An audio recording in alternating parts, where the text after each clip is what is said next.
You guys hear me? Sure can. All right, good. Not sure what's going on. On QOP server, it's like my microphone's not working well, but I sound good here? Absolutely perfect. Okay.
Are you it's Jesse, right?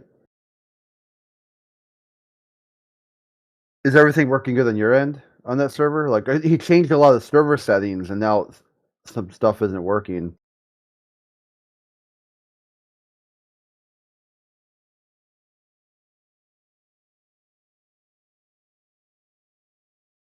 Not sure if it's like a country code or something or the zone that defaults or something. Everything's been fine here today. Oh yeah, that's why I double checked. It's a one server I'm having some issues, but not here. So I'm thinking it's server side.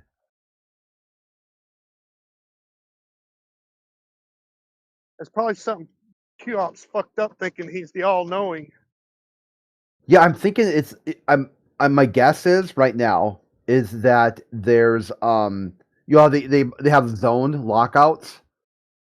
Like you can set your server to be like a certain zone, and anyone outside that zone will have a lot of lag.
Sorry about that, Crit. I'm back.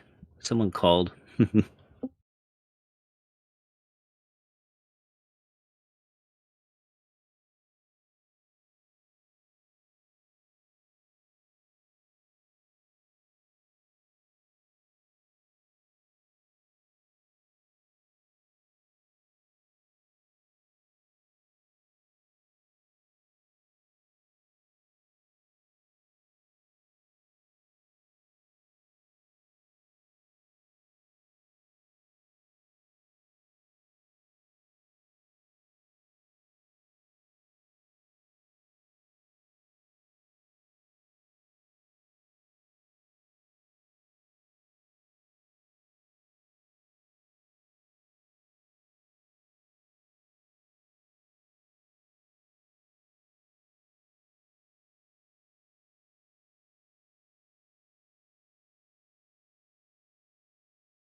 1,000 people.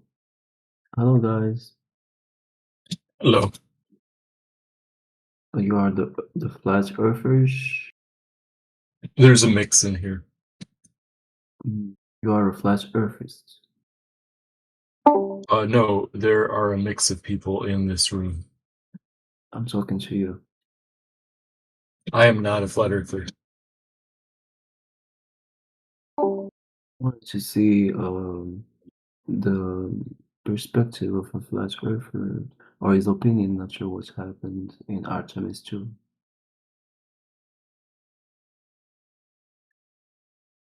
You'd have to ask them. I generally think they would say that it was fake by NASA, but you'd have to ask them.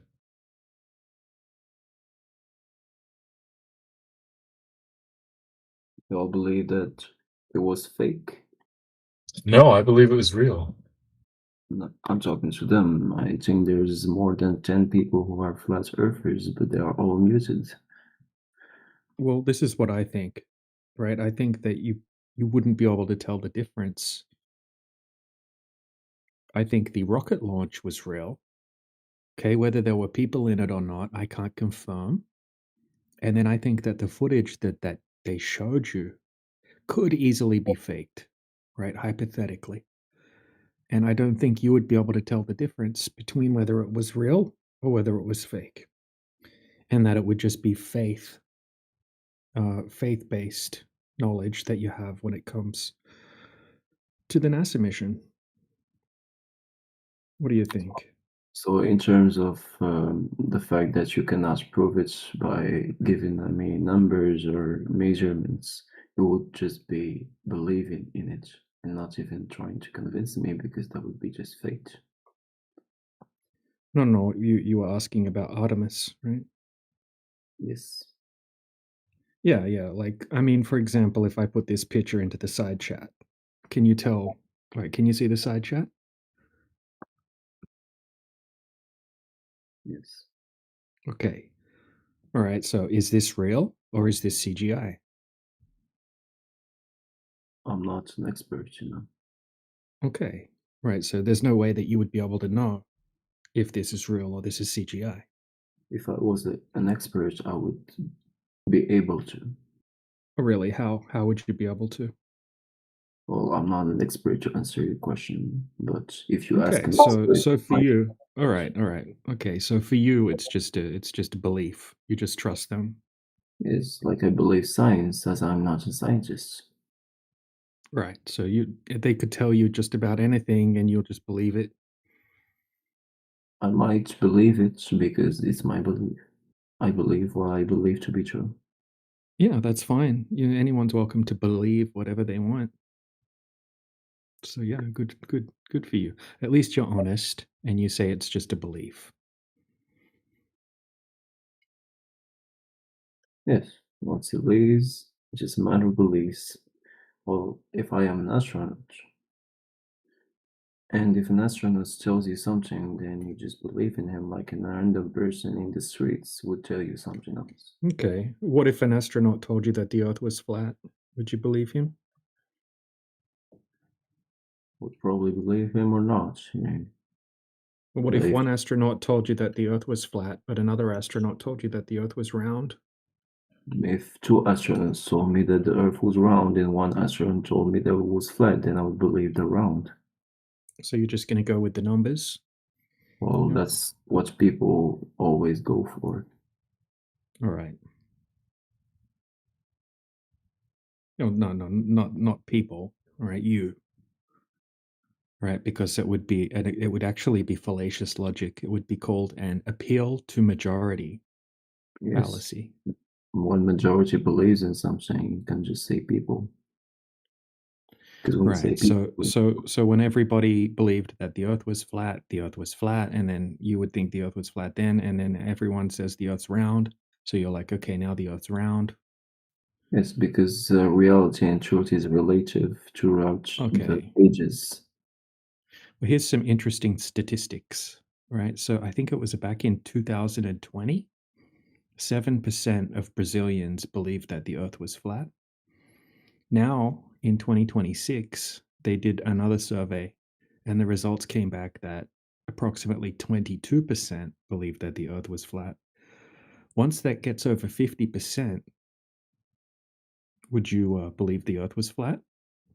Yes. In Yeah. the statistics of the whole world, not in my country. Yeah. Like, say 51% of humanity believed that the Earth was flat, then you would also believe that the Earth was flat. Yes. But if it dropped down to 49, then you would go back to the globe side again. Yes. Okay, bro.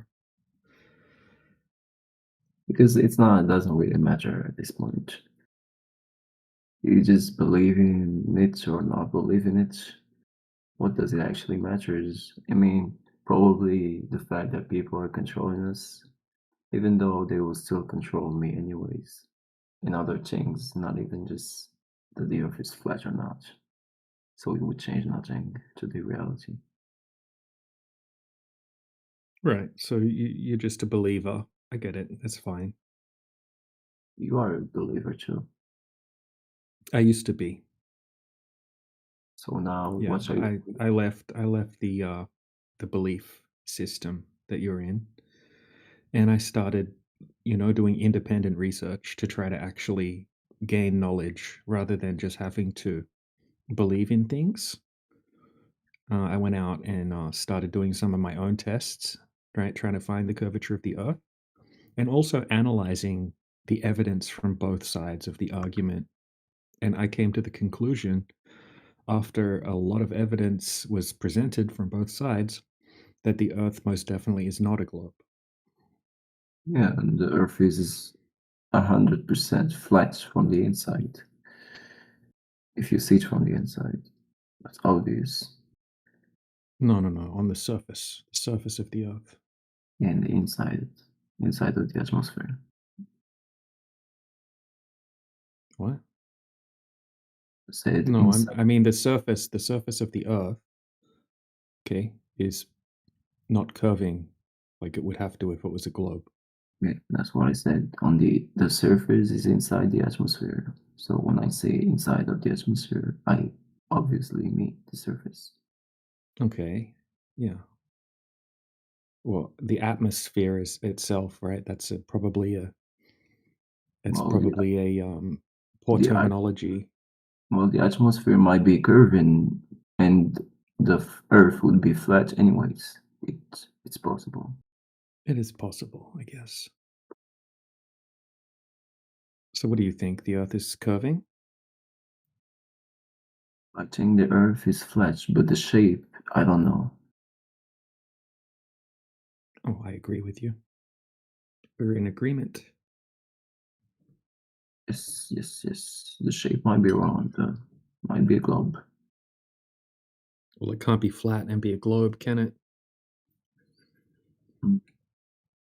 Well, at this point, I don't know. At this point, Yeah, I don't think it's possible to have a flat globe, though, is it? well, you shouldn't always believe in logic. So something you say flat in a globe surface, it would make sense. It wouldn't make sense in logic, but there is some things that even logic Yeah, are. if you were just being illogical, then it would make well, it wouldn't make sense. It would just be illogical, and it wouldn't make sense. But you could believe it. You could believe in illogical reasoning if you wanted to. But I would prefer, even though I am not, believing that the earth is not flat just because I would say that that would be better because we live in such a complex world and something that is complex like that would be better for me to believe in it. And I hope it is actually a globe because it would be nice. Yeah, you think it would be pretty nice, do you? If it was a globe? Yes, and in a globe, and from the inside, you see everything is flat. This is this is how to say that majestic and the proof of the beauty of the universe. Hmm. Interesting.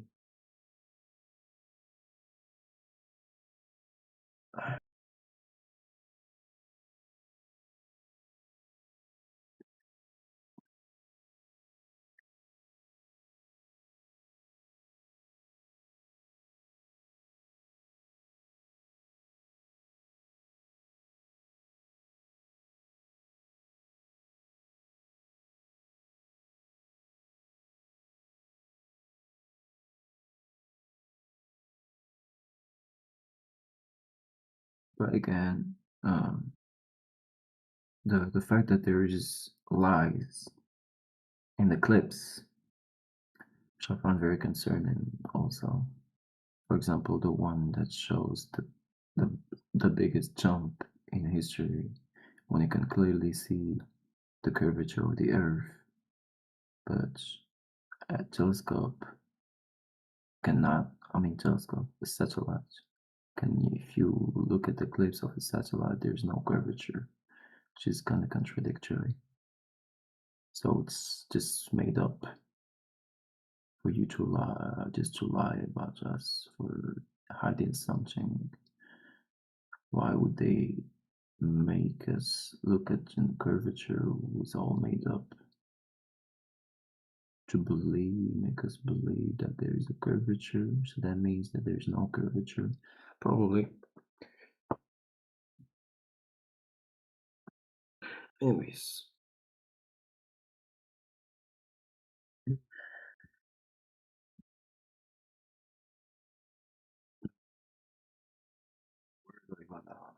Initial information is relationship advice, bunch of idiots asking. Oh, Muslim, not very intelligent. Christians always angry. Feminism angry, 2 times angry. Okay, this server is not in my interest right now. See you guys. Bye bye. Bye bye.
Morning, shoppers.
Biggest problem with your radio gear there, Jesse, is the medium that it's going through.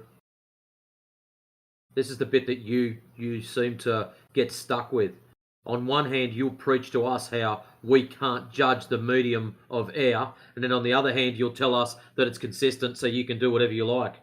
I don't care which way you go, mate, but you're going to have to pick a line. That's what my biggest contention with you is. Whenever you do anything for Globetardia, it's always, I know what the medium of air is doing, I've got exact answers. And every time you have anything against us, it's, we can't be certain. So your radio signals going through the medium of air, when we all know that it's inconsistent and all over the place, you're not going to be getting exact times. And you should be questioning why your radio signals go so far anyways. Like, isn't there supposed to be a bolt-art in the way? Shouldn't they just be same as we are with our line of sight, restricted by the elevation of the signal being sent?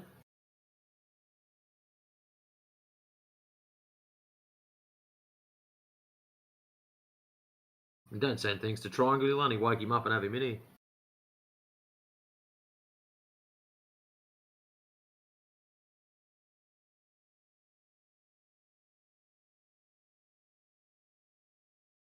Anyways, DJ, I was having a laugh scrolling through Facebook, as I do.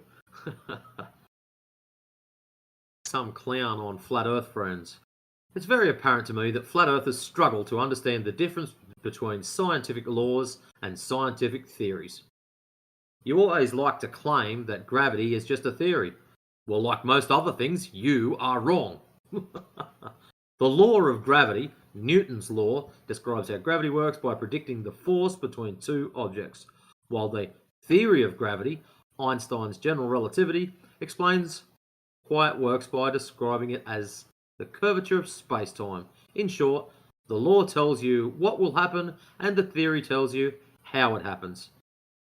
Gravity is a law and theory. Like all other well-established science, the good thing about science is that it's true whether you believe it or not. Ah, this poor, poor soul. I wonder what the comments are. Welcome to all those that just dropped in. I heard the little beeper thing go off.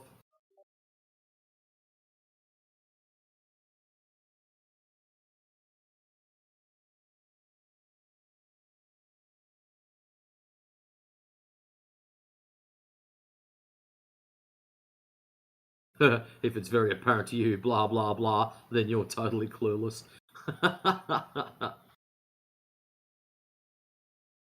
Oh, damn. Someone's just taken a big swing. One of the replies. Oh, what do we got? Something beeps.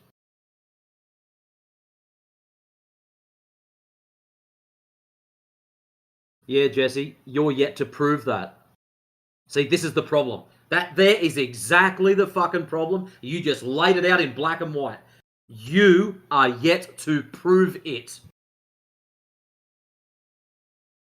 So you keep telling us light bends. Okay, prove it. I want you, Jesse, Path of Light, to prove to us that the light is bending in the open atmosphere, and I know a lot of people hate that term, and I do apologize, but I'm trying to make it simple, common tongue. In the open atmosphere, I want you to show us a laser bending downwards, conforming to the alleged curvature ratio or rate of 8 inches per mile squared. Because that's what you need to supply to us in order for us to believe you that light is bending downwards. Don't care if it's film, don't care if it's photo, as long as it's legit, verifiable, repeatable. That's it. Other than that, good luck. You've got no proof that light is bending outside. All this is, Jesse, is a cop-out for Globers because they've got no more other fucking excuses that they can hide behind. And pro tip, just so you know, and you might want to stop typing and have a good long hard think about this, quite a few of the boys now have infrared cameras, and we know that infrared shuts down your claims of refraction. So in a very short amount of time, there's going to be a shit ton of IR photos that are going to get placed in front of you guys, and you're just going to run out of excuses. And some of the guys are already putting forward excuses. Oh, infrared doesn't stop refraction. No, it doesn't stop it. We know that. But fuck me dead, it limits it.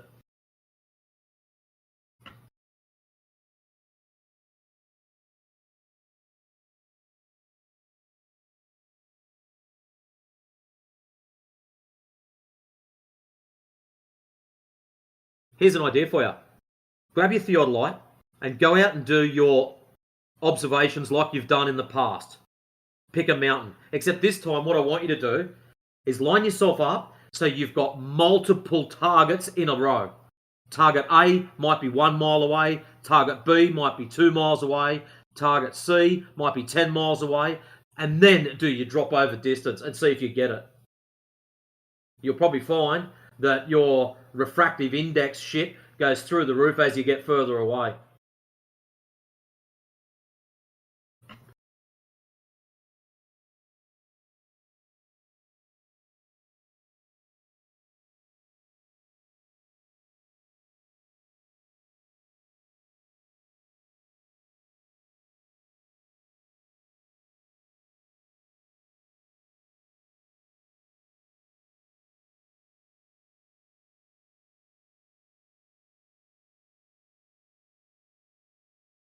Anyways, the answer to, or the, I won't say answer to, the reply to the original Facebook gravity spiel. Your smug little lecture on laws versus theories is the standard globy cope that collapses the moment you apply basic logic. Newton's so-called law of gravity is not a law at all. It's a mathematical description of observed falling and orbiting behavior that assumes an invisible pulling force acting at a distance with zero mechanism ever demonstrated in a lab. It predicts numbers, but explains nothing. Einstein's theory then piles on by claiming mass magically bends invisible space-time fabric, again with zero direct evidence, just more equations that conveniently match the same observation while requiring dark matter, dark energy, and 95% of the universe to be invisible fairy dust to avoid total failure. Real science is repeatable, observable, and falsifiable, without faith in invisible forces. What we actually observe every single day is simple density and buoyancy in a medium. Objects denser than air fall, less dense rise, all at rates governed by the medium they move through. No magic pulling force from the center of a spinning ball is needed or even measured. Drop a feather and a hammer in a vacuum and they fall together because there is no air resistance, not because some mysterious gravity glued them to a curve. The entire gravity construct was invented to prop up the heliocentric spinning ball model after the obvious flat stationary plane became impossible to deny without invisible glue. Science is not true whether you believe it or not. That's a religious dogma dressed in lab coat. Real observable reality shows no curvature, no detectable rotation, water always finds level, and objects behave according to density in a pressurized dome system. Your lore theory word game is just mental gymnastics to protect the Matrix, programming that keeps people believing they are meaningless specks on a wet rock hurtling through infinite space at impossible speeds. The flat enclosed plane needs no such invisible crutches. Density and buoyancy are directly observed. Gravity remains an unproven hypothesis, desperately rebranded as law to hide the simple truth staring you in the face every time you look at a level horizon or watch the sun circle above the plane. Drop the faith in invisible space-time curvature and the whole house of cards falls. The plane is the default. The spinning ball in infinite space is the theory that requires constant belief.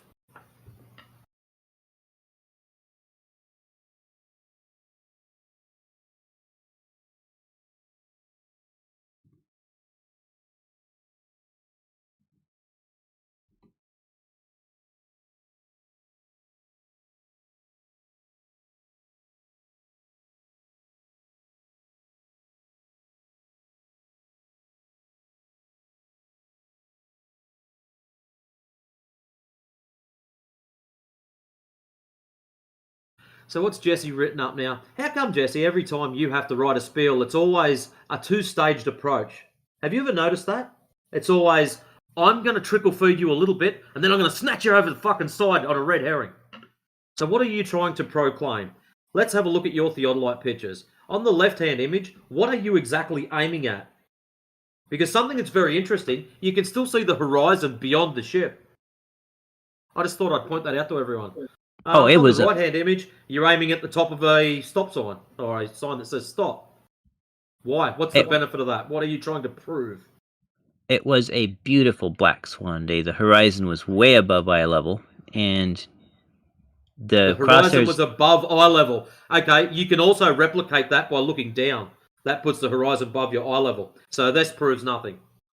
Okay, eye height. Well, what do you? What word should I What's the use? horizon? You don't see any horizon in this picture at all.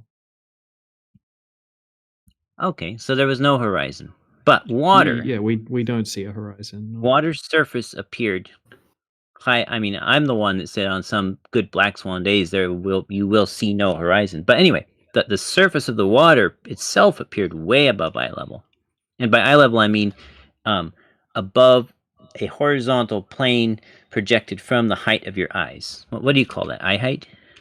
At Eye what line? elevation were you at when you did this? Were you at water level? 10 foot above, 20 foot above, 6 miles above? You're up in the hills? About probably 6 feet, roughly. I don't remember exactly. Probably 6 feet. I got pictures of it, but yeah. Probably is not good enough. You might as well throw this in the bin. If I tell you something now, Jesse, I just want you to take a step back. Just hold up a second. I'm not having a direct attack at you. If I was to go into Globetard Central and there's McToon, fucking Ruhif, and the rest of the doorknobs that normally lurch about there, and I was to present that and say, oh, I'm probably 6 foot high, what do you think they'd say? You tell me exactly what they'd say to me. Other than to piss off. Yeah, but I have good news. Yeah, exactly. So how about you apply the same scrutiny, the same level of nastiness to your own stuff as you guys would apply to ours? You can't even give me the exact height. So throw it in the bin. Get rid of it. It's absolutely useless to us. Well, I have good news for you. I went out this year when the tide was out, and I did two things. So what's the tide being out have to do with it? Irrelevant information. See? Distance to object, elevation above water level if you're shooting above water. That's the main two things I need to know. So if you said to me that ship was 10 miles out, 4 foot above the water, hey, I'd go and do the calculation and see if you could see it or not. So you're relying on a lot of things that are not necessary. Tide being up and down, whoop-de-doo. You can adjust your camera up and down. You can adjust your theodolite up and down. They've got extendable legs. You measure the distance to your pin underneath you. Or, in this case, the water level underneath you. True? So the tide going up and down means nothing. It can be full tide. I can set my tripod up and still have my camera 1 foot above the water. It can be low tide. I can set my camera up and still be 1 foot above the water. The tide being in or out has no relevance to the conversation. Let me know when you will, if and when you grant me a sentence on the topic, and then I will. Now you're going to appeal to being a sook. Man up, Jesse. Stop presenting us with bullshit. Put your data forward and let the data speak for itself. If someone doesn't understand it, they're going to call you out and say, I don't get this bit. What is this in reference for? And I'll give you an example. If I was to lay an Excel spreadsheet in the side chat and just dump it there as data, which is what it is, most people would go, this means nothing. Then I would have to give an explanation. Vertical is the date. Horizontal is the time. These are when I took my light intensity readings. Ah. You seem to believe that explanation is everything and you're not giving us any data. No heights. So if you've got no height, your data is useless. So have you got something that presents the height? Yes or no? And now he's not going to talk. He's going to go off making sandwiches.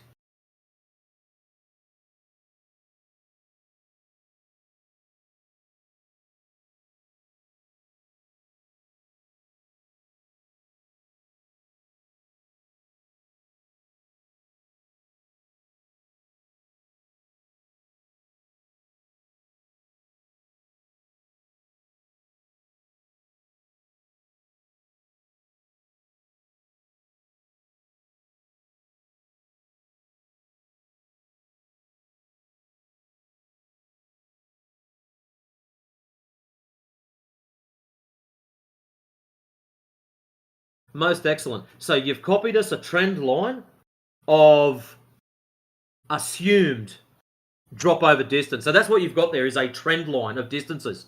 So how about, and I want you to be fucking honest with yourself, how about you look up the flight manual of the theodolites being used or total stations being used, have a look at their maximum capabilities, and I'm not talking about the optic, I'm talking about the actual leveling equipment itself, and you remove everything that's beyond the capabilities of it. And you'll probably find that looking at your chart, all of the close ones, distance, 1.5 would be good. Yep, the 2.9 and onwards would get deleted. And there's a reason for that, Jesse. And you know what that reason is. And you're playing on that, thinking we're fucking stupid. Come on, mate. You can do better. We already had Mez or some other doorknob the other day throwing this shit up there. And he couldn't even give a description of what half of it was, what it was for. So that trend line, that arc, to me, just says that's the trend line of atmospheric interference at those distances based on a given lens. Whoop-de-doo. That doesn't prove the shape of the ground. Now, remember what I said earlier about being in one location and taking multiple points from the one location in a straight line? Why is it you haven't done that? I line have. yourself I up gave on you. one hill, line up multiple. That's not. Don't be pointing to that graph and say it is, because it's fucking Look not. at the You know videos, it's not. man. I gave you 2 videos No, where I did hold it. on. You're talking about something different. See, this is what I mean, Jesse. You preach one thing and push something else. Stop doing that. If you wanted to put the videos up and say, check these out. That's it, all you got to say. Don't put multiple things up, one of them meaning fuck all, and the other one is the thing you actually want me to look at. This sleight of hand is what you've got to stop doing. If you want to talk about chicken eggs, talk about the fucking chicken eggs. Don't put a picture of chicken eggs up there and then point to a cube. Not working. That's what you keep doing. You'll post one thing and then you'll talk about something else. And you've done that from day dot.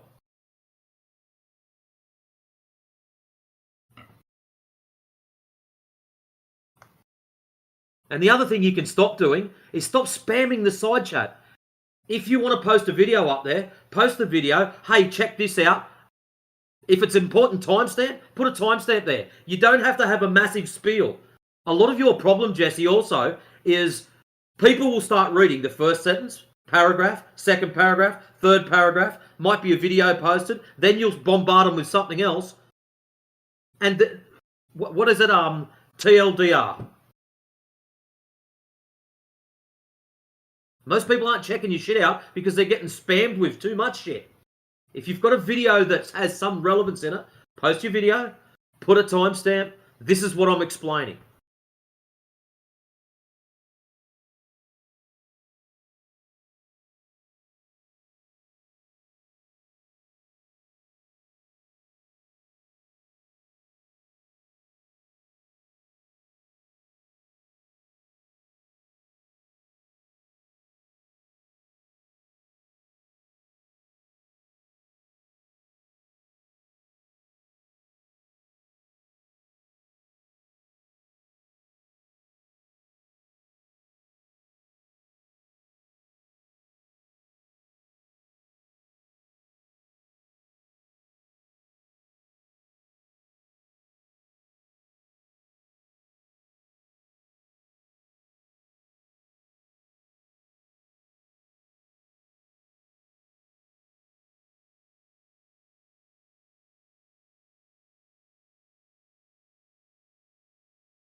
All right, Jesse, I was just watching your second video.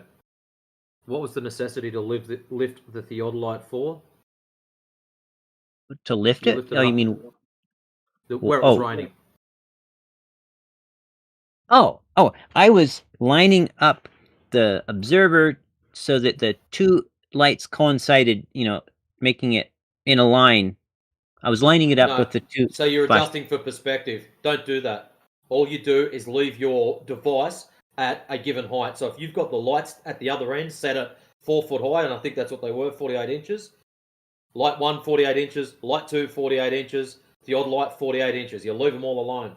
Don't go lifting them up because you're trying to align for perspective. You'll only fuck your measurements up. But anyways, what I'm here to inform you of, when you lifted your theodolite up an extra 2 point something feet, if you jump onto any triangle calculator, the readings that you got of 0.06, on the triangle calculator, it comes out as 0.07. So you're out by 0.006 and 007, sorry. You're out by 0.001, maybe not even that much. So you trying to line up perspective, you've still got the correct measurement, so you haven't really proven anything. That's all you're doing is going, oh my god, they're out of alignment. Well, of course they're going to be out of alignment.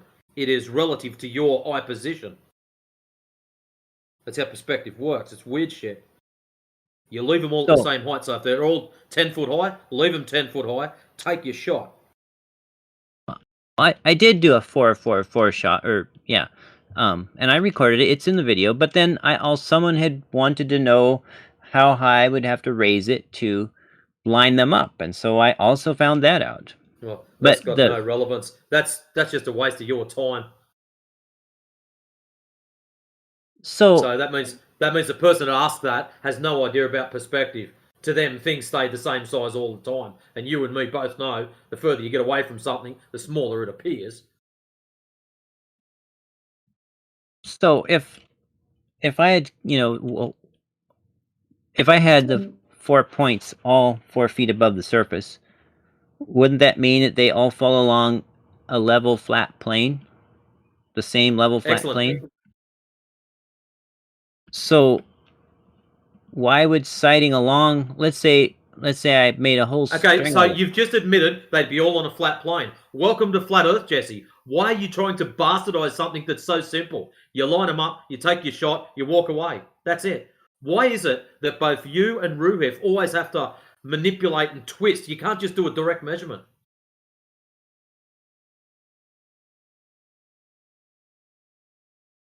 So you line them up, you take your shot.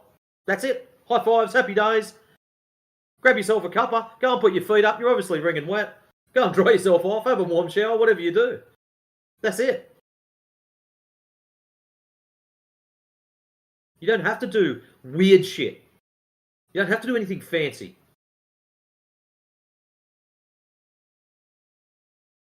Here's something else you could probably do. Go to that same spot, go and bang a reflector in at one end, something that you know is not going to get knocked off, or maybe, and go back to the exact same position 10 days in a row and see if you get different readings. Or better still, go there every second weekend for a full year and see if you get different readings.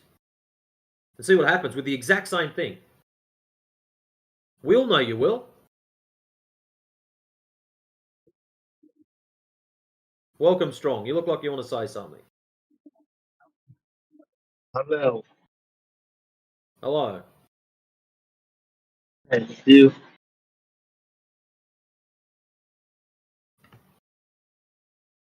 Say again, sorry?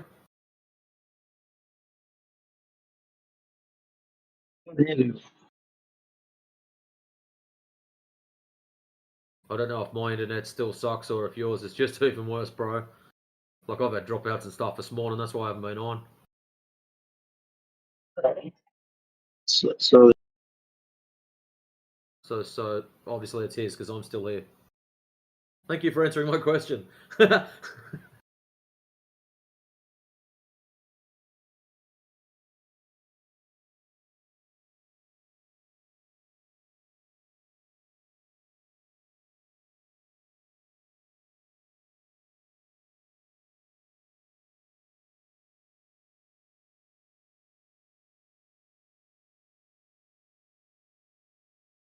That last one you posted up, Jesse, that's a pretty nice mirage band you've got running through the buildings there. Yeah.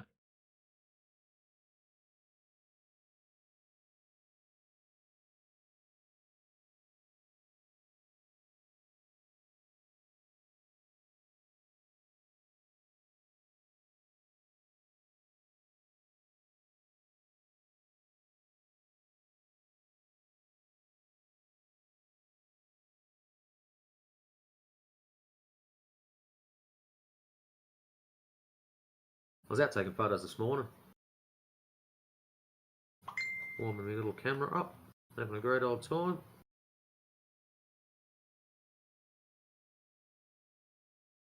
Next time there's a photo comp on, I'll show you what I'm going to enter.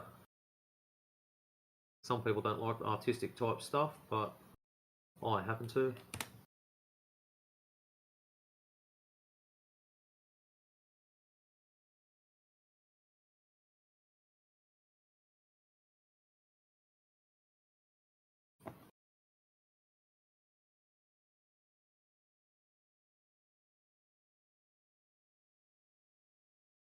Oh, that's the wrong one. Hold on. Zip.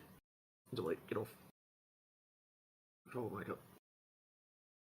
That one is a nice one.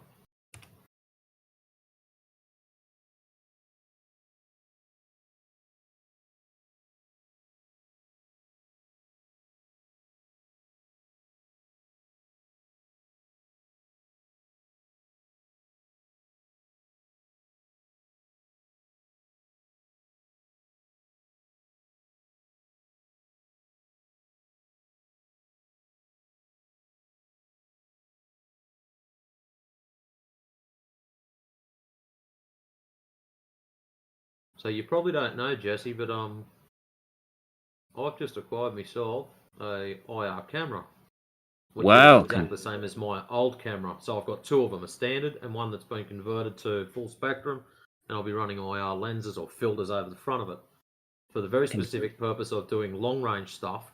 So when I take a photograph and it comes up all blurry because of miraging and all sorts of other weird effects, that's why the infrared beside it is going to cut it down. And it's going to stop people from Congratulations. it's going to just, you know what, it's going to stop people from blurting out one single word, isn't it? What's So it? when they turn around and when people turn around and say, "Oh, there's refraction in your photo. This doesn't mean anything," I'm going to drop the IR version right beside it because I'm going to have them both tripoded and cracking at the same time. Same lenses, same everything. Just one of them's going to be at either 720 or 800 nanometers.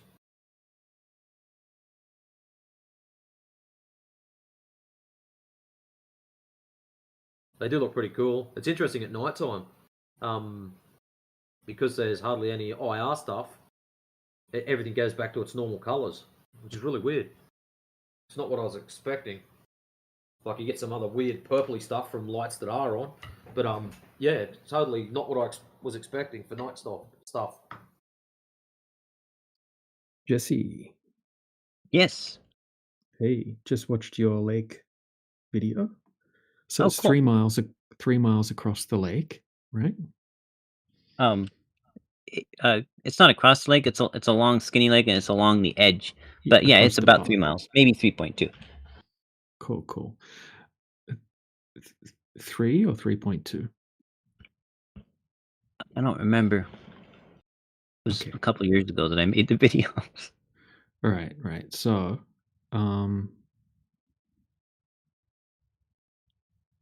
so what was the result? You had to you were trying to line it up with the center light and the light at the far distance.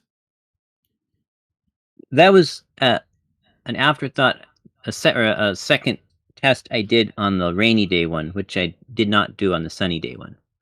So what was your determination at what did you determine at the end of that? What was the result? That on those two particular days, it matched globe closer than flat Earth. Okay, so how did it match the globe? Like how far off was it? How far off matching the globe was it? I'd have to go watch the video again. It's been so long. In one of them, I actually had a chart, and I actually showed what the globe expected was and what the was measured was. Well, I just watched the second one, Was that the Right, sunny so- day one? the rainy day one.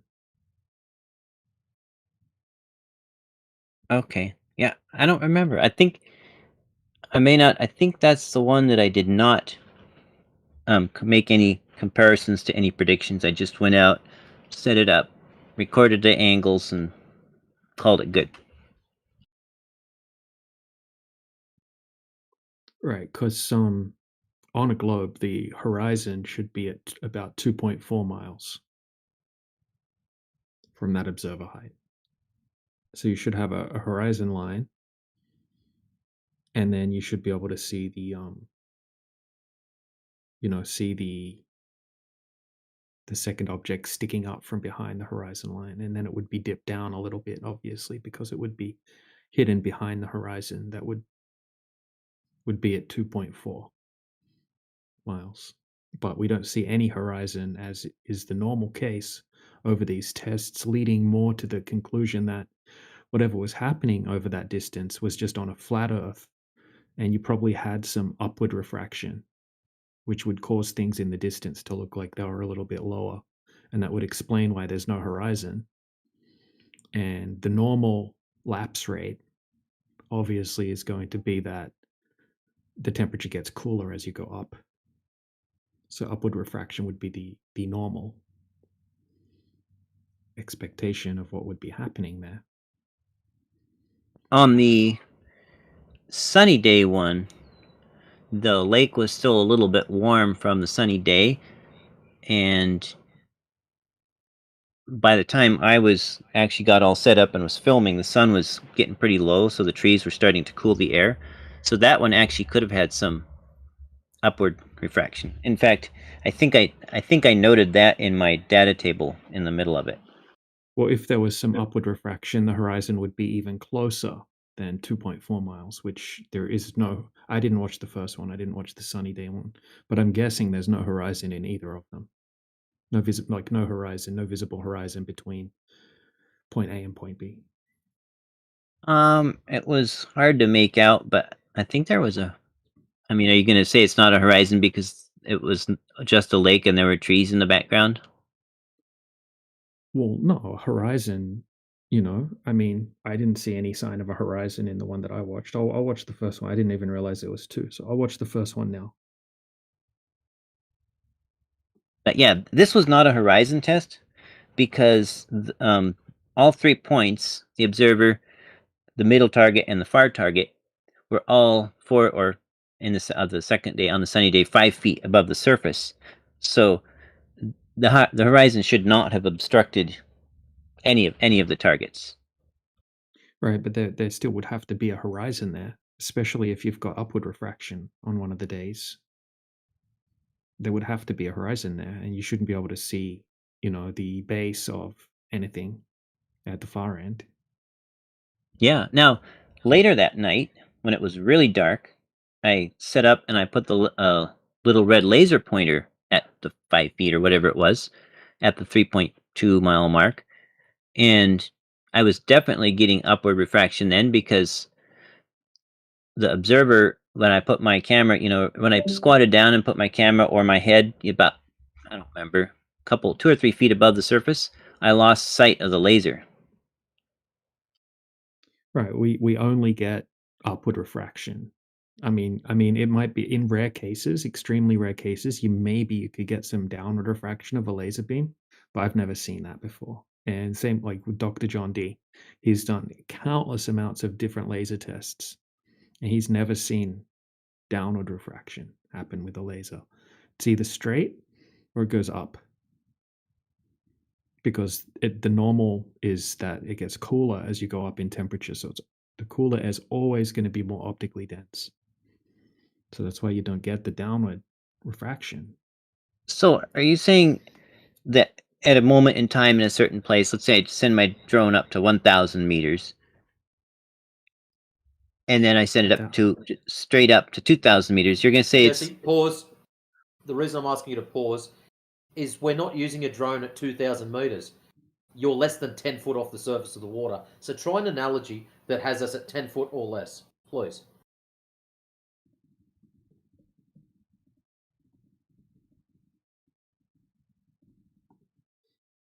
It's going to keep getting colder as you go up. Right, that I understand. But Yeah, and in the troposphere, right, according to all of the literature that I've looked up, that isn't from anti-flat earthers, not calling you an anti-flat earther, but from anti-flat earth sources, right? Like maybe Walter Bislin or someone that dedicates their time to trying to debunk flat earth, right? From the actual literature, it always says that the actual air pressure is basically insignificant in comparison to the optical density. The optical density gradient is primarily controlled by the temperature, not by the pressure, right? Second to the temperature is the humidity.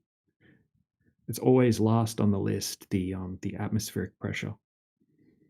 Everything I've looked up, I'm making a video about it, and I've got tons of different citations. I've got tons of demonstrations. I've got tons of practical stuff to go in it, and tons of information. But everything that I'm checking, it shows that temperature is the primary controlling factor of the optical density. Like when you do the fish tank thing, I saw you do the fish tank thing. That's the only time I've seen lasers bending downward, is when you do the sugar water or the changing the density of the water in the fish tank, because it's more optically dense. So the light's going to go towards the more optically dense portion of the medium, right? But you would flip that. So in reality, you would have to put that fish tank upside down, because the cooler air is always more optically dense, right? So for that to match what you would have in the atmosphere, you would have to somehow flip that upside down, because that's how it works with the optical density gradient in the atmosphere.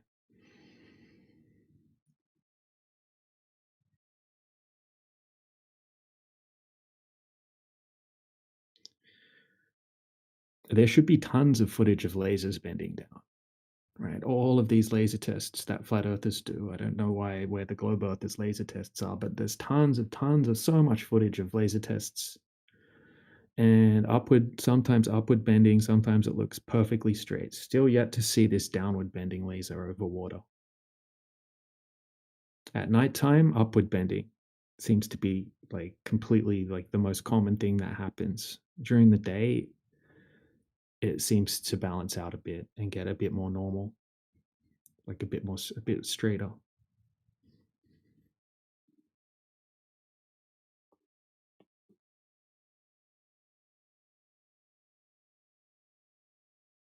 there is an explanation for all of that, which I'll be glad to go over sometime. But right now I need to kind of work on my car a little bit, I think.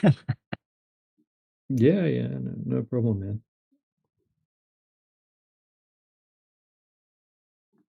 We've been getting warm weather.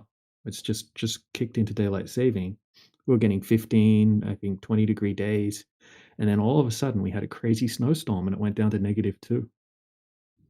Wow, snow? Yeah, crazy. Could not believe it. And it wasn't just regular snow. It was giant snow. Like my wife said she's never seen snow that looked like that before. But yeah, big like almost golf ball size snow coming down, and it quickly made everything white. It's Well, gone now. I guess I won't complain about the rain today then. Yeah. Anyway, talk to you soon. All right, I'm actually dropping you a question in the chat that I started a minute ago. But then I got to try to figure out what resistance of a temperature sensor my Dodge Caravan wants.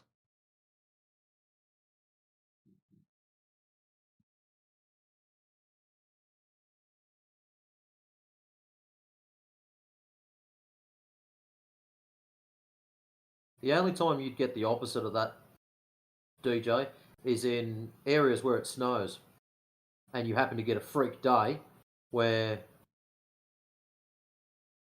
you've got already ice on the ground, and then the temperature above the air temperature above that is different. So you've got cold on the ground, but even colder in the air. So the ground would be apparently warmer than the air around it. That's the only way you'd get it.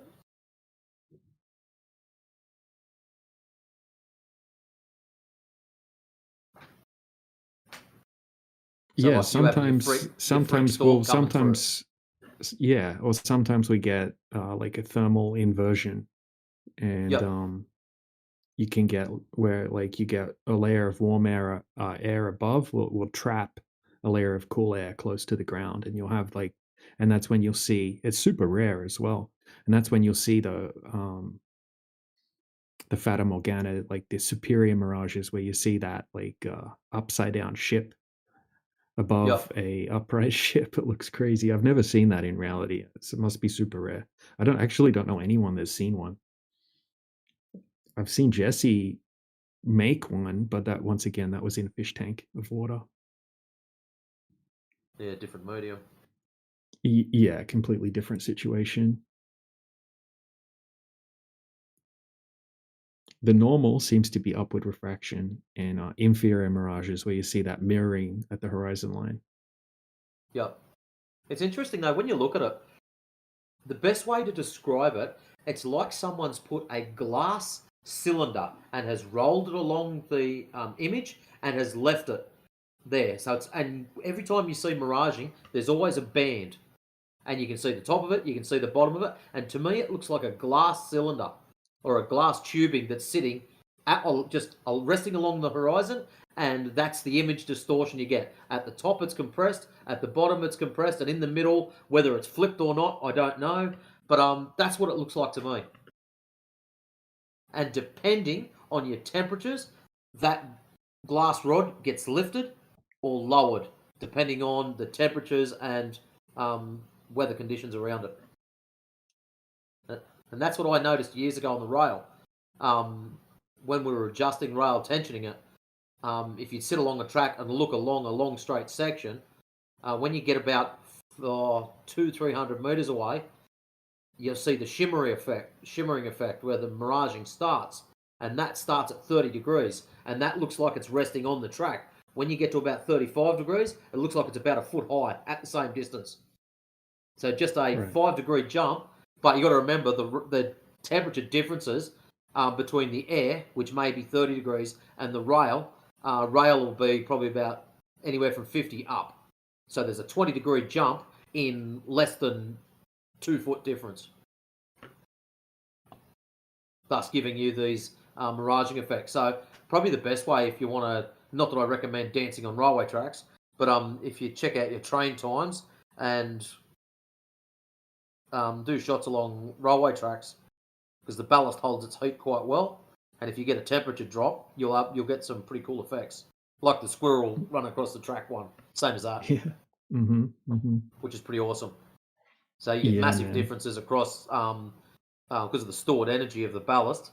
That's the rocks that's underneath. For those that don't know, because of the stored energy there, you'll be able to grab yourself some cool effects.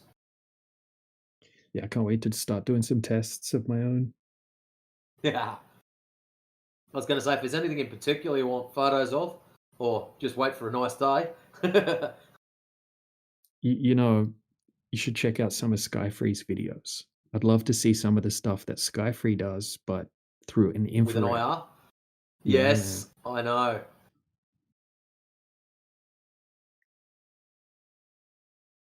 I'd like to do that across my kitchen floor, but the problem is it ain't flat. There's waves and shit across it. You can feel it walking across it. Don't have to put a level down. It's horrible. Right.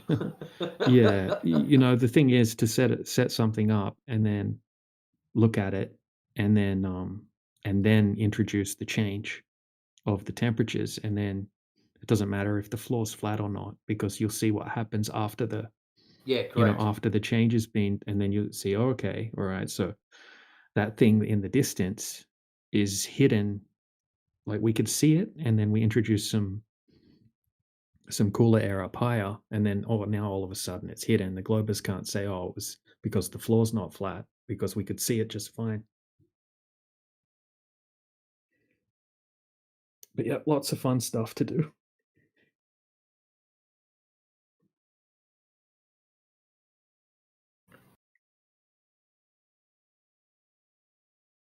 So your camera's got like an internal infrared. No.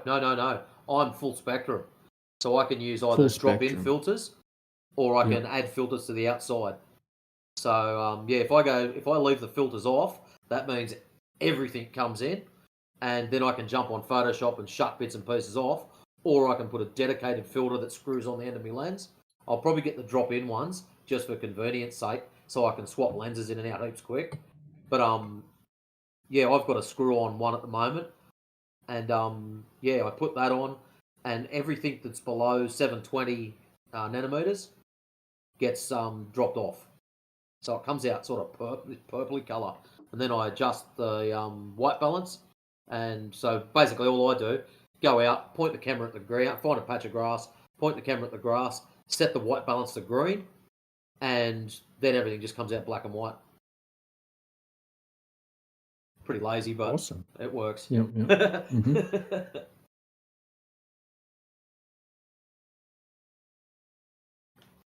But yeah, I went out this morning.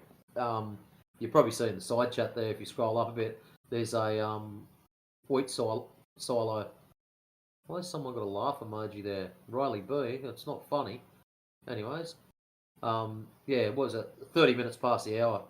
That was what I took this morning. I've always loved the artistic type stuff.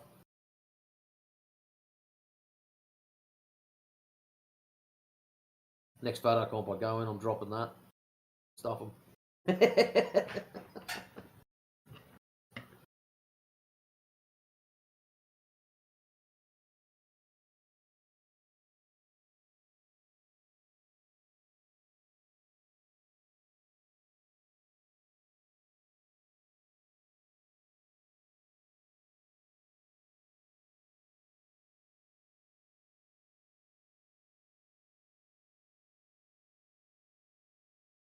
Now, where's the railway track one? Yeah, there's the other one. Another one I took this morning. I've just cropped this a little bit. I don't know, it looks spooky. Something really eerie about it. But the IR is really odd. How certain things seem to highlight well and others don't.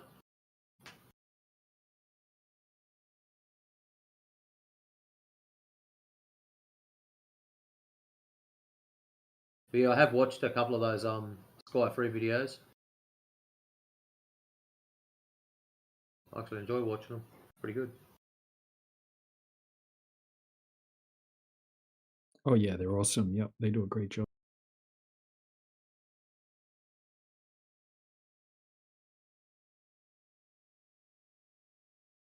Did you take that photo? Yeah, both of them. Oh, that looks cool, man. I love it. The last one with the edge of the silo looking up the railway track. Yeah. Yeah, just something about it. To me, it looks like it's really eerie. It is. It is. But even though I should have taken I only took the IR camera this time. I just so I can get some photos into it, make sure it runs properly. Wear it out now. But yeah, I should have taken my other camera and just done side by side so you can see what it really looks like. It's all brown and nothing fancy, but I can't even put color back into it because it's an IR.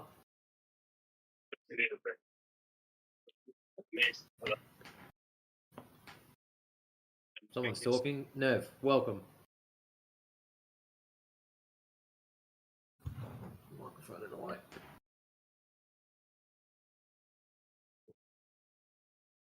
Okay. Nev Sky, are you hot micing or are you trying to?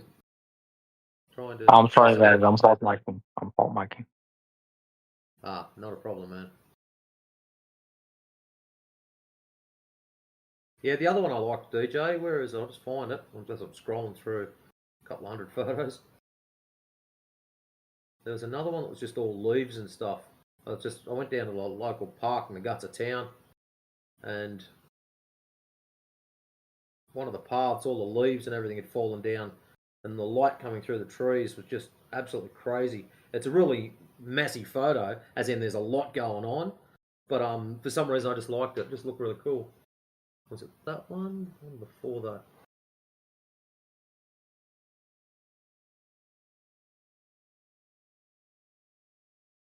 Yeah, that one there. 2095. 94, that one. Yeah, that one there. Yeah, really messy, really noisy, but noisy not as in speckles, but noise as in a lot going on. But yeah, to me, when I was standing down there, the only difference, it wasn't white, it was green and all different shades of green. But just the way the light was filtering through the trees, it looked spectacular. And yeah, I'm disappointed with how the photo came out. It did not do the actual scenery justice, but it still came out pretty good. Yeah, that's awesome. I didn't expect the leaves to all be white. Yeah, IR reflects off. Well, green is set as white, so that's what the white balance is. Ah, that's cool. Because if I don't, they come out purpley weird color. It's a nice picture.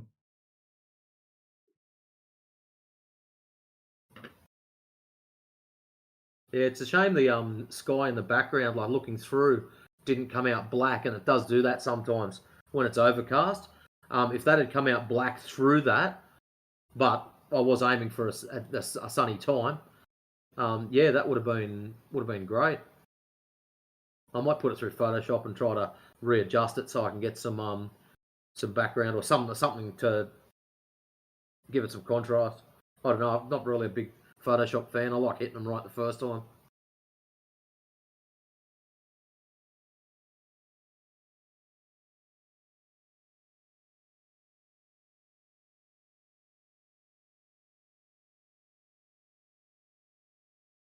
But anyway, so yeah, I'm enjoying the IR stuff. I think in a couple of months' time, when it starts to be hot again, there's going to be some excellent images coming out. Once I learn, it'll be good too through winter because I can practice with it and see what it is capable of and what lighting conditions are best for doing particular things. From what I've seen so far, about a 60% broken cloud cover, so you get patches of light coming through it, seems to get the best images. Full sun just allows me to snap quick, but the long exposure stuff seems to be a lot better.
Welcome to those that just dropped in and one dropped out.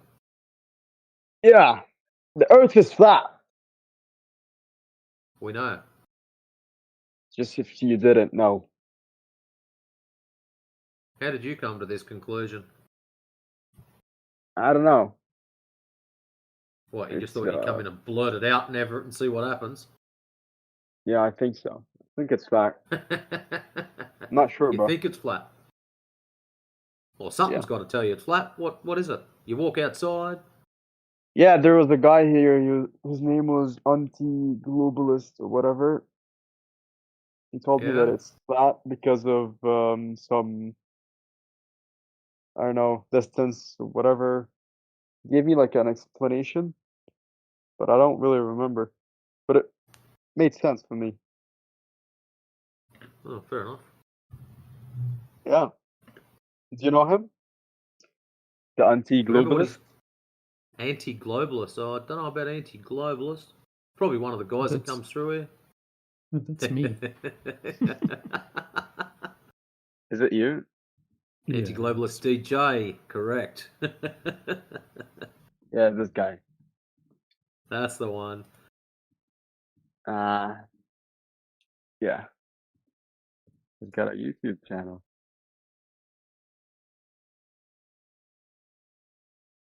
There's this site.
How's this possible? I'm looking on AliExpress, and they got these SD cards, micro SD cards. It says it's 2 terabytes, and it's like $11. Is that even possible to have a 2 terabyte micro SD card? No. It's but it has 800 ratings and it's on 5 stars. Yeah, I'd be a bit sus with that one. What did I get at Officeworks? Mine was a 256 meg, and it was about $80. Yeah, But it was a it's high speed, high tier. yeah. Yeah, I remember paying a lot for them. But everything costs a lot in Australia. Didn't really notice. Oh wow, the amount of sarcasm I just threw in that.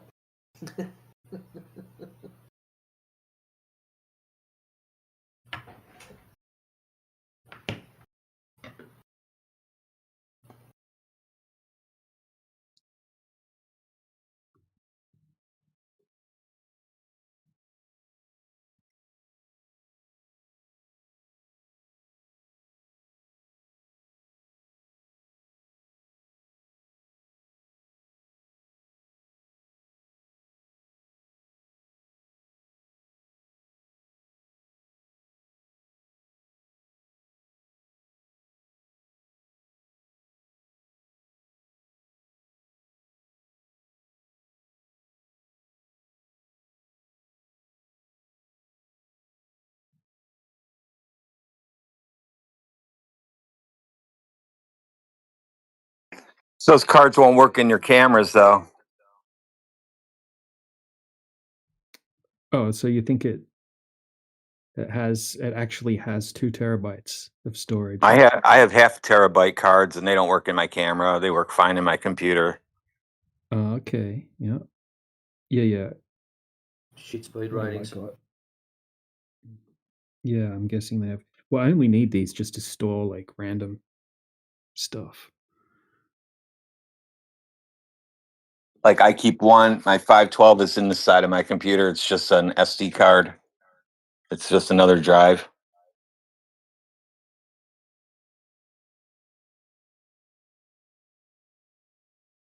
Yeah, because I need to get. I was thinking of getting one of those external hard drives, but these SD cards are so cheap. I'm probably laying on one. That's how many I have. Seriously, I'm not even joking. I got to see Full Call Pendulum today, guys. Oh yeah. So you're a Glober now. I had to go to a science museum today to take all the kids. We took a whole bunch of people. It was like 20 of us. And the littlest kid, I think the 3-year-old who could, make full sentences and whatever, knows dinosaurs are fake. All the kids said, those aren't real, and dinosaurs didn't exist. Finally, it's sinking in. That's awesome. Oh, and I got to tell, I was filming the Foucault's Pendulum. I didn't have my phone. I left it in my car, so I just used my wife's, so I didn't look at it yet. Anyway, I was showing it, talking while I'm narrating, and there's people standing behind me. And I said, and then I show up to the motor. And I go, and right up there, folks, is the motor that makes this spin and do its thing, because it's just a pretend item. It's just a model of something that people think work. And I stopped the filming or whatever I did at that point, and I looked around, and there was this one dude looking at me real pissed, like you just stole something off him. like I said something like Santa Claus wasn't real in front of children, because I was a bunch of kids there when I did it.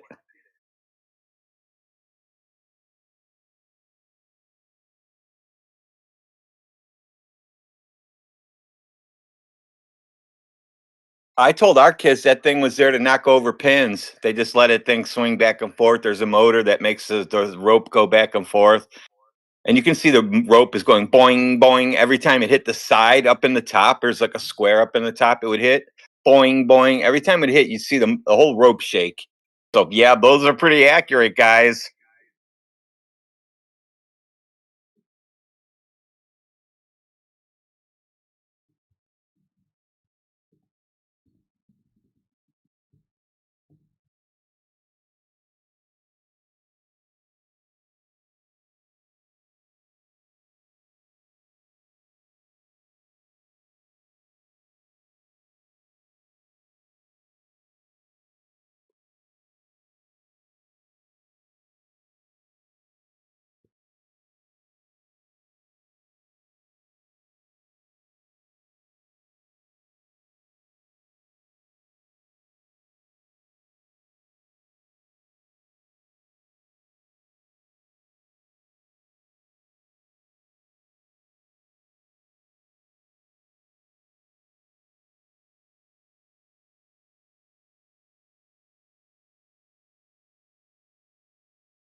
Welcome.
Welcome.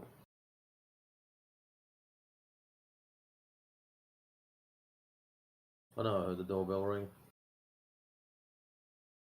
Don't be scared, we ain't gonna bite you. You popped in here to ask questions.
Welcome.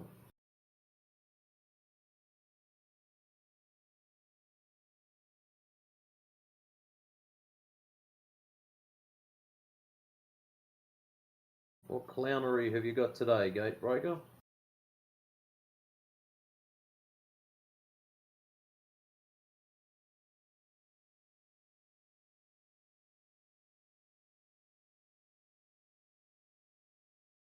Don't sit there all quiet. Normally you've got a lot to say. When you're in other channels and other people are having a conversation. But what the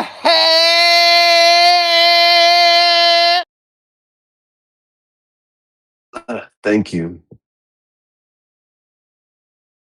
Interesting clown, that one. I've been doing it for a long time, man, and I'll tell you what, one thing that has never changed is that people are loud and weird and just really Nice. have a lot of people have this thing where they just really want to annoy other people and like piss them off. And that has never changed in the entirety of the internet age. Yeah.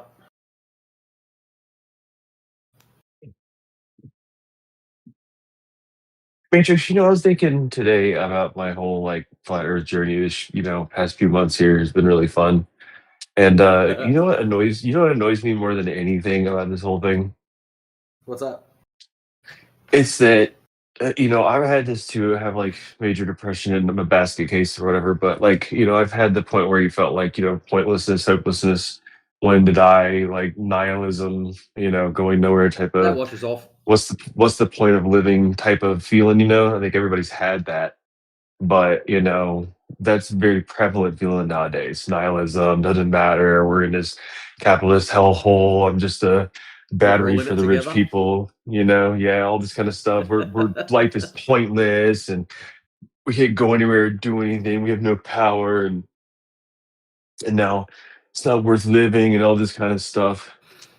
And then you come over here to like flat earth and you're like, oh, holy shit. This is the most interesting time to possibly be alive. It's the apocalypse. We're living in the movies. We are basically superhumans who are fighting against the worst evils we've ever seen. We have the greatest understanding of what we are that's ever happened in our timeline. We have new math, science, history, geometry, geology, cartography, cosmology, theology, all of this new stuff to completely redo, all this history to uncover, all this new stuff to learn. The most crazy real life science fiction story of all time. We're living in it. And we're the good guys who need to go save the kids from this evil thing. It's like every video game story since fucking Doom, and we're literally living it. And you tell people like, "Hey, dude, come over here. Like, check this out. It's like way cool. It's like the science fiction movie, and you're the one of the heroes. So let's do this thing." And they're like, "No, light refraction." like, what do you have to do that's so important that you're here arguing light refraction to explain why you can see way further than you're supposed to? And they're like, "Well, I mean." I'm like, "What are you doing over there that's so awesome that you would just want to stay in that?" Like, because I mean, I was there and it sucks assholes. And they were like, "Well, I mean, like, no, it sucks. Life is pointless." I'm like, "Well, then stop." like, come on over here. It's so much better. You have like purpose and divinity and like God and whatever since you think of him is actually fucking real.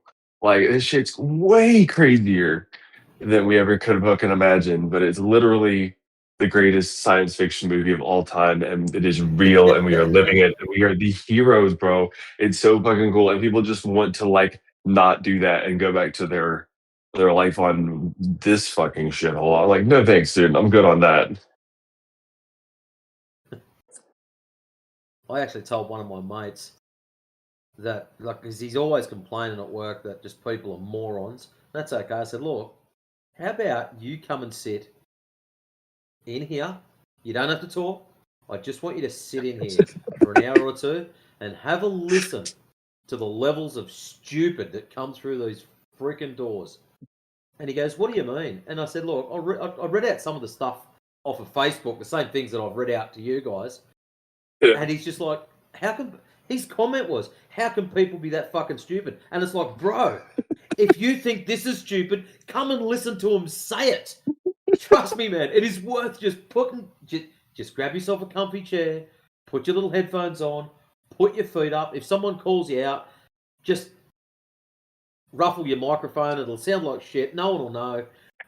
Or even just type up in the side chat, sorry, just want to listen for an hour. Too much noise. Whatever your excuse is for not talking, nobody cares. But just listen to the stupid that walks through the doors, man. It is gold. It will make you feel better. It doesn't matter how fucked up your life is out in the real world. You sit and listen to some of this stupid, and you will feel a million times better. That was like the dude. What was it? 2 nights ago, we weren't even like having we weren't having a full on argument or anything, but we were talking about like talking about the manuals that we've been referencing, the flight manuals and boat manuals and stuff, where they tell them all the you have to assume the Earth is flat and motionless when you're using these math calculations, right? And they give them the math to do all this stuff, you know. They tell them you're on a flat motionless plane, you're on a flat motionless plane like over and over again. And I was like, they literally tell you that the math only works if you're on a flat motionless plane. And this dude said something I'd never really heard before, but with that kind of a level of stupid. He said, because he was arguing for the globe, he said the only reason they use the flat Earth map instead of the globe Earth map is that the flat Earth map just works better. And I was like, okay, in that kind of a math problem, there's no better.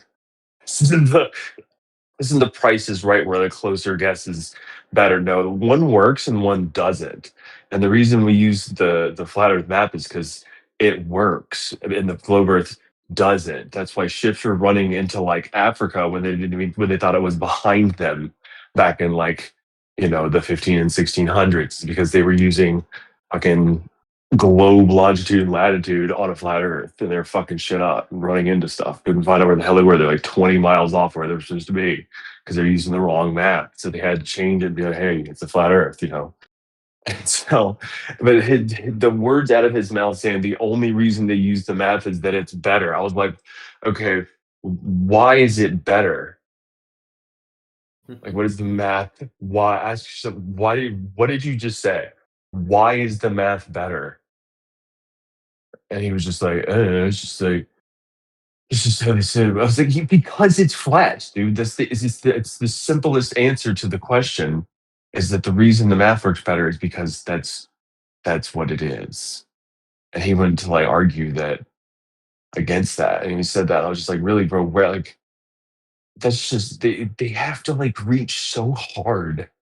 Like, Yeah. I don't even know what it is. Maintain the truth, maintain the lie, be comfortable, be right, not be wrong. Like, I mean, it's not even. They're making it the Baltard unfalsifiable.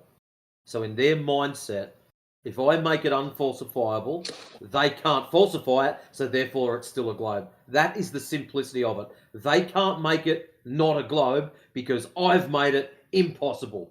Because I've said refraction, or I've said insert stupid comment here. That's what it is. In their headset, it's unfalsifiable. And that's it. If it's unfalsifiable, I win. Even though someone's outside of the conversation or look at third person will look at it and go, you're a clown. That's it. Oh, going back to what I was saying earlier, it's like when they want to be right and they want to like disprove us, they want to make us look dumb, they want to be it's a globe. And again, going back to what I said at first, it's like, but that's all they want to be right about. I don't know, but you guys like do realize that that's like bad for you, right? If you're like right, it's like it's not a good thing for you, like personally, for any of us, really. If you're right, if I'm wrong about flat Earth and all this stuff, then that's a bad thing for all of us because for on the globe that we're done again, total shithole, not a good place to be. So why the hell would you be like happy about disproving me or trying so fucking hard to stay in this shithole, bro? Like, get out of the cage, dude, for real. Get out of it. And it was simple for me because I've been a conspiracy theorist. Some of these guys also, you're talking about the logic. I've heard you talk to a ton of them. They're like the one guy, Jesse or whatever, was like, yeah, NASA's lied. Yeah, the government does nothing lie to us. We can't trust him at all. But then he based like all of his beliefs on like what NASA had told him and what we have been taught. And you guys were like, bro, like, okay, how can you continue to trust the people who you know have lied to you and you literally say you distrust, but you're willing to like continue to like feed on that and use that as your basis? Why? Like, why do you do that? You're gonna love this. Years ago when I was working over at the jail, one of our bosses did just the gaslighting thing. Come on, they treat you like a dog. Come on, mate, be a good boy. Come over here. Whack! Naughty bastard! Don't worry, mate. Come over here. You're a good boy. I'll keep feeding you. Whack! You come too close. Come on, mate. Come over closer. And that's exactly what these guys are doing. It's like they'll get their ass kicked, and then it's like, oh, don't worry, mate. We'll look after you. Smack. Here's some more information up the side of your head. It's all though, dude. Like, it's just, that gets you frustrated because I'm like, bro, like, okay, so again, I didn't know anything. Like, I just knew what I'd been taught, right? And I think some of the things that actually got me, because again, I knew all the conspiracy theorists were like true. I always kept track of them, but like, the one I had never, ever, ever looked into was flat Earth. And so when everything was coming out the files and everything's true, I was like, that's the best time to be a conspiracy theorist. The only thing I'll know about is flat Earth. I was like, I gotta find out what's going on with that. And so I literally started researching it like on like a Wednesday night after I got home from work at like 7 o'clock. I started doing research. And it's time to put my son to bed, and it's like 10 o'clock, and I come out there to my wife, and I was like, "So the Earth is flat?" And she was like, "Yeah, I'm thinking so too." And I was like, "No, it's like pretty obvious."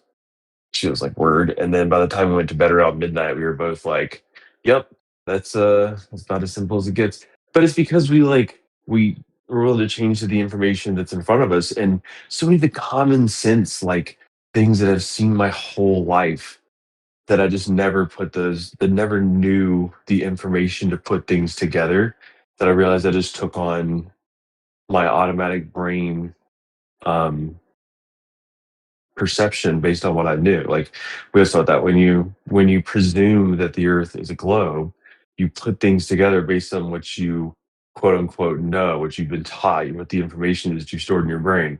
And so when somebody looks at someone, they presume they're on a globe. Yeah, things look like they're on a globe because you think from the start that you're on a globe. So you have a presumption that you're building around. Um, versus if you are truly coming in with like a learning attitude, you're like, okay, what's up? Like what do these puzzle pieces make? Not knowing, oh, these pieces are going to make this. I got to put this puzzle together so it makes this. No, you just look at the puzzle without looking at the picture and put it together, and it is what it is. But if you start from the beginning and think it's a globe, you'll think something like the whole stars rotating around Polaris picture, like the time lapse picture. That's one of my favorite pictures of like all time. It's such a cool picture. It's huge in space. It's one of the coolest pictures ever. But then when I was learning about it, like this isn't even possible on a globe, dude. Like this is. I was like, holy shit! How did I not even like have even a glimpse of an understanding of how that didn't work at all with like the globe? It's because well, we weren't taught that. But when I saw it, when I was doing research on this whole thing, I was like, that makes so much sense. And you're right, it doesn't work. And so many people, they don't have that attitude of wanting to learn. They don't want to change. They don't want to learn. They don't want the truth. They just want to be right or make us look dumb. One of the two things. And it's like, you guys I like don't think it's them wanting to be right. I think it's them not wanting to lose their hopes and dreams. I don't think they're going out of their way being, I'm going to be right at all costs. I don't think that's what it is. I think it's because it's been ingrained into them at such a young age that it's a part of their whole being, their whole construct. And by us coming along and saying no ball for you and taking it off them, it just wrecks their whole mental construct of reality. So I'll just hold on to the ball for now and give it a little cuddle because I can't let this go because I can't understand anything because everything is built around this. We're breaking them by saying no ball for you. That's all. That's what it is. We are mentally destroying them. Everything is built around that. I would say for the general people that goes true. I don't want to say it's kind of a combination of both of it. I'd say, and for the general population and the layman, as I say, what you're saying is totally true. Like they don't want their whole reality broken. Some people don't want to have that like reality broken. I'm thinking more of like the people we deal with directly on here because you dealt with them Yeah, too. we The get a people that are just combination. trolls, the people just want to fuck with you and just want to prove you wrong or something, make you look Check side stupid. chat. And Platter. yeah. It's not wanting to be wrong after demeaning flat earthers that traps many. So, and that's it. That's 100% correct. So they'll come in here. Society has told them that flat earthers are dumbasses. Who believes the Earth's flat must drag their knuckles when they walk. That's the type of dumb shit they get fed. So they come in here thinking, dumb shit flat earthers, I'm going to smoke these guys. All of a sudden, the tables get turned. They get their asses handed to them because apparently we don't know science. And then someone like Indio or Cyclone or DJ smacks them sideways with a good dose of science. And oh, by the way, this is what you don't know about the scientific method. On your way. And they get absolutely demoralized. And then all of a sudden, they wake up. Are they going to come back and apologise? A lot of people have trouble saying sorry. They have trouble saying, I'm wrong, or I need help. There's a handful of things that people really struggle to say. And one of them is, I was wrong, I apologise for being a complete dick when I was in here bad-mouthing you lot. They can't do that. Because remember, they've already been trained that they're better than us, even though they don't even know us. They know nothing about it until they get thrown in here, of course. But yeah, that's Platter. If I'm proved wrong by a flat earther, I can't live with myself after things I've said. That's exactly what's going on within a few of them. Platter's 100% correct.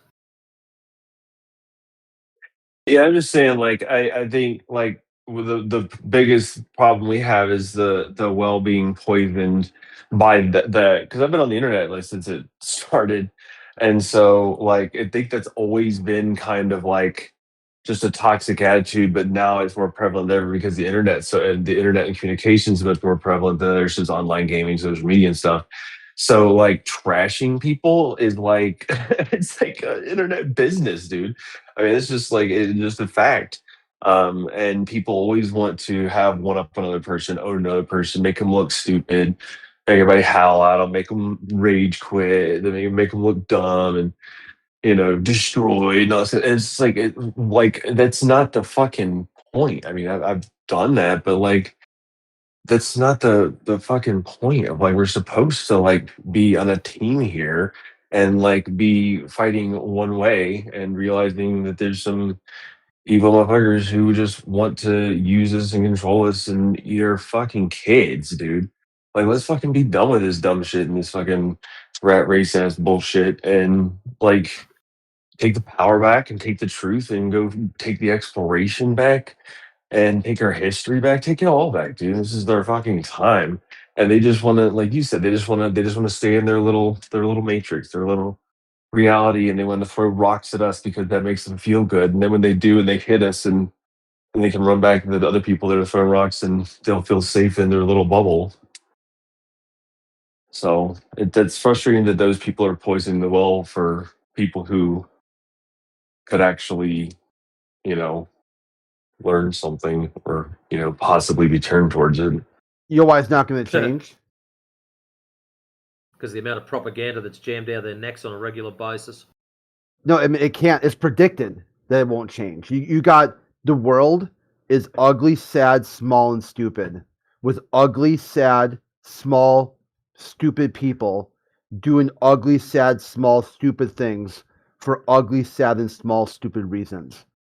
Now on the globe, this massive heliocentric model that they told you that anything is possible triggered all kinds of social movements, the Apollo program, the EPA, nuclear disarmament, the hippie movement, all this ideas that came in Star Trek about boldly going to new places and solving problems. All these ideas came from the Apollo program, and by the early 80s, they were all gone. All of it. No one gave a shit anymore. It turned into this moral majority. There's a satanic panic. They ramped up the war on drugs with Reagan's Just Say No. And that's pretty much what you got. You got the Reagan era, Nixon era, and a continuation of that ever since. And nothing's going to change. It doesn't matter how many times these guys see a photograph from space. The overview effect will never kick in. They'll never understand what they're looking at. It doesn't matter how many astronauts articulate this point of view to them. It doesn't matter how many times they read the writings of the people who invented the internet, like internet protocols for computers to talk to each other. The guy who invented it said, this right here is the framework for world peace. People kind of said, what are you talking about? Just because the two computers can communicate back and forth, how's that going to bring about world peace? He said, because now with this technology, in the future, you'll be able to log into the internet and talk to somebody anywhere on the earth, understand other people, meet some common ground. Just the pure act of communicating with people you didn't know will get the world become a much bigger and smaller place at the same time. And look what they do with it. The globalists log on, they shitpost, they make their echo chambers, they plan these very cringe social media warfare. I mean, this whole thing started in 2016 when The Guardian did back-to-back hit pieces against flat earthers. Why did they do that? because the atheists just lost the great meme war. The atheists picked a fight with the majority of the human race. People said, you know what? You're done. You've been demeaned, ridiculed, completely defeated. And rather than the atheists rebrand themselves, they said, you know what? Let's pick a fight with that group of Christians, because they just deemed flat earthers as deeply religious for some reason, in which they won't explain or take questions on. They said, hey, look at there's flat earthers over there. They're super Christians. So if we defeat them, then we can stay relevant. And it wasn't even the case. You got your astronaut corps. You got people, articles, all I've been reading on and off all day today about how pissed atheists are that the pilot said he's not worried about for Artemis. He's not worried about the heat shield problems because God is with him. God of the Bible. They did a prayer breakfast in space.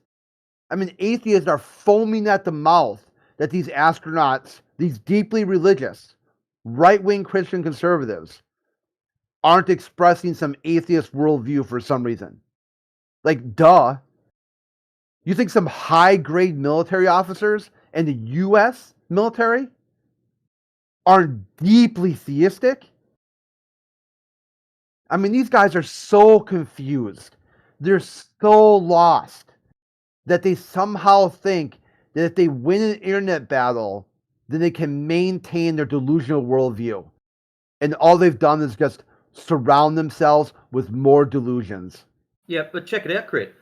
Most of those things you just mentioned are pre-1980. Most of these kids are not even close to that old. So why are they hanging on to stuff that they don't even understand or even know about? Well, it's a dumbing down of America. But we had this dude, I was in QOP server. It's not just America. These three guys came in after watching Artemis, and they're just shit-talking flat earthers. And I'm like, really? That makes sense to you? So this is a very weird example. So you just had about 400,000 people watch Artemis. Why is 3 of them so obsessed with flat earthers they would come onto a Discord server and spaz the fuck out? I go, that's a unique result. There must be an explanation there. You just supposedly saw the return of manned spaceflight to humanity, God bless America. And the next thing you do, rather than contemplate that with your 2 other buddies who were there with you, you log onto Discord and spaz, just spaz out over flat earth. And they're like, yeah. And you're like, and this makes sense to you. How? How does that make sense to you? And they can't answer it because they don't know. They really don't know what they're doing and why, because everything is always somebody else's fault. They're compelled to go on the Discord. Why? Because it's someone else's fault. There's a group of people there in the chat room minding their own business, talking about topics they want to talk about, and they're just compelled. But what drives them? Is it full, was it NCP mode? Or retard mode. Just straight up retard mode. And once the trigger gets activated, it's, I am a bot, I must abuse other people for... And they just jump into a channel and have to start just printing off, copy-paste, printing off Wikipedia articles so we can understand and be part of the drone society. Is that what it is? I want to know, what is that trigger? What activates it? Because they've got something in their worldview that some reason, disagreement or lack of knowledge or whatever, they've deemed these things as ultimately evil. They need to defend science. And you're like, well, no, the expert said, let the facts, let the experiments and the information stand on its own. It's self-defending. You don't need to go out there and defend science against people you quote are anti-science. By doing that, you've damaged science. Because now you've turned it into a battle, a fight, if you will, a fight to flat earth. And many philosophers have said over the time, as soon as it becomes a conflict, the first casualty is the truth. Because in their worldview, it shows you what they're about. They do not give a flying fuck that the Earth is a globe or not. What they want to do is be able to gaslight people, fuck with you, get you to think things that they know are not true. Because once they're able to do that, then up is down, left is right, war is peace. They're able to just completely destroy truth. And that's what these guys are doing. They don't give a flying fuck about flat Earth at all. Then what they want to do is get you to accept the absurdity, and then they can push in the real bullshit. That you guys, cosmic nihilism, all this other type of craziness.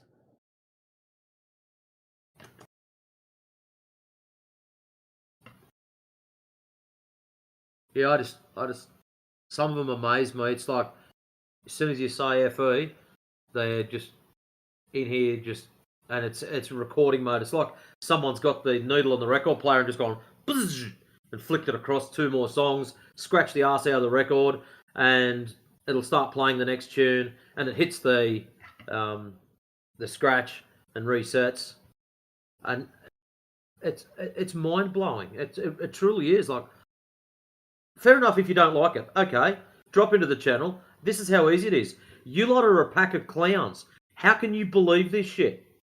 Thank you. And off I go. That's it. Or better still, here's a group of people that I disagree with. Why the fuck am I even going in this channel in the first place? Like, if I'm a die-hard Chevrolet fan, I don't go down to the local Ford gathering and preach about how great my Chev is, do I? Because I'm likely to get kicked across the floor. Like, if you've got an issue with any particular group, black versus white, young versus old, male versus... It doesn't matter a shit. Vegan, non-vegan, who cares? If you're a Team A and you don't like Team B, you don't go and hang out with them. Most normal people just go, you know what? I'll let them do their thing. I'm happy doing mine, and have a great day. And I'll go and do whatever I do. You don't go and sit in the opposition's camp and preach your own weird shit. That's a fucking mental disorder, bro. That's not a normal person's actions. That is just a complete nut job. Yeah, it's worthy of study. I mean, psychologists should listen to these conversations and just hear and just how the globalists act. Just listen to them and do an interview. It's like, where on this doll did disagreement hurt you? That you've got a group of people who want to be left alone, who don't give a fuck about you. Why does that matter to you so much? Okay, Jesse, I know you can hear me. Yet again, you didn't have to give me a 4-page essay. This is the simplicity of the fact. You're showing me happy little ships sailing across the water. You are claiming only 40 feet difference. That's nice. But yet, your conversation entails differences between 1,000 and 2,000 feet. Are you fucking thick, or don't you comprehend what I'm saying? If you're going to be telling us about refractive issues at less than 50 feet, 50 feet, there's no necessity for you to stroke your cock about what happens between 1 and 2,000 feet. You see the problem, Jesse? Like I said earlier, you preach one thing and you're practicing something else. Your conversations with DJ are all about stuff happening less than 10 feet. So why are you using the red herring of, oh, but this happens between 1,000 and 2,000 feet? See, Jesse, you're still failing yourself and you're still too stupid to understand. Get in with the game, bro. Come on. Get out of NPC mode.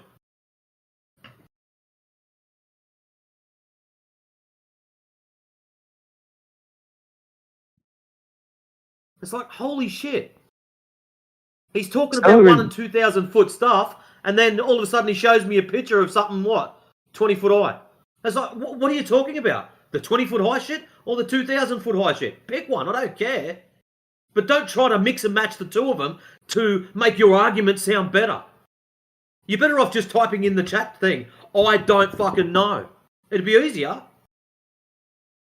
least you'd be honest about it. Sorry, Crit. I just saw something No, you got it. stupid. I didn't know Jesse was here.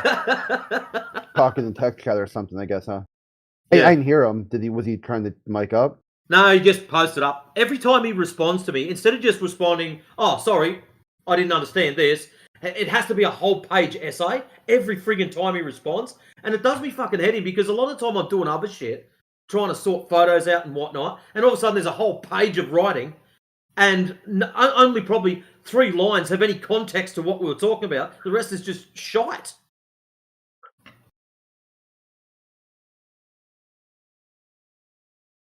Nice picture, DJ. Thought it was funny myself. I'm trying not to laugh at it. Oh, so now to protect himself, he's showing his mountain shots. So earlier the conversation was about shooting across a lake that was 3.2 miles across, and his defense mechanism was to jump to between 1 and 2,000 feet. And now in order to protect his own sorry little white ass, he's got to jump to between 1 and 2,000 feet. So where's the lake in that shot, Jesse, that we were talking about? You know, the 2 videos you posted of number 1, the sunny episode, number 2, the rainy episode? Or do you just forget about that? You've done a hard reset. Maybe just do another reset, forget the whole lot, and come back and start again new tomorrow. See, this is what we're talking about, Jesse. Your inability to follow a bloody conversation, to track what is going on. For some reason, you like to preach one thing, practice something else. Stop doing that. The conversation was about your 3 Mile Lake video, theodolite, raining, and all the tests in between.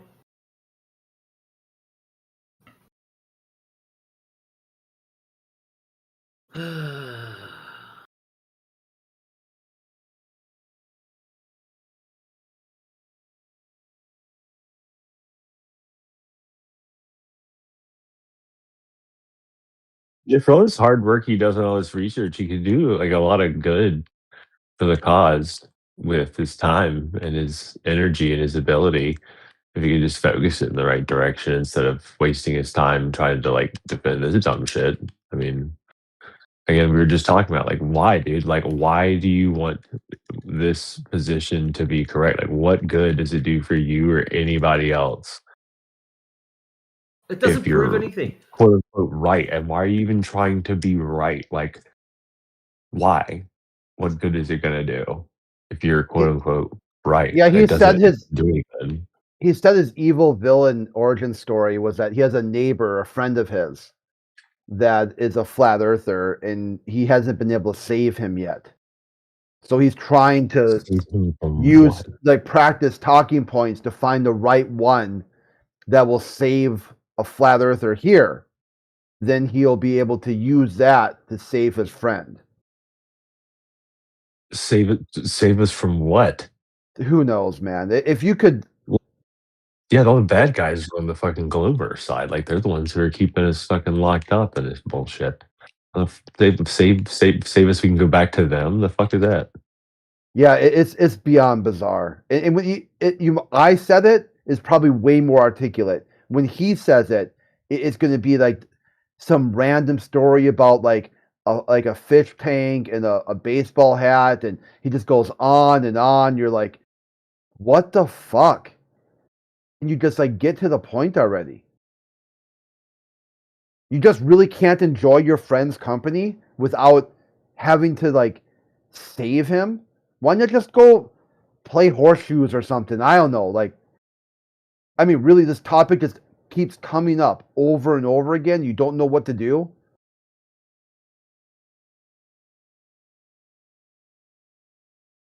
Like it's some sort of salvation issue.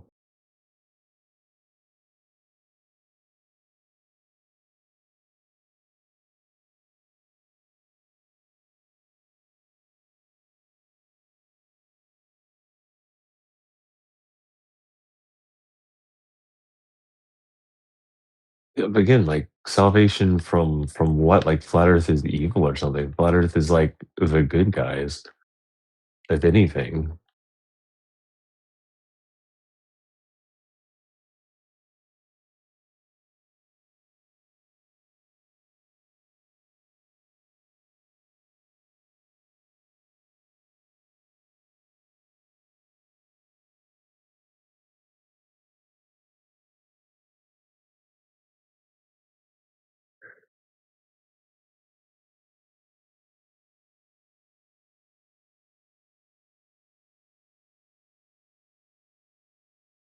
I just think it's interesting how he can go out and do a theodolite measurement. He parks himself on top of a hill. That's great. He's got his known elevation, what it should be. That's great. He then looks at another hill that's higher or lower and takes an angle difference of horizontal to the angle of the other hill. That's great. So we've got an elevation angle based off of 0, which is hopefully that's where he's zeroed his theodolite or total station at. So he's got an elevation angle. That's it. And in his mindset, this is proof of curvature. Whereas when I look at it, all it is an angle from point A to point B. There's nothing referencing that says that must be curvature. It's just an angle, one singular angle. It doesn't mean anything. It's, hey, look, the angle difference between horizontal of my theodolite and what I'm aiming at gives me an angle reading. Ta-da! And he seems to think that that is a construct to curvature. You can't get curvature out of one single angle reading, Jesse. It doesn't work like that.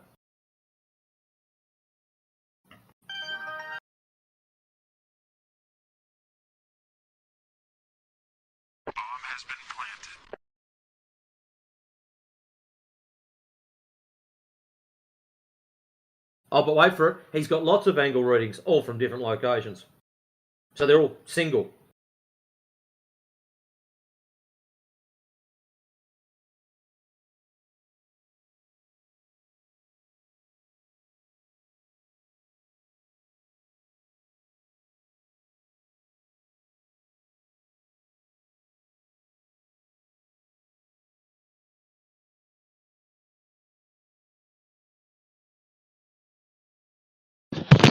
Oh, he's got the reciprocal zenith too, where he says that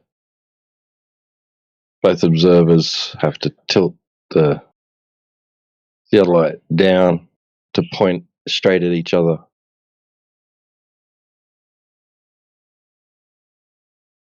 What was that? The reciprocal perspective measurements? Yeah, am I not? Hopefully that was everyone. Feel so Oh, bad then. yeah, I just got kicked, yeah. That's weird. Discord doing weird stuff. It's NASA trying to hide the truth. Why would NASA be trying to hide it? They put the truth in plain sight, right in front of green screens and all sorts of shit. I can't believe people still believe that stuff. Crazy.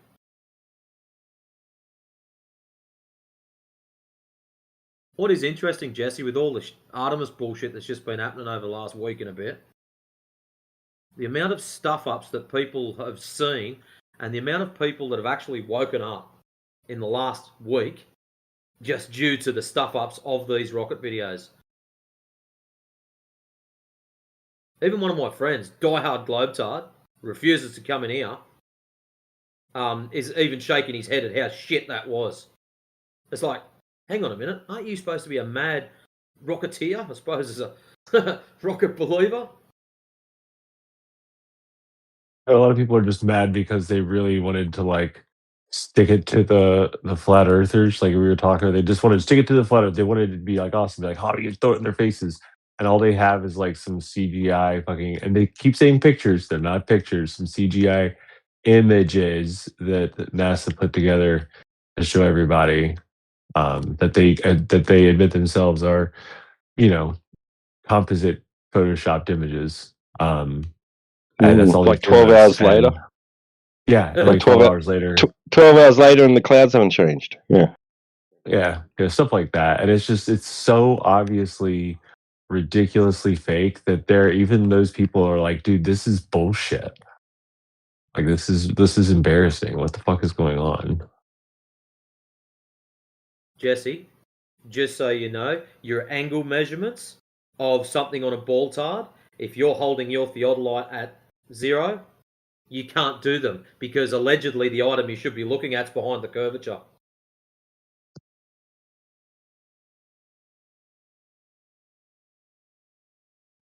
Could you say that once more?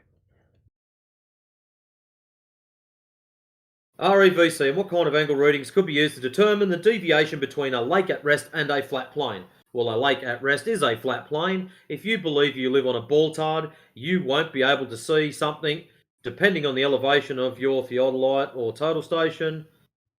You won't be able to see behind the curvature in order to take a reading. So your angle readings are null and void because you won't have any. The problem is you're producing them. Do you see the issue? On one hand, ball-tard, no angle readings. Can't do, not possible. On the other hand, you're providing angle readings. So if you can't do them, how are you providing them?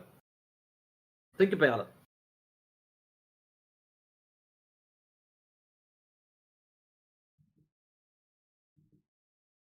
Why could I not measure the angle to, On say, a a flat flashlight plane, that I can see? Jesse, on a flat plane that is supposed to be a sphere curving away from you, once it's below zero, you can't see it. Non-existent. That's the horizon. So if you're doing angle measurements to anything that's beyond that horizon on a flat plane, like a lake, you have failed. You don't have a ball. Your measurements are killing yourself. You can't see that for some reason. You've got full tilt tunnel vision, and all you want to see is that globe. But as soon as you do any measurements that's beyond where the horizon should be, so this is what you should be doing. Take your theodolite, your total stations, whatever, work out your elevation over your lake like you did on your 3-mile test, and go, right, where should the horizon be? Horizon should be X distance because I am at elevation Y. They are comparative. They are tied together. The taller you go, the further you should be able to see around your ball-tard, based on ball-tard mathematics. So you get your horizon distance, and then you look through your theodolite. Can I see past that horizon distance? Yes or no? It's black and white. There's a solid line. If it's a physical position, and you can see beyond it, you fucked up. You're not on a ball-tard. Or, option 2, the ball-tard is a little bit bigger than what you thought it was.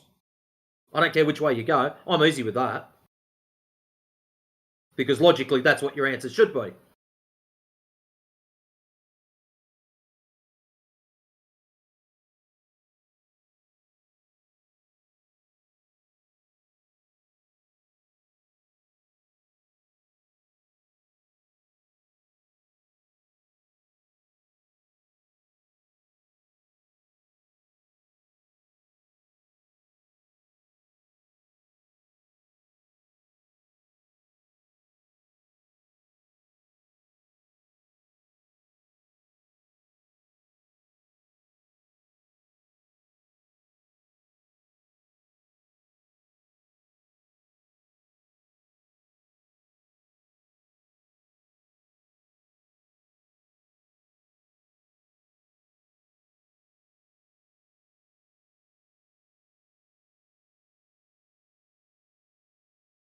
Actually, what I'm going to do for you, Jesse, instead of Control-C, instead of you asking me to go and do your mathematical fuck-ups, go to GitHub and do them yourself.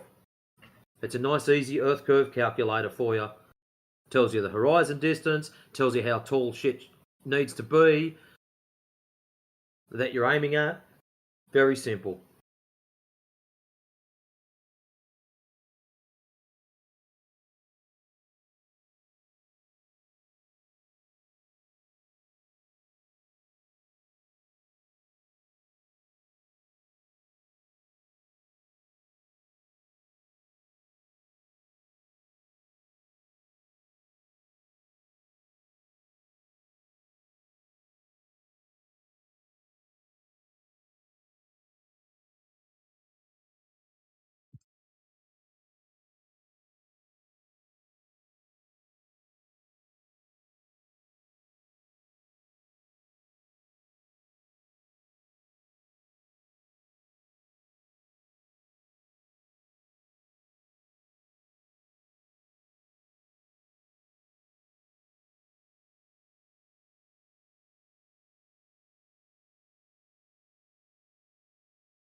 What the fuck did you just type up?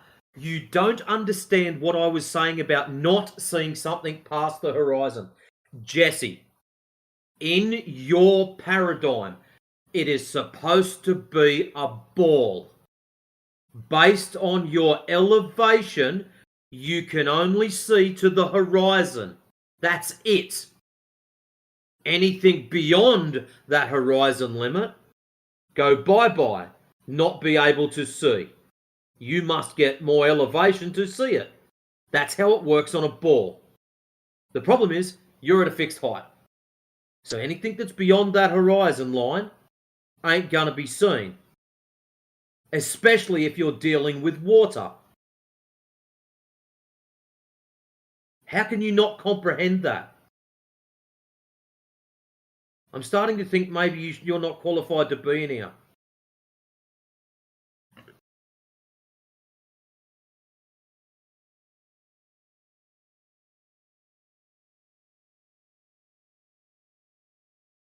Okay, we're going to do it the easy way. Let's just do it the easy way so he gets it. Right. P-L-A-C-K. Where is it? I like the multiple choice one myself.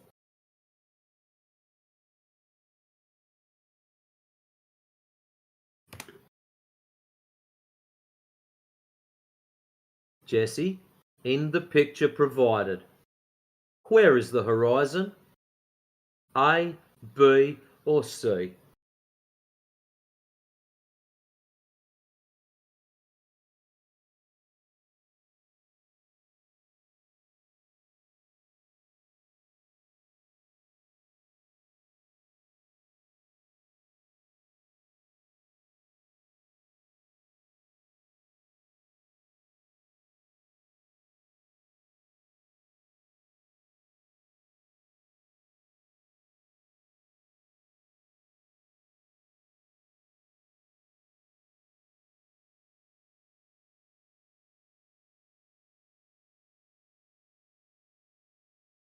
See, Jesse, you going out to a lake, setting a flashlight up at 48 inches, and then running to the other side of the lake, and then getting your theodolite and setting it up at 48 inches, and then measuring the up and downness in between you and your original light that you've set up. How do I know you didn't just fuck up setting up your theodolite? How do I know you're not just a complete numpty who didn't zero it properly to begin with?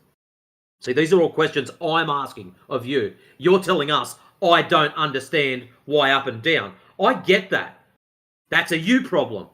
But the problem I've got is I don't even know if you've zeroed your theodolite properly. I don't even know if it's calibrated properly. I don't even know if you're spitting out bullshit numbers. No one does. It's just your word. And what's interesting is there's only two people that claim to use theodolites or total stations that can get earth curve measurements. That is you and Roofy. And just so happens those two people are anti-FE. Isn't that interesting? Heaps of surveyors out there, none of them running around saying, oh, look, I've measured earth curve. And when you do press them, you ask them why it gets twisted through a formula. And then they stand back and go, oh shit, it does too. Only two people I know of that seem to be able to measure earth curve is you and Ruhith. Maybe you should take a step back and question that, Jesse. Why is it? What are you doing that other surveyors are not doing? Or better still, what are they not doing that you are? Or vice versa? It doesn't matter. Have a look at what you're doing different. Is it just so happens you're cherry picking really shit days? And then you're going to complain about, oh, refraction. You still haven't answered my question yet. A, B, or C. You can go with D, but that'll be funny. So then you're going to turn around and preach refraction. Okay, so how do you know, Jesse, that you've got your crosshair aimed on what you believe it's aimed at? And it's not just getting bent the shit out of way. And you can't answer that. The correct answer is, I don't know if I'm aiming at what I think I'm aiming at. If you're being honest about it.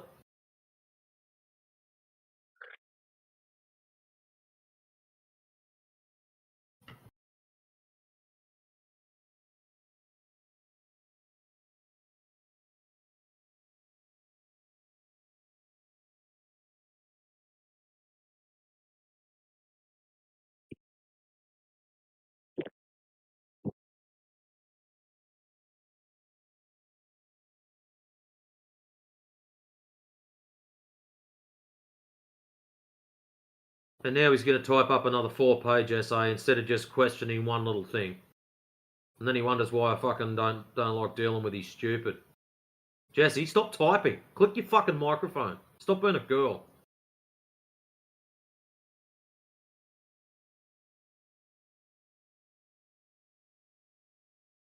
Question 1. Where's the horizon? A, B, or C?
No, BRB is not a selection.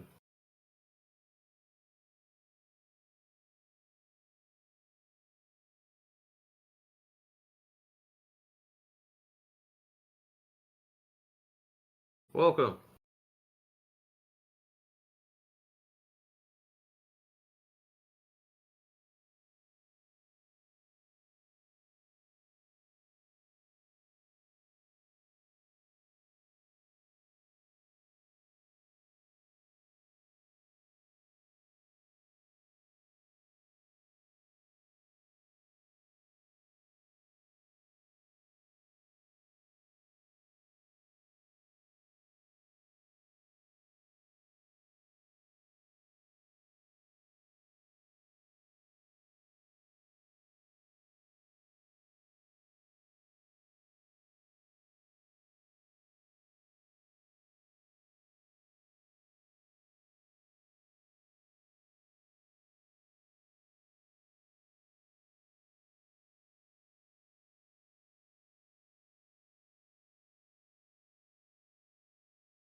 So much serenity.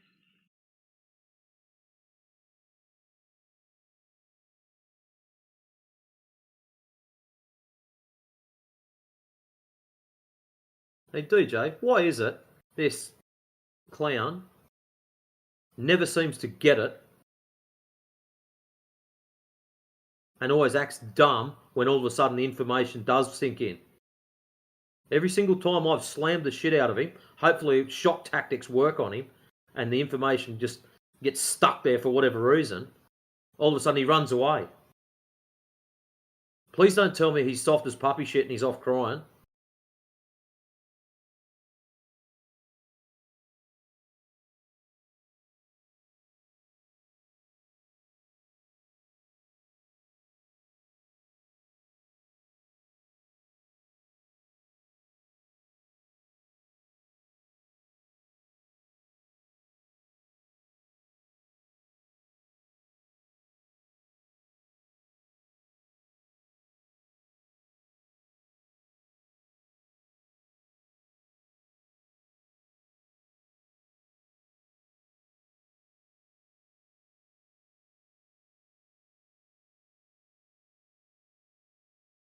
Welcome to the new person that dropped in. I don't know who it was. I heard the doorbell.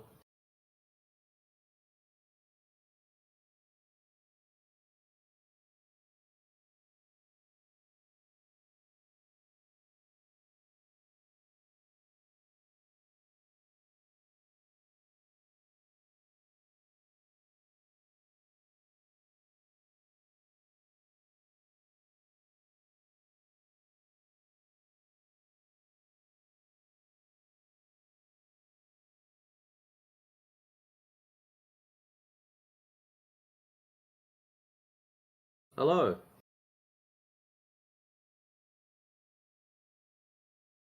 Very quiet in here. Don't you think so, Heffy?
Hey, Matrix.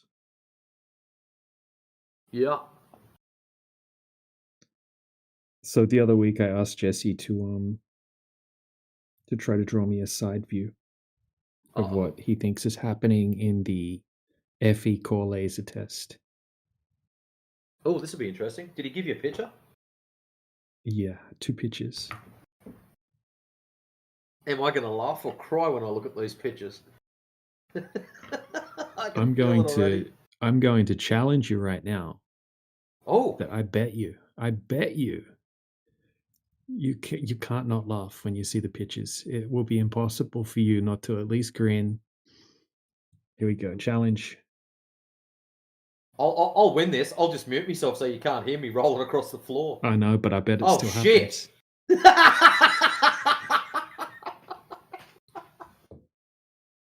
You're joking. That's the picture? You're taking the piss, Yep. aren't you? The screenshot. Wow.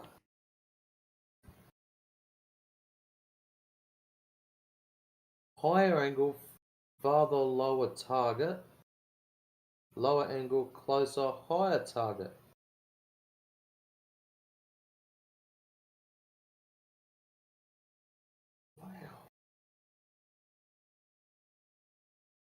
This looks like one of those games, you know, where like you have the tanks that you move around the levels and you shoot like the things at angles and they come down and drop on top of you, and you're just kind of guessing like where the shit's gonna land. It like bounces around and blows up and stuff like that. This reminds me of. This reminds me of it. What was that old game? No, was it Nuclear War or something? There was an old tanks game, and you could have like 10 of them on the screen at once. Yeah, yeah. And that's like what they it used to started do, with like is that shit. yeah, yeah. There's all kinds of games of that. I think Worms Armageddon back in the day was like one of the first ones, but then there were so many games back in the 8-bit and 16-bit era that were just like this with like little angles and stuff. Armageddon. I'm Worms original. Don't worry about Armageddon. Well, the last one I think was Worms Armageddon that I can think of. Yeah, but I played the original, all the original ones. Missed. Here, I'll show you a little test, a little observation. Oh, actually, a pretty good one. So this is over 13.7 miles during the daytime at a lake. Here's the screenshot of the location. Right, 13.7 miles, pretty damn long distance. Okay, here's the camera setup. I think the camera's deep is about that, like? 4.5. Oh no, not relevant, but yeah, I was just curious how deep I it have was. no idea. It's Lake Utah. You could probably look up how deep is Cool. Lake Utah. All right. Now, over that distance, just the raw curvature is 125 feet. All right. So the first test they did, because this kind of shits on Jaren's torch test. Okay, so here's the height of the torch. So the camera they did show in the video, they show the height of the the camera, it's about 4.5 foot, and then the torch is about 5.5 foot. All right, so here's a side-by-side picture of the torch. Pretty cool torch, actually. Must be a pretty damn bright torch. Anyway, we can clearly see the torch, and then they basically they say, okay, put your hand in front of the torch, and then he puts his hand in front, and instantly the light goes away. And then they pull out a laser beam. All right, so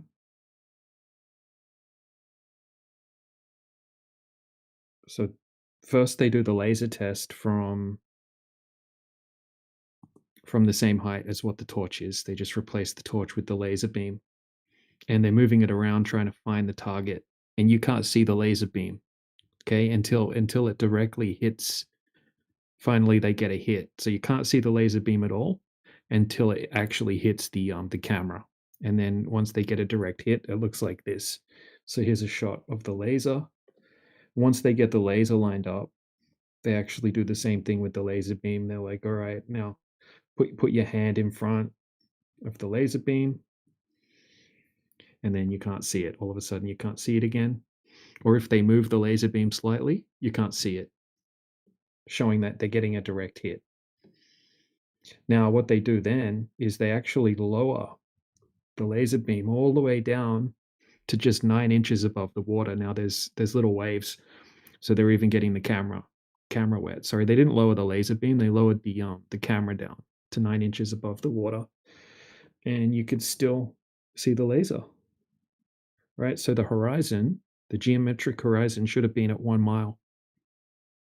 There's the map there.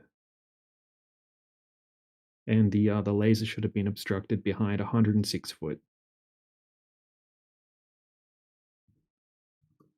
So yeah, that's not a bad little video, that one. And I'll post the source video.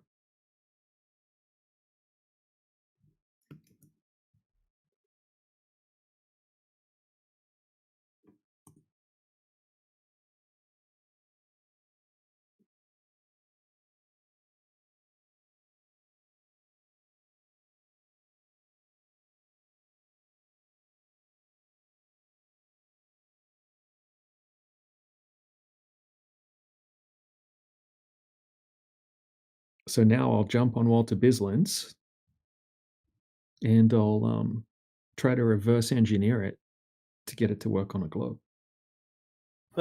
See how much refraction we're going to need for this one. Insert the K factor. Okay, bend over.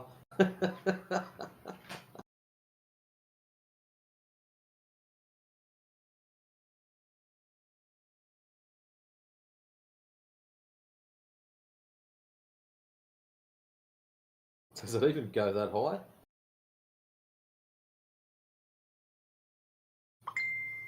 Well, it goes up to like flat setting. It goes up to where there's so much refraction, the Earth is flat, basically. So No, but what I was thinking is maybe you might have to go up so high that the Earth is actually concave in order to get it to read correctly. Or does it just once it hits flat? I think it only goes up to flat. That's a shame. Because I'm quite certain that a lot of these tests would have to have a concave Earth in order for their refractive claims to work.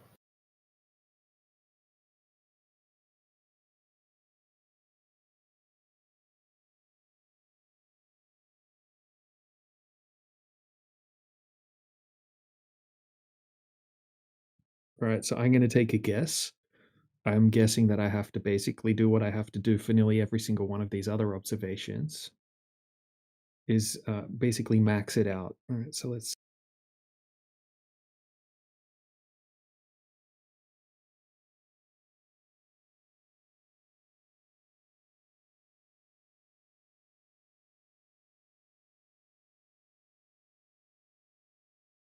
All right, so here's the results.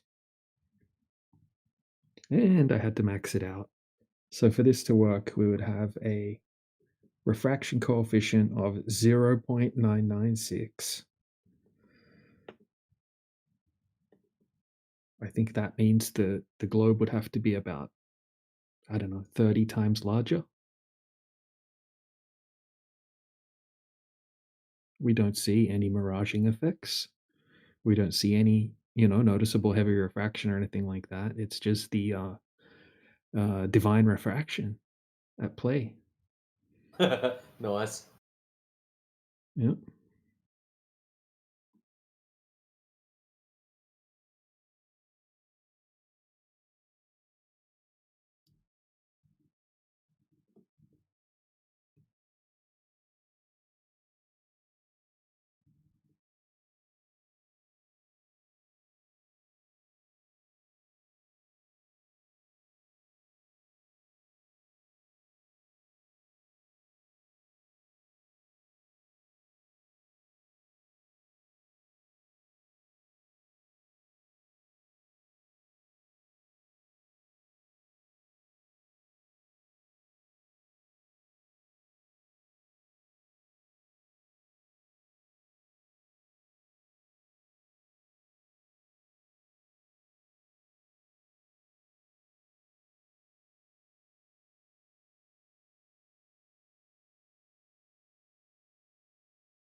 Welcome. To run away if you want.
Welcome.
Always the way, isn't it? Someone drops in, you start at the top of the list, you work your way down, and they're gone before you can find them because they were the very bottom person.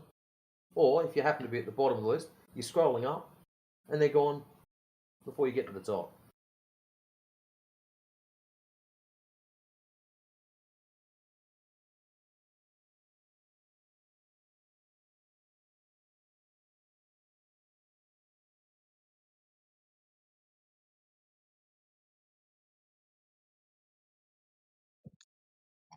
What's that for me?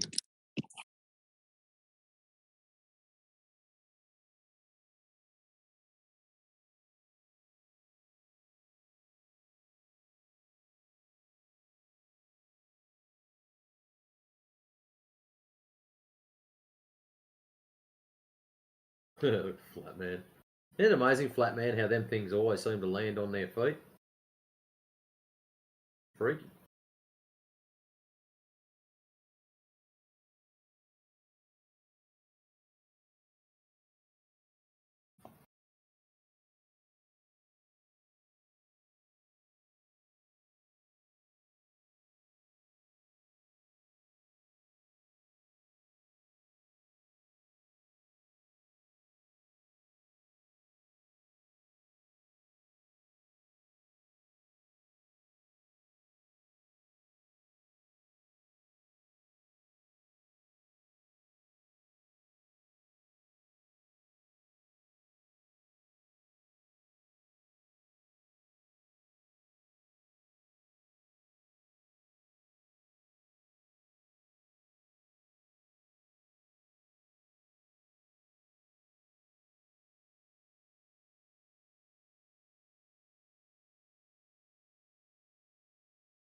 Big girl's blouse was the technical term, teabag, that I chose.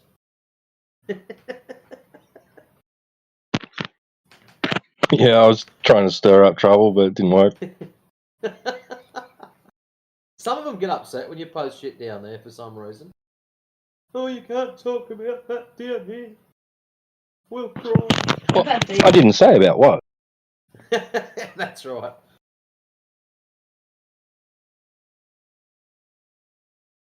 Yeah, just some of them seem to suck more than others. I don't know why.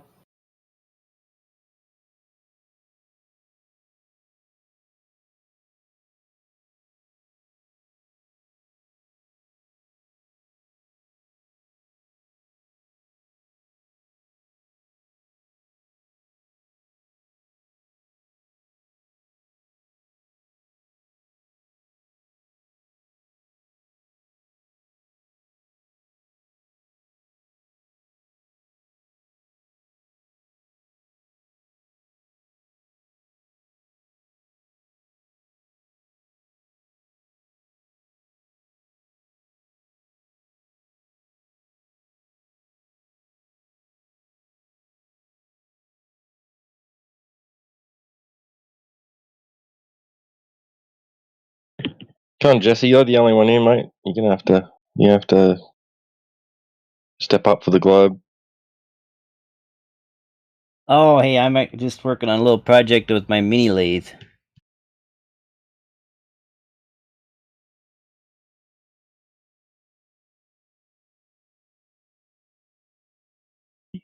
With your what? A mini Lathe. lathe. It's a lathe that fits in your lap.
He's either got exceptionally large hands, or that lathe is small.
Take a look and see what just breezed in the door.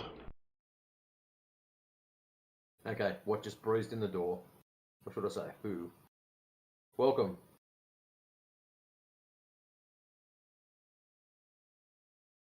Here we got Organism 1, Mang.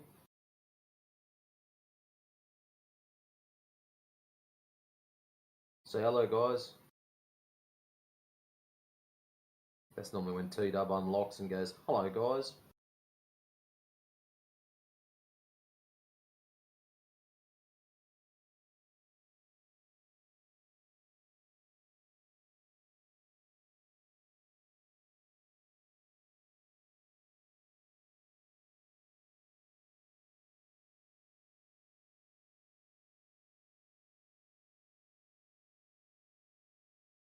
And welcome to LB. Hey LB, how's it going?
Hey, what's up? Hello. Welcome. Yeah, Yes. there's a Hello. there is a question bugging me inside. Can you answer that? About do you agree that in a state a shortest distance between something is a straight line, right? If Earth is flat, the shortest distance would be a straight line, right? Between any 2 points. Well, there's no necessity for the Earth to be flat in order for you to have a shortest distance is a straight line. It could be any shape. The shortest distance is still a straight line. So, What you mean? well, the shortest distance. Okay, you've got point A and point B. Excellent. The distance between that, a dead straight line, is what it is. Nowhere do we have to be on a flat Earth or a round Earth or a ball Earth or any particular shape to necessitate that the distance between point A and point B is a straight line. That is a fact, unless you've got some other weird shit going on, bro. So it doesn't matter what shape the ground is. The shortest distance is still a straight line. So please continue. You're probably confused now because you had some little twisted idea going on that only on a flat Earth do short distances mean So something you else. agree that a shortest path between any 2 points is a straight line, right? Yeah. There's no Yes. anything odd about it. Then Clearly, he just said that. yeah, then if flights, aeroplanes use, why they don't, just travel in a straight path? Have you been in an aeroplane? Okay, well. The Take a flight. step back. We agree the shortest distance is a straight line. And now all of a sudden you said weird stuff about aeroplanes and light. No, I mean, have you seen the path of aeroplanes? How they move? They don't go in a straight line, doesn't they? I mean, No, they don't. yeah, exactly. They. So what has you were So equivocating? why don't they Okay. simply? So on one hand we've got the straight line, A to B. On the other hand, we've got something not following a straight line. Yes. What are you trying to get to? I'm trying to say that why don't aeroplanes simply move in a straight path? Because it's a shorter distance. Why do they have to, make a parabola shape, right?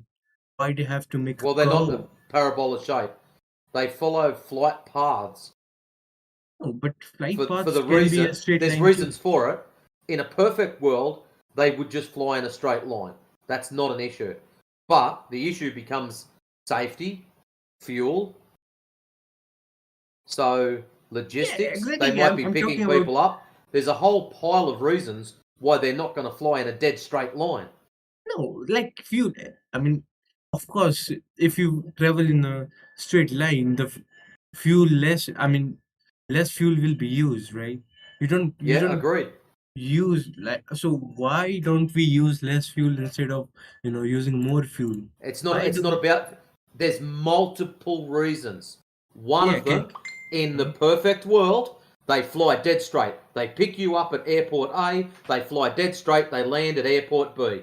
But this has its disadvantages because they've got to come and pick Matrix up from Australia and they've got to fly a roundabout instead of going dead straight, which is a bit of a hassle. They also follow flight corridors for safety reasons. We can't just have the planes going higgledy-piggledy all over the place. They need to have some kind of organisation so we don't have accidents in the sky, because that's not good. That's true too. I'm just wondering though, bro, with your globe. I mean, if the Earth is a globe and airplanes fly the way that they're claimed to on a globe, then they're not taking the shortest path, because the shortest path would cut out the arc, and they're in the air, and I'm sure that ground control could easily direct them to miss other traffic, and they could just cut out the arc and just go in a straight line through the air. That would be the shortest path, but they don't. For some reason, they take this big arced path in the sky going around a ball when there's all this space beneath them that they could be taking, which is cutting out that extra distance. That doesn't make any sense. Why are they doing that? Because in a globe, it's the shortest. I mean, no, it's not. No, it's not. In the air, Huh? it's not. On the ground, maybe, but not in the air. Not in the air, bro. Isn't he talking about the flight path looking like Yeah, an arc he because it's probably is. in- But I'm talking about something different. I'm talking about, okay, let's say they get to cruising altitude, 35,000 feet, right? Now they're going to follow an arced path, right? They're going to go up and over the curve, right? And follow the curve, right? There's a straight line, and like, let's say for like 10,000 miles, they go to let's just say 5,000 miles. They're going to fly across in an arc pattern, right? In an arc fashion in the sky over 5,000 miles distance. Now, between those 2 points, there's a straight line that they could have taken that they didn't. Why didn't they? Because the Earth is globe and No, but there's nothing in the way. It's in the air, bro. It's in the air. The shortest It's in the part. air. There's nothing in the way. It's in the air. You Can I don't have speak? that excuse in the air. You Can I don't speak? have that excuse in the air. And It's not like they have to tunnel through the dirt, right? yes, So but the shortest path in a sphere is not in the air. It isn't. prove me wrong. On the surface, yes, but not in the air. Do you understand what I'm saying? The Prove me shortest wrong. distance in the air over the top of a ball is a straight line. There's nothing in the way. There's just air that they could fly through. Why don't they do that?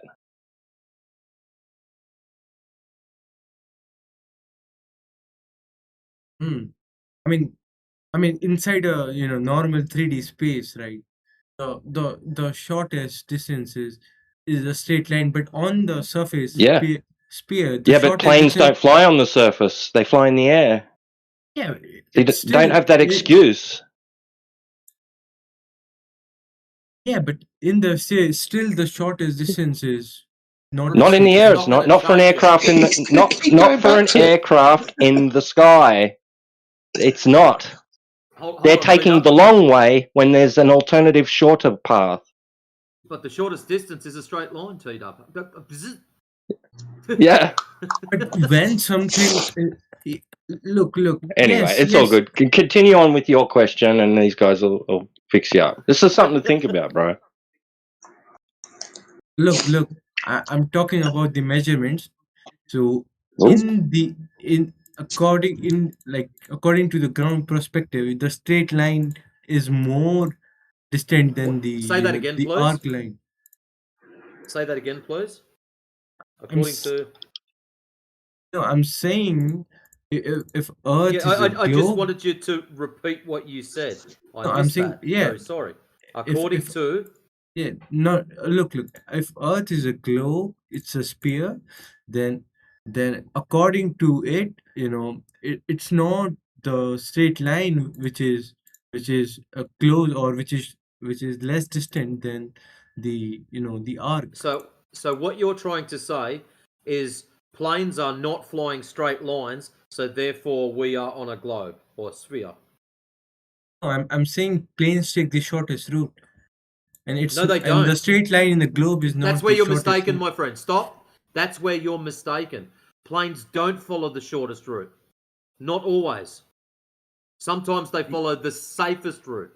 Sometimes they follow logistical routes. Yeah, but yes, exactly. No, don't just but. That is not the shortest route. If we have to fly all the way around the Pacific Rim to pick up people, the shortest route from San Fran to Sydney would be straight across the middle of the Pacific, maybe flying over Hawaii, catching the top bit of catching the edge of New Zealand. That's not what they're doing. They're flying around the Pacific Rim. Why? Because they can only fly so far from land. It's a safety thing. So you understand safety, you understand fuel, you understand logistics, but it's not a straight line. I don't care if it's a straight line or not. I agree with you. The shortest path is a straight line. Now that we've agreed with that, we put that bit to the side and we have a look at everything else. We look at logistics. Is it logistical to follow a straight line? No. We look at safety. Is it safety to follow a straight line? No. We look at fuel consumption. Is it more economical to follow a straight line? Yes, it is. But Matthew, there's all these other factors. There's all these other factors which get thrown into the mix and mess everything up. But Matrix, just tell me give me a reason behind if why. If you say they fly in a straight line again, I'm going to press the mute button. Seriously, bro. All right. No, I'm asking. Let me jump in for a second. All right, dude. Have a look at, maybe this is what you're talking about. Look, have a look at what X posted at 35 minutes after the hour, where it says the Great Circle Route.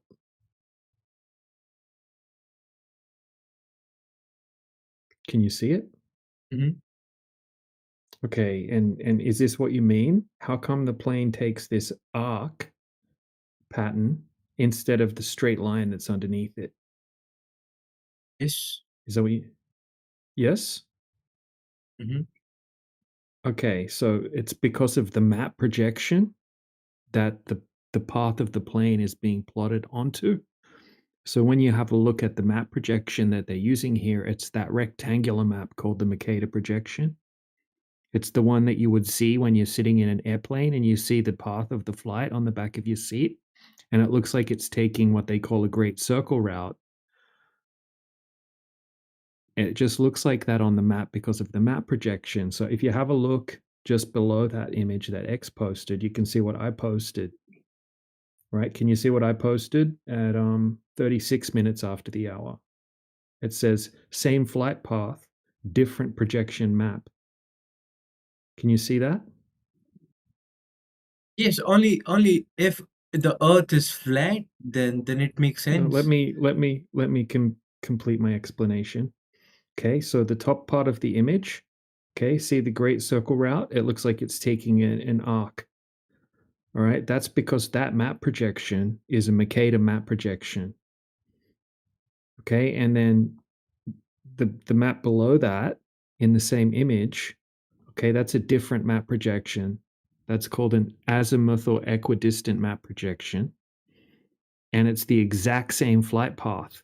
Notice how it looks like a straight line now, right? Yes. On the map above, if you put that same flight path on the map above, it makes the arc. If you put the same flight path on the map below that, it makes a straight line. Both of those maps are based off the same spherical coordinate system, but the flight path looks different because they're different map projections. Both of the map are same. It's just the difference is the first map is a sphere, the second map is a flat Earth. No, they're not. They're both No, maps. that's incorrect. Globe projections. Yeah, they're both maps based on latitude and longitude. Okay, they're both the same coordinates. Okay, just on one map, it looks like it's a straight path, and on the other map, it looks like it's a great circle route. Like it looks like it's a big bowed path.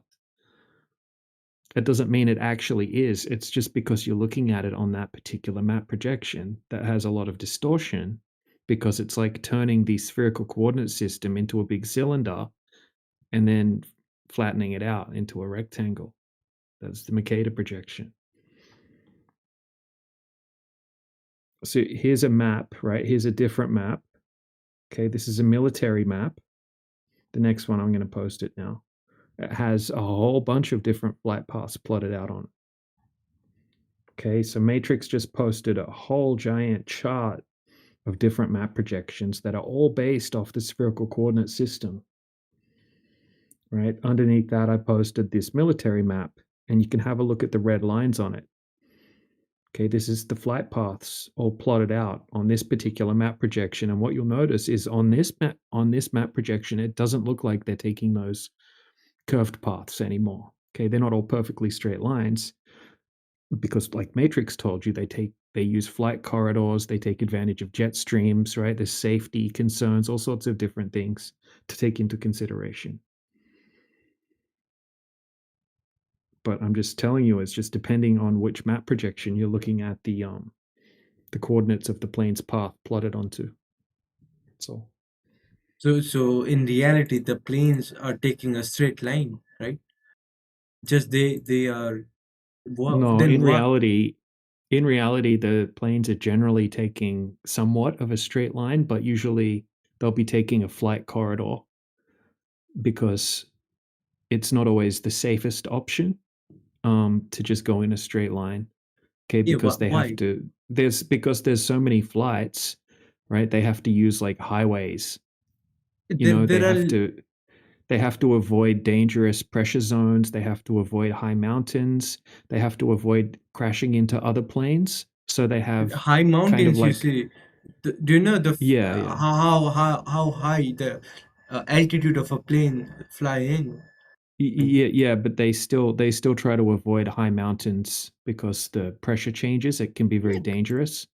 High mountain because they don't go through Himalayas. So where are the high mountains? Right, but planes take flight corridors. right? This is no secret. This is a fact. Yes, the air helped the plane to, you know, Yeah, so they have a flight corridor because it's they want it's organization. It's like a highway for the sky.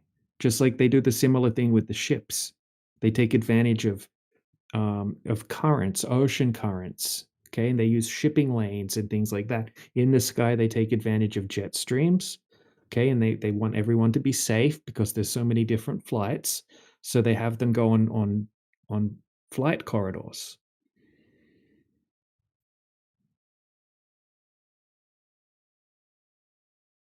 I got it. Yeah, you see. Yeah, yeah. And there's also a lot of pilots that are flat earthers as well. Did you know that?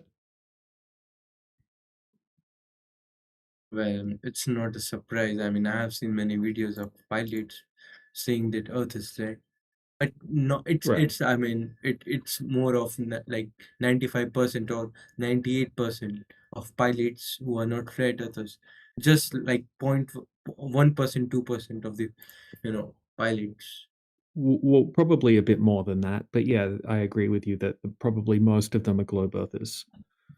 I mean, if we just look at the general population, I mean, there's a lot more flat earthers than there used to be. See, back in 2019, they did a whole bunch of surveys in all the different countries, and in most countries, it's about 10%, 5% to 10% flat earthers. And now they've started to do new surveys, and they've just done one recently in Brazil. So in 2019, 7% of Brazilians were flat earthers. Now in 2026, 22% of Brazilians are flat earthers. So those numbers are going up. So I'm guessing that the pilot numbers are going up as well. Yeah, could be, uh, according to what's the population of the Earth? How many people are there? Do you believe in the facts? I mean, the 8 billion people. Right. So let's say, about 10% are flat earthers, and that number keeps rising. It's a So lot of you are people, saying though. It's a lot of people. 800 million people are flat earthers, right? I think it's some countries there's more than other countries. I think some countries maybe like depending on the country, I don't want to name any countries, but some countries will have less because some countries have populations that don't really question authority as much, and other countries question authority a little bit more. So some countries will just generally believe whatever they get told to believe. Not everyone, but the vast majority. And then other countries are very, they don't trust. They're not as trusting of authority, so they'll question it a lot more. Like America, for example, there's a lot of flat earthers in America.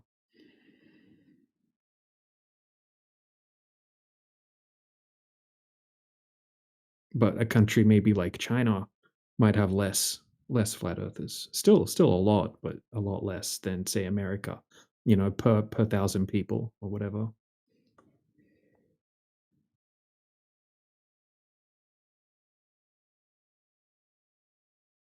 I see. Yeah. Well, thanks. Where are you from? India? You from India? Yep. Yeah, India's a pretty cool country. I went there last in 2024. Oh yeah, thanks. I mean, South India is very beautiful. generally, yeah, it is. I mean, if you want to, view the cultural side of India, it's north, and if you want to be more of a infra type, it's more of south.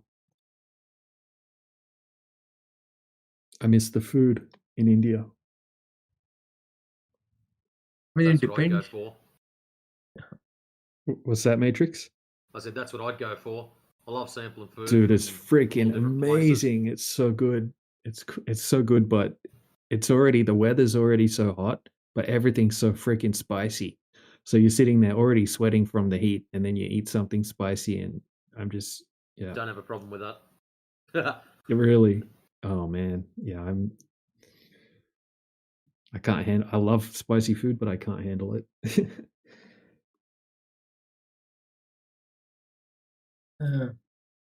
See, I think I'll have to go. So yeah, it was nice talking with you guys. Bye. All right, man. Catch you next time. Yes, sir.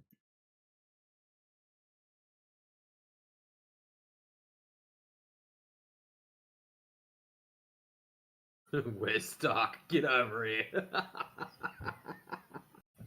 Oh shit.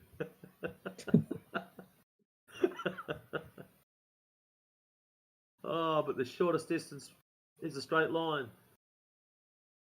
Wait for it.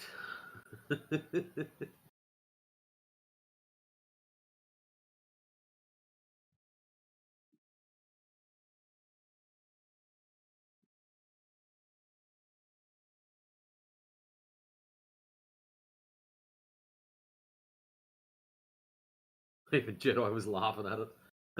He's probably said, you know what, this is way too early.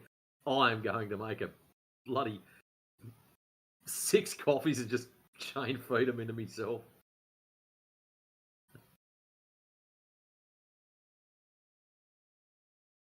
I'm not coffeeed up to deal with this shit at the moment, mate.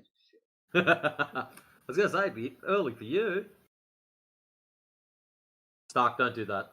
Don't be silly. Don't do that, Stark. You'll regret it.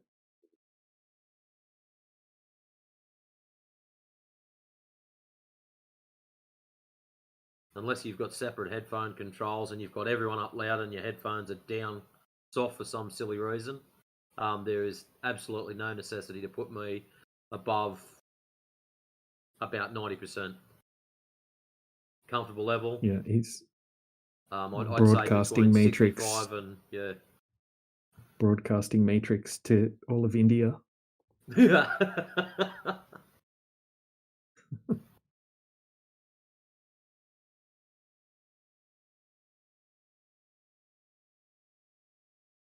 So I was out and about this morning, Jedi, practicing with me infrared camera, smashing some shots out.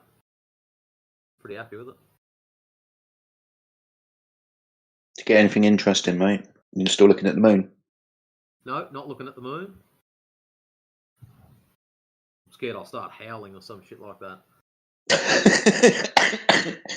Yeah, I'm always worried about that. But I did get some good shots. I'll see if I can. Where did I put him? Where is? Is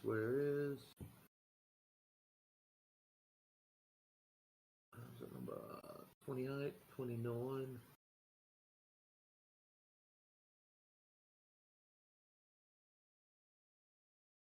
Yeah, there's one. I'll post that up.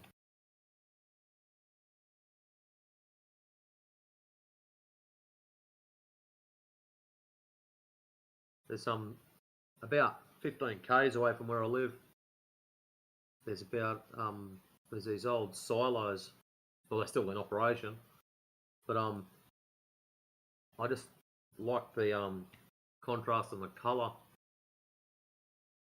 You know the movie Gladiator, where they first see the Colosseum and they look up and you see the clouds going across and the birds fly out the top of it.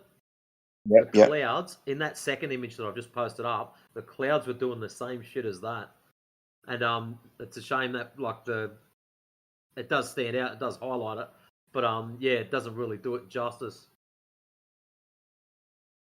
But there's a couple of photos. Where's that other eerie looking one that I did earlier? That one.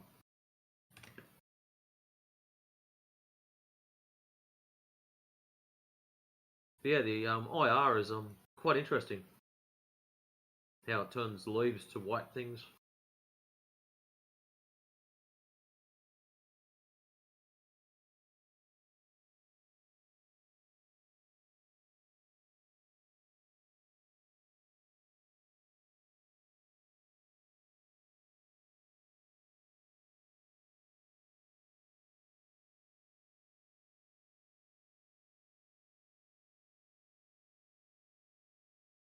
What is that one? 94.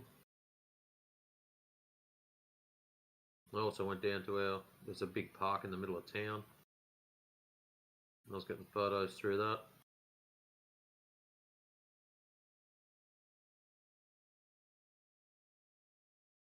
That was about 10:30 this morning.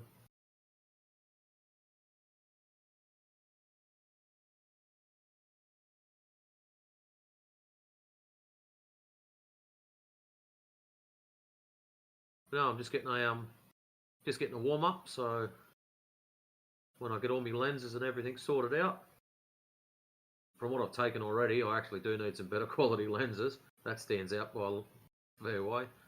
But yeah, when I get all this sorted out, she's going to be quite entertaining, doing some long range shots.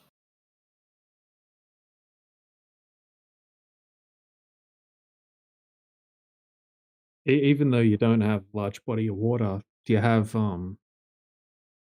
like hills and stuff where you can get the elevation and then find something That's the off in the hard bit. distance? The only couple I'd What? probably have to drive towards Wellington.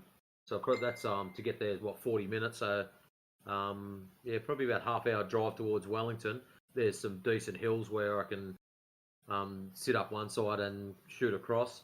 And also another good spot is if I go to Parks. So where the radio dish is, just past that, probably about 10 minutes past that, off the road. It's nice and flat, and then there's hills up in the background.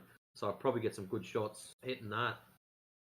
What about, do you have like vast flat areas where you live? I guess if it's not hilly, it's got to be flat, right? Surely have No, you got like it's long low rolling hills. That's the problem. And they're yeah, all the yeah. same friggin' height. So you get on top, and it still looks flat anyways. So yeah, it's just a pain in the ass, big hollow sort of.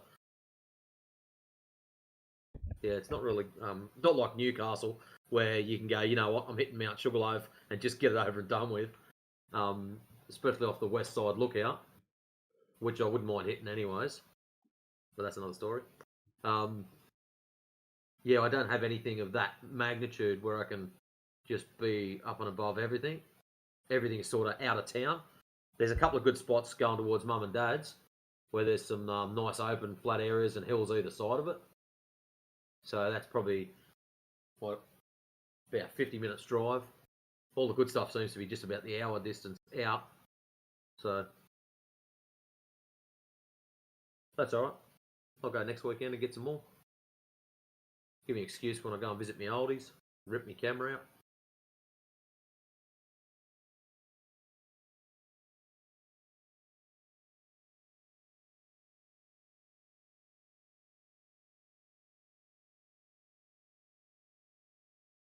One thing I was surprised at is when I was taking the photos, when it's night time, at daytime they get this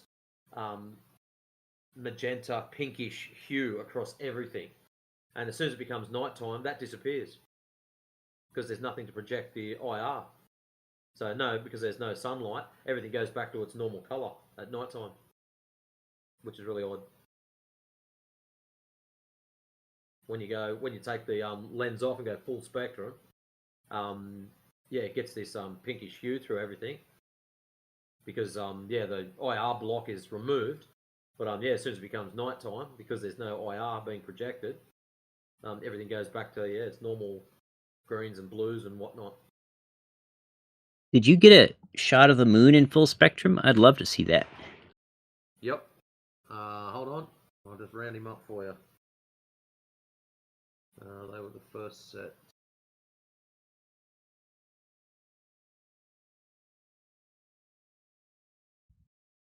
Do you have it in color mode?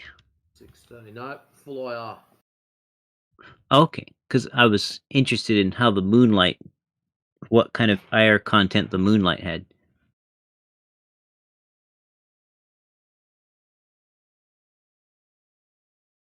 But I'll look at anything you post there for sure. I love photography. Where is? Actually, if I just put the whole thing up there, you can download it yourself. And zoom in and have a good close look at it. On Discord, it's not that crash hot, but yeah, if you drag that off the full file and have a look at it.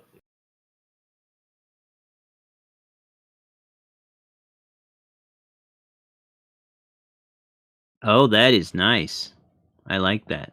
Yeah, pretty clean, isn't it? What is very Yeah. interesting though, wait for this. That one, and they should be down the bottom. 60.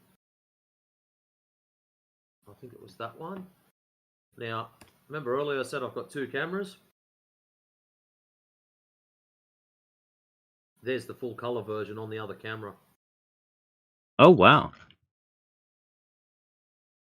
And as you can see, or should I say, not see, that's how much the air affects what we see. Yep. Shorter wavelengths definitely scatter more. Now you understand the purpose of having these two cameras. Definitely. And that's only with a 300mm lens too.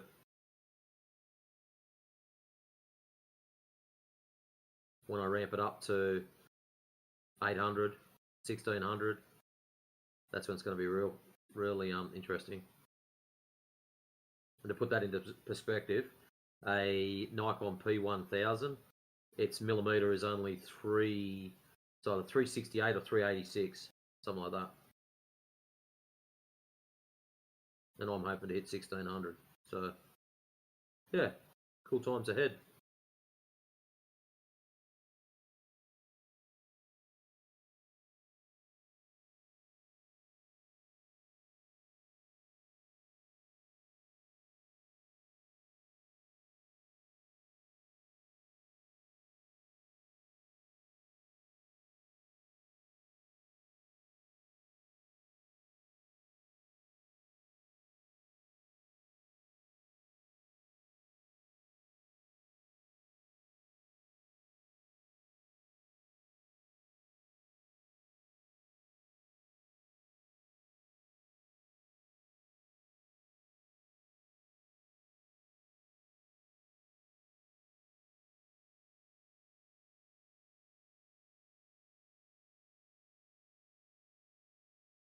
I think that'd be a funny episode, DJ. I fly over to the States. I sit on one side of Jesse's lake, set me little cameras up, filming him with his theodolite. One camera sees him clearly, one might see a blurry thing. And then we've got Jesse filming up the other end, bitching about how things aren't lining up with his little torch lights.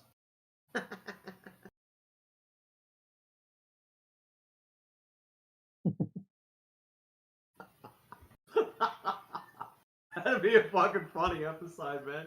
Holy shit. Commentary from one side. What is this numpty doing? All he's got to do is click the button and hold. And then him at the other side. I don't understand why this is not working.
So yeah, so naturally, DJ, I've been watching umpteen videos on IR filming and IR photography.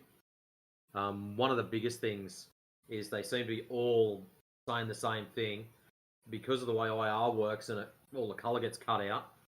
You need something contrasting either behind or in front of your subject matter to give it depth perception. It seems to be a very common theme. So I'll have to keep that in mind when I'm shooting across a lake and there's just green on the other side of it. But in saying that, water comes out black, which is really interesting. So that should be really cool.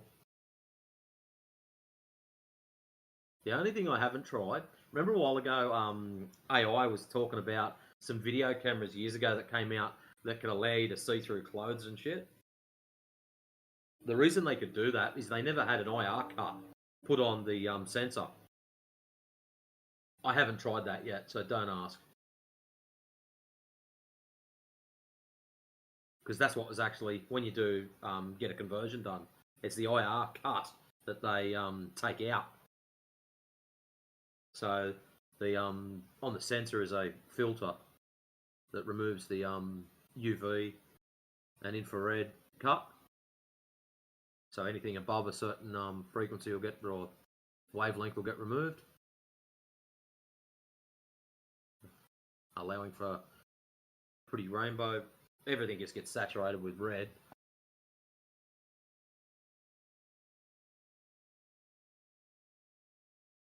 Have you ever seen these things during an eclipse? Only in video. I've never thought to go looking for them myself, but I've only ever seen videos of it where you get the little rings in shadows and things like that. Yeah, yes. I was just scrolling through some images and found these. Find it interesting. I have no Yeah, idea I've what seen it's from or how it I've happens. seen a few videos of it, but yeah, never. I can honestly say I've never really been looking for it in real time.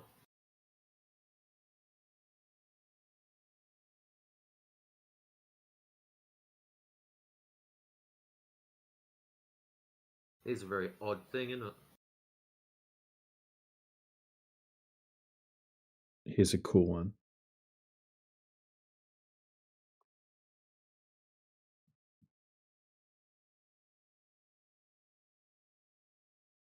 The video, I think it's a video you've got where there's all the fractured glass, and it still puts out the other shape, not the glass shape. I think that's weird. I'd have thought that that just the glass shape would have been Well, spat out. this is what they say happens, and so because the source of the light is the sun, and the sun's round, when the reflection gets far enough away from, like when they move the boards further away, you see a reflection of the shape of the source light. Yeah. It's pretty trippy. And then I was talking to Jesse about it, and I said I find it hard to believe that's the source light in the reflected light. I said I wonder what it would look like if you, instead of the sun as a source light, you use like a 4-foot tube light or something like that. When you Yeah, move good call. the board further, when you move the board further away, it would form a like a long cylinder, and it did. Jesse went and did it straight away, posted a video and showed that. Yep, it's exactly what caused it. Yeah, pretty trippy.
So my little mate Jesse left, so he didn't like the idea of me sitting on the other end of the lake filming it. I thought that was funny.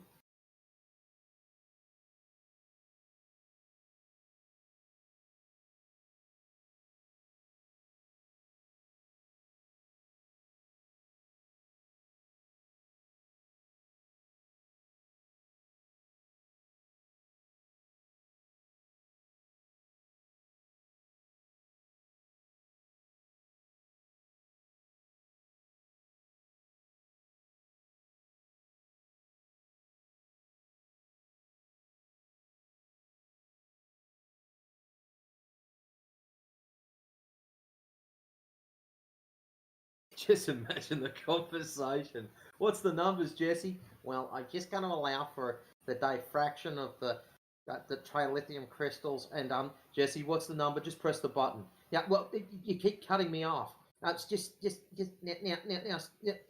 I'm going to make a sandwich.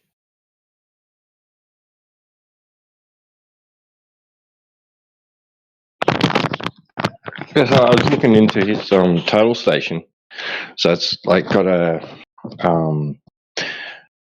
it's got an inbuilt auto correction thing, not auto correction, but like it's got a warning system in there if you, after you've set it and calibrated and all that, if it goes below or above a certain amount of arc seconds from level, it triggers a warning. It alerts you, right?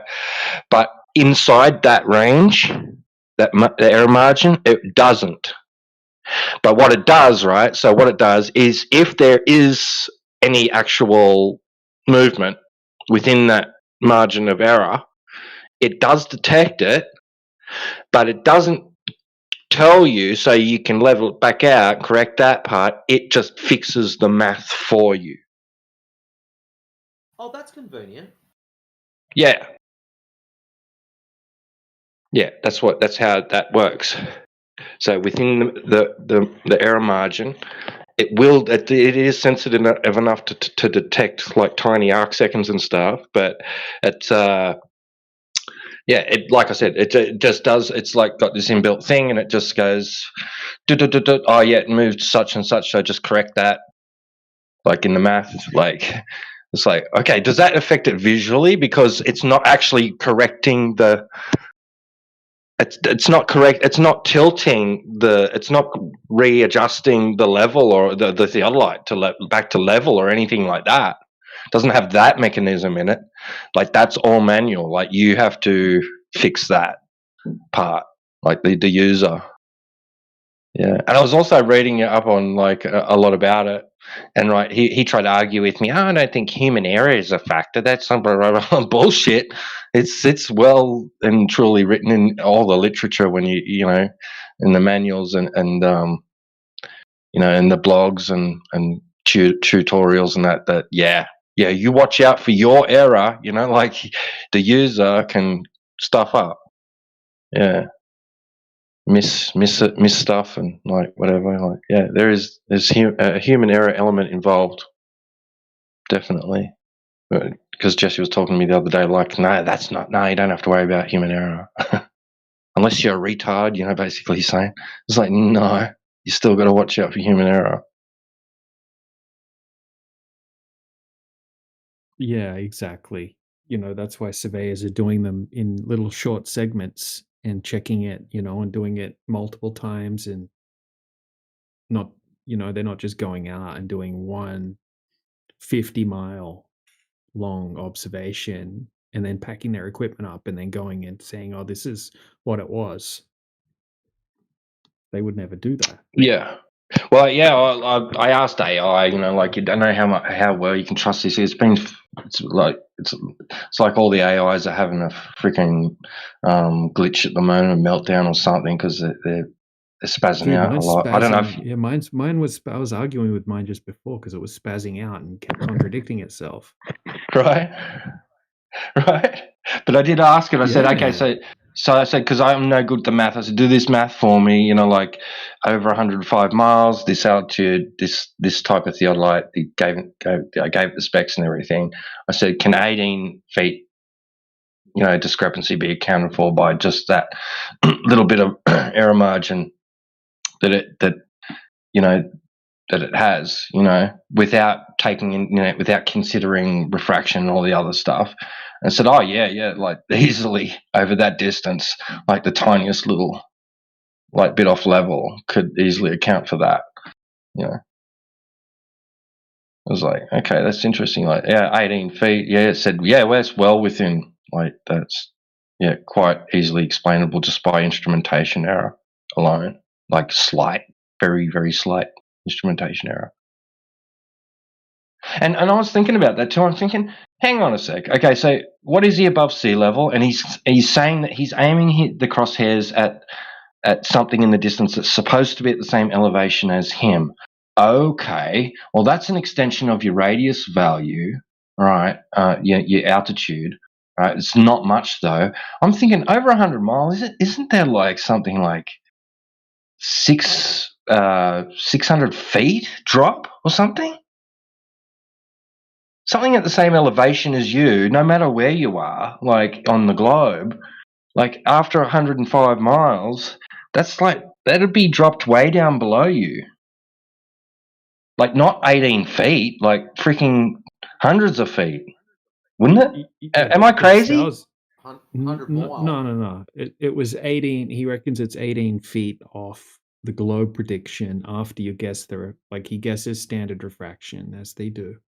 And he said 18 feet off the globe prediction. I thought he was saying that this. Because I asked him that. You didn't understand what I was asking. Because I was asking, what is the discrepancy? What is the actual from flat? Like what's the in meters or in feet? I think he says it's like 3,000 feet or something. 3,000 feet? Really? Something like that. I forget the exact. I don't know exactly which one you're talking about, but I remember him saying something about 3,000 feet. The 105 mile one. The 105 mile one. Yeah, I'd have to look it up again.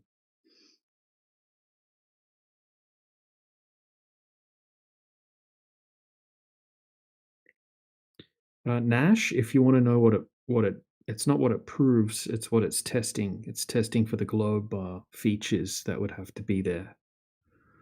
So maybe we can stream it or play it or something like that. So it's in infrared, and I think the horizon should be at about 160 miles or something like that. And okay, so basically the horizon should be before where the land is, right? Kind of where that last bit of water is that you can see. That's where the horizon should be on a globe.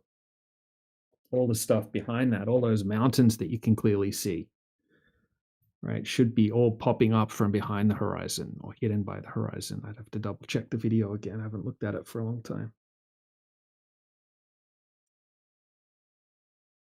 Should I play it? It's teacher gets his dreams crushed on the 24/7 Flat Earth Discord.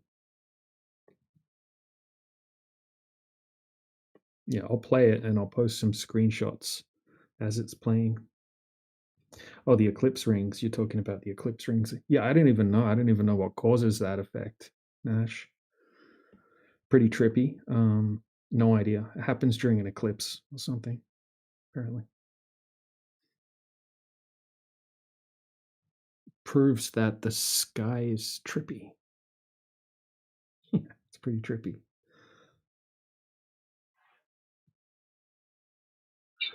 Yeah, I've tried to wrap my head around that stuff, and I can't. I don't understand it. I don't understand why it does it. I've had people try and explain it to me. I've had ChatGPT try and explain it to me. I don't understand it. I don't get what they're saying. Okay, Tita, have a look at tin can photography or pinhole photography, and then you'll understand it. Times 1,000 or however many of those little rings there are. Yeah, but that's what I'm saying. They're not pinholes. They're like giant gaps in trees and shit. They're pinholes.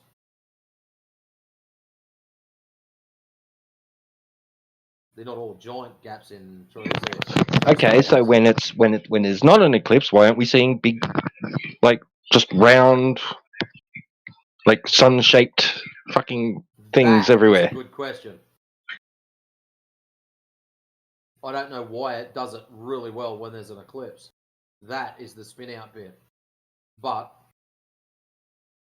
the explanation of it, if you look into pinhole photography, or was it something tin can photography, whatever they want to call it, yeah, I can understand it when you look at it from that aspect, how light works and gets bent through a aperture.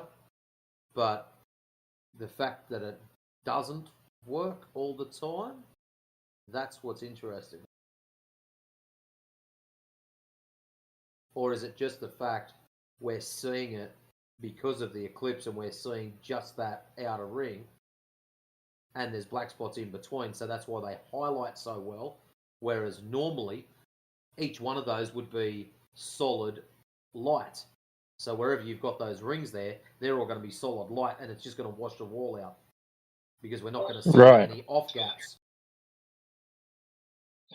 Right, and how come when like a bit of cloud maybe goes in front of it and leaves a tiny little portion, like maybe a ring, like similar to an eclipse, like why doesn't it happen then?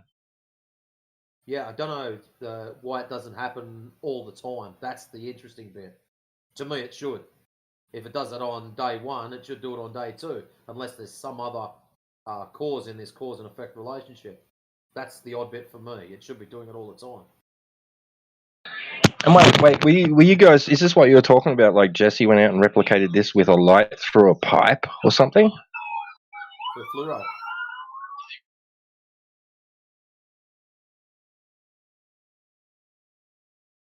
I think DJ said he replicated it with a fluoro light bar. Oh, I thought he said like a light shining through a pipe. Right, so yeah. a pipe light, like a fluoro bulb.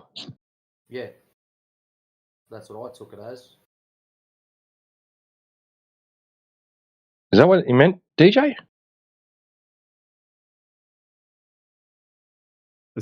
Sorry, I was watching that video and I put it in the side chat. What'd you say? But the way he got Jesse to replicate the effect was with what? How did he do it? Oh yeah, with a tube light. So like a fluorescent bulb. Yeah, well, just like like one of those long tube lights. I don't know what he did it with, but it did the same thing. Instead of turning into a round light, like the shape of the sun, this time it turned into like a tube light. And that's the explanation of why it does that. So I thought I can't imagine it doing it with a tube light, but yeah, I don't know. I'm sure Jesse put it on his YouTube channel. So I'll see if I can find it. If I can find if I can find his channel.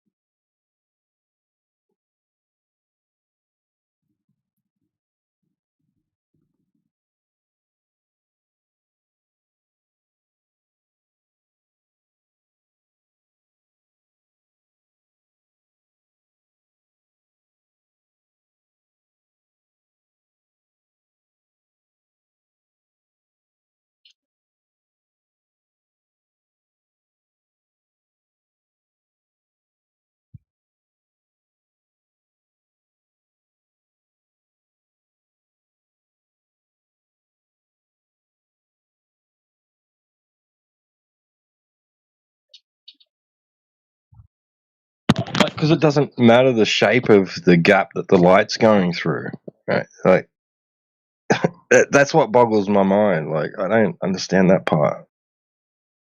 Yeah, like those shards of glass. It's just like a little weird shard of glass shape, and then once you move it away, it turns into a perfect sphere. It's like, what the freaking hell?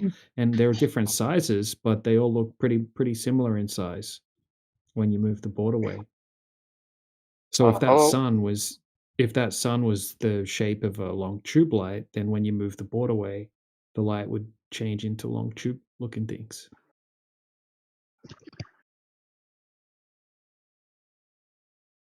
That's what I didn't think that would happen, but Jesse did it. I don't. Yeah, he did do it, but I sort of barely watched the video one time, so I'll try to bring it up. I'll see if I can find it. But I typed in Jesse Path of Light in YouTube. I couldn't find his channel. Oh, here it is.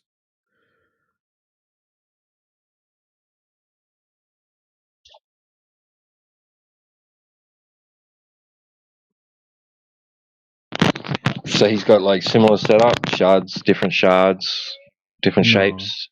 No. Okay. No, I think he did it. I think he did it differently. I should be able to find it. I'd like to see it done like where the tube light is the source, right? Shining onto your shards, and you got your board close, and then you take your board back away. Just the same as what he's doing in that other video, like, but except the sun is the light source. Yeah. Pretty sure he did something like that. I'm sure it's here somewhere.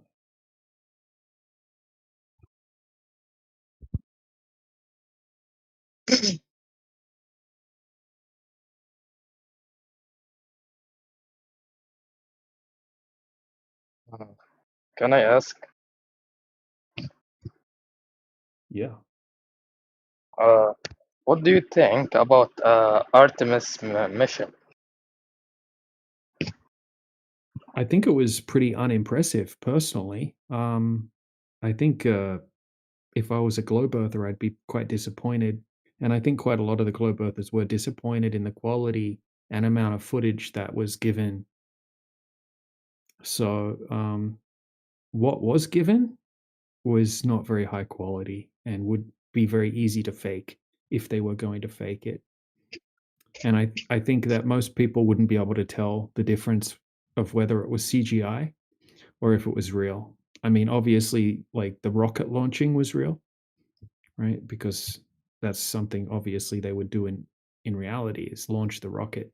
But what happens after that, right? They basically, after you see the rocket go out of view, then we see CGI, okay, and then they switch to some pretty unimpressive views. It's not like they had a camera on the outside of the rocket ship the whole way showing the Earth from space and, high quality, 10 Do you have megapixel images. Mm-hmm. Yeah, go on. Go on. Yeah. Well, then there was a lot of stuff that didn't make sense. A lot of things that looked like it was CGI, glitches, and looked like they're using augmented reality. Anyway, a lot of it we just can't validate a lot of it, unfortunately. Do you have an information about how much it cost this trip? Yeah, I think Or it this was 90. I think they spent about $92 billion. What the fuck? Yeah, man. What the fuck, Just bro? $92 million just to send some people to basically to go around the moon and then come back. They didn't If even they land on spend the that, moon. Yeah. if they spend that on American, everyone will be rich in USA. Huh? If they spend all this money to people, everyone in USA will be rich. Yeah. That crazy, man.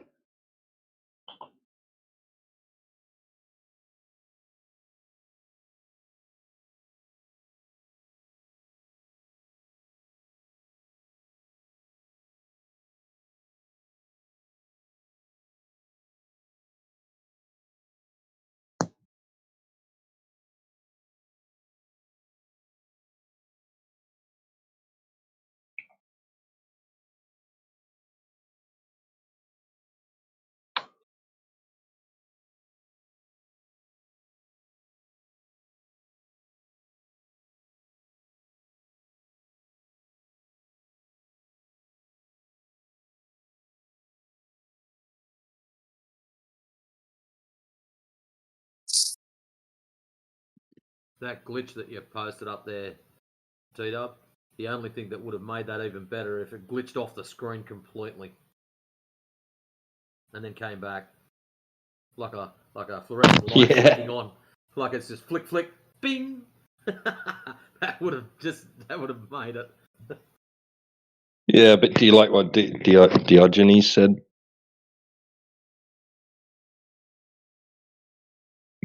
It's glitching because it's from space. It's going to glitch, of course, because it's from the space. So why didn't the bit of the frame that's covering the fake Earth glitch also? Because it's all on the same camera. Right. Interesting how they sort of not see that bit. Yeah, the only thing that would have made that better was if it just went bing, bing, bing, and flicked off and then come back on again, like a fluoro turning off.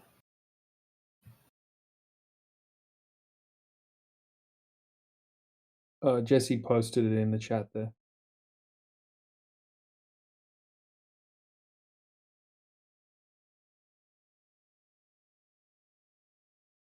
Cheers, man.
Oh, yeah.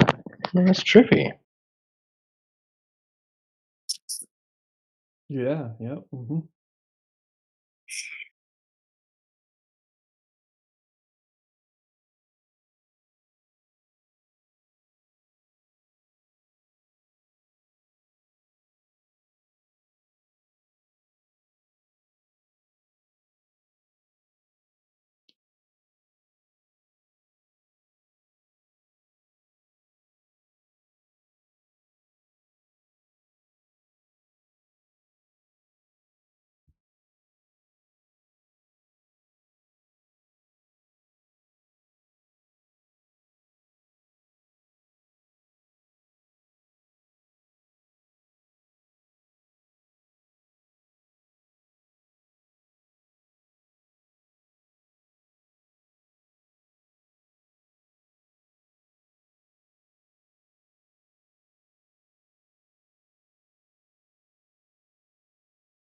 Now, Ninny, you're more than welcome to converse with us, but that wasn't a conversation, that was just white noise. Oh, you don't want to? Oh, that's a shame.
Hello.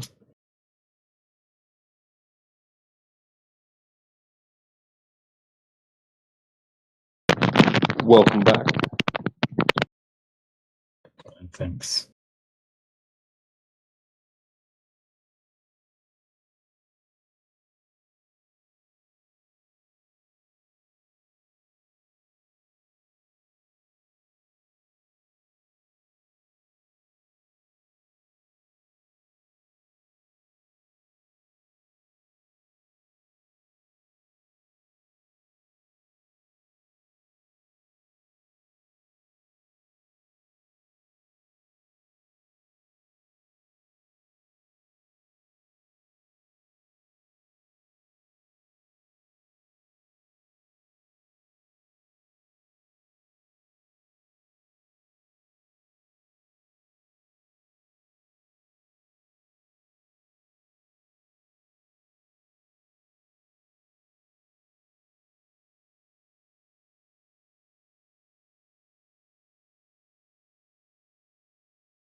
Holy shit! I was just looking up lenses and stuff. Now the beast of a lens, the Canon RF 1200mm f8 LIS USM, probably means nothing to a lot of you. It's a big ass lens. All right, I'll just read this out. The Canon RF 1200 delivers exceptional reach for advanced telephoto photography with your Canon EOS R mirrorless camera. This super telephoto prime offers an impressive 1200mm focal length that extends even further when paired with a 1.4 or 2 by teleconverter, achieving up to 2400mm of magnification. Despite its extraordinary reach, this lens maintains a remarkable portability. It's significantly more compact than Canon's EF equivalent. EF was the generation before, and weighs just over 3 kilos. So this sexy new lens by itself weighs just over 3 kilos. This is the interesting bit. A dramatic 13 kilo reduction.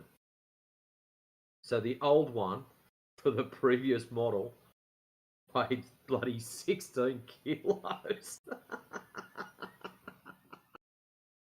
That's amazing. I can't imagine a lens weighing that much.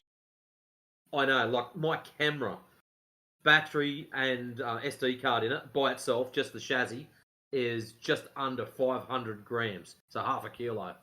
Imagine attaching a half kilo camera to a bloody 16 kilo lens. Like, that is just ridiculous. The 3 kilo I get, but the 13, holy. But anyways, I just wanted to read that bit out. It's got some pretty cool specs to it, but probably means nothing to anyone that just wants to grab a camera and go click, hey, photos.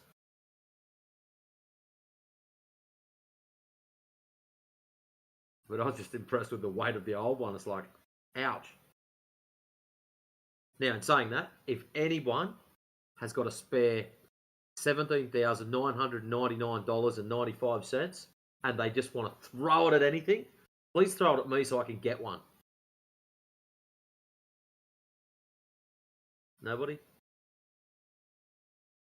Well, that's a shame. Don't say I didn't offer or ask.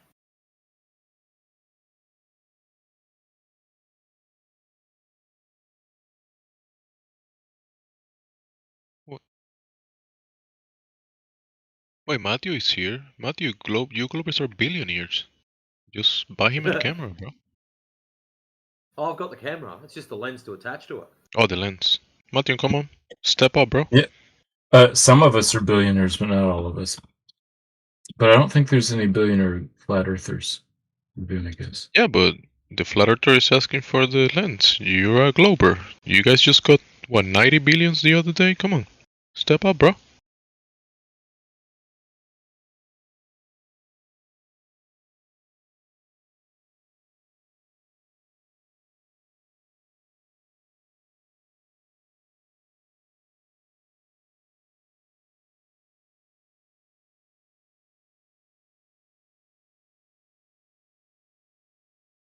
I mean, you guys like just scam. The Globers just is a scam. No money back for the communities. Just scamming. That's it. I'm not scamming anybody.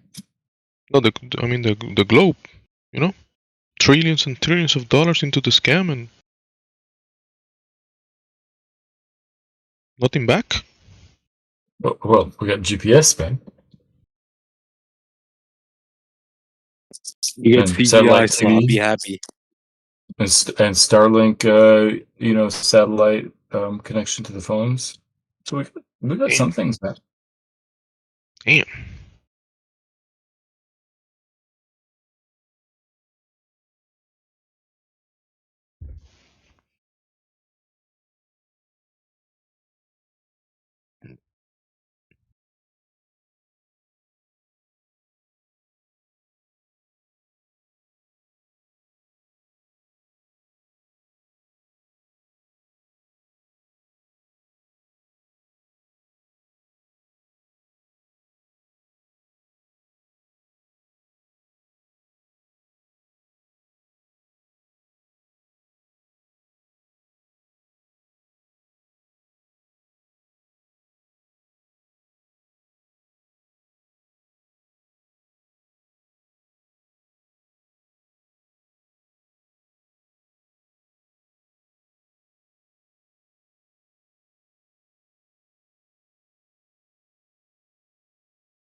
Artemis set up GPS for the world. Is that what you're saying? No, because Artemis is only recent, and we've been using GPS since the 80s. Well, 90s. But Artemis is the recent scam that hasn't provided anything for the world. Artemis has not provided anything to the world except some nice new pictures of the backside of the moon. But other than that, not really. $90+ billion pictures. Oh no, the pictures are just part of what they do. I was just flat smacking at the bar earlier tonight, and we were talking about Artemis, and he said 72 pictures. I take more pictures of my truck after I washed it than that. They're going behind the moon. They should be taking thousands of pictures. What's wrong with them? I think they took more than 72 pictures. There would have only been 20% of the far side illuminated anyway, or less than that even. It wasn't far off a full moon for us, which means that the far side of the moon for them wouldn't have been that great. Like, so they wouldn't have seen much. Yeah, I assume they took hundreds of pictures. Did you think about that, Matthew? Because I'm going to have to. Because I thought about that before they even, like, when they said that they were going to do that, when they just after the launch, I was thinking about it. I was like, hang on a second, like, yeah, and so I'm going to have a look at the pictures if they've published them, because if they're showing a fully illuminated far side, well, that's geometrically impossible. Yeah, if they show a fully illuminated far side, then they faked it. Well, and don't you think that would be particularly important, considering the director of NASA a couple years ago said, we don't know what's on the dark side of the moon. Nobody's been back there. So if they were the first ones to see it, they should take a bunch of pictures.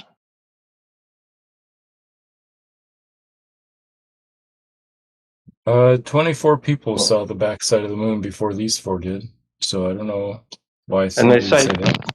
and they say that they've mapped it through LiDAR or whatever. So yeah. Why did the director of NASA like 3 or 4 years ago say we don't know what's back there?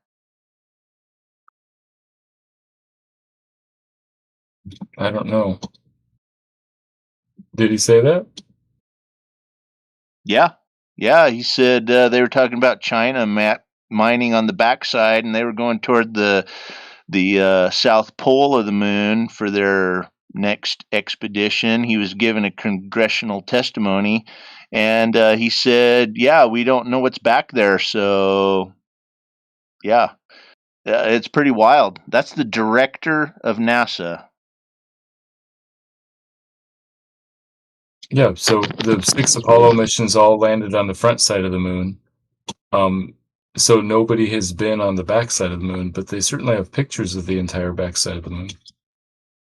Why would the director of NASA say we don't know what's back there? They certainly photographed it, Maybe right? yeah.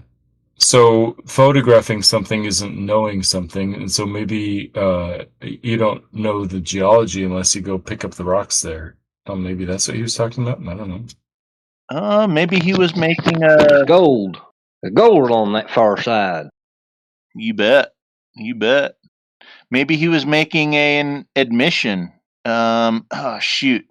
I think it was Jimmy earlier today was telling me about this legal term, some kind of admission.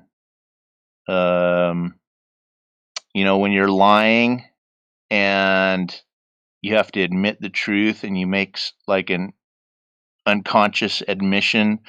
I forget the actual term, legal term, but yeah, he admitted If it. you're lying, you don't have to admit the truth if you're lying. Well, you admit you're lying is the point. No, if you're lying, you don't have to. You just lie. You try to convince people you're not lying. You don't have to admit the truth if you're lying. It gets your conscious, and you start admitting that you're not telling the truth. I forget the term.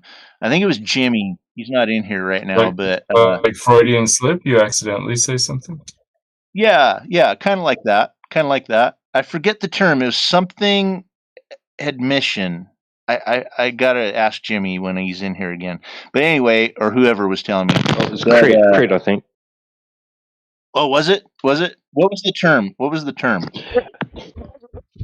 Yeah, you got me struggling to remember it now. Damn it. I should have wrote it down. I can't remember, but I got whiskey on the brain.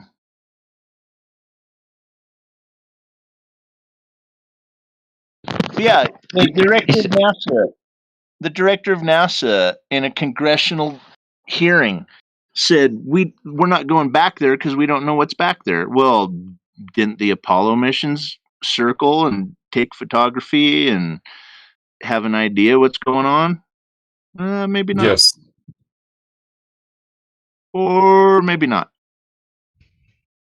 It's like when that astronaut at that conference said, and we're going back. No, what did he say? Not going back. He said, and we're going to be going and landing on the moon for the first time, or something like that. It's like the first time. What do you mean? But early on in the conference, he'd mentioned the Apollo missions, and then later on, he's like contradicting himself. It's like, do you guys think that the Apollo missions were true or not? I'm confused. Well, It's confusing. I think what he said was the first time we'll have people on the moon and in low Earth orbit. At the same time? Okay, right, right.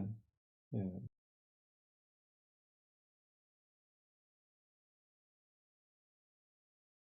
It's kind of like that Artemis 2 astronaut pre-takeoff interview. What did he say? All these speeds, we're going so fast, and the Earth is moving, and this and that, and so many crazy speeds. It's all so hard to understand. I hope we don't have to make any of this up.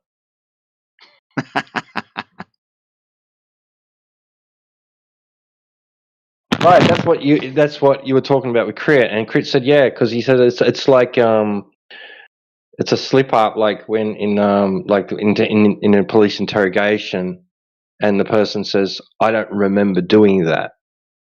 Exactly. Right? Yeah. Exactly. Like they've admitted that they did it, but they don't remember doing it. It's sort of like a what did he call it? Yeah, you're right. Something admission.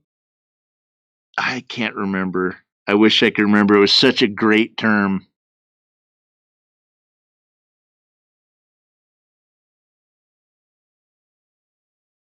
That's what they're doing. Like Buzz, when they asked him about what was in England, what was the scariest part of the mission? Well, it could have been scary, but it didn't happen. What do you think he meant by that? Well, I wonder. I mean, I think it's pretty obvious.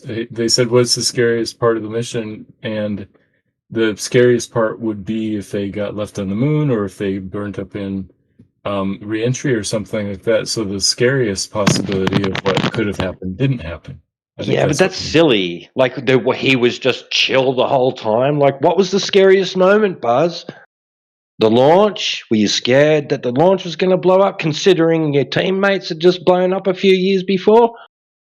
You know, like, come on, what was the scariest moment?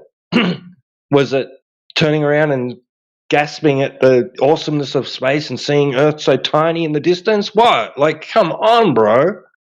It must have been a monumental experience. Unforgettable.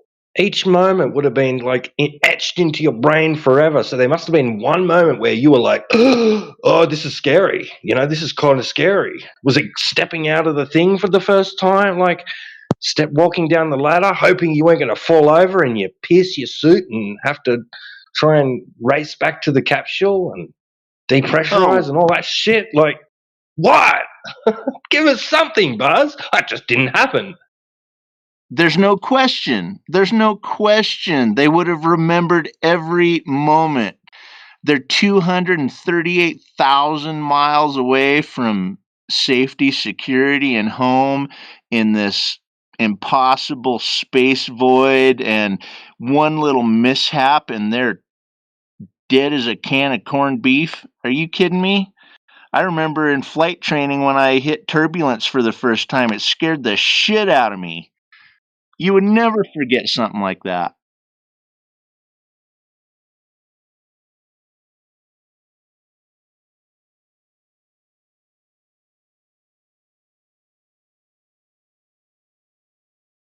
Yeah, exactly, man. Exactly. He really did not have much to say to that question, and it was a great question. And there should have been some moment that he could have recalled to that person. Oh, his answer was Yeah, epic. I don't think he answered the question. I think he answered a different question. No, he did. He answered the question. He said, well, it could have been scary, but it didn't happen. And then his aide redirected him to the circuit board that went haywire. Oh, yeah. And we had to rewire the circuits and whatever he said. And it was all choreographed. It was complete nonsense. He answered it honestly right from the get-go. It could have been scary, but it didn't happen.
I was blown away that I never knew, right? And only like a couple of years ago found out that Buzz Aldrin's mother's maiden name was Moon. I was like, what? No way. Wow. Yeah, interesting coincidence. I don't think it means much, but it's interesting. There are no coincidences.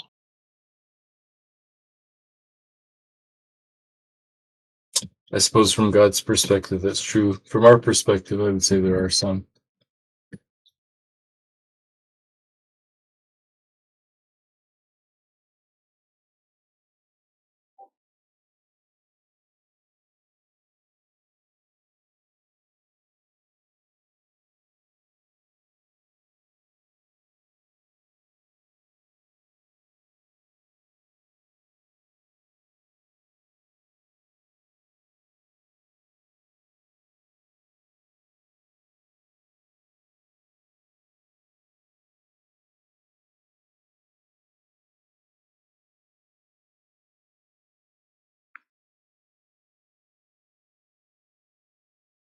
You flat earthers will get a kick out of this. I had an epic night at the bar tonight.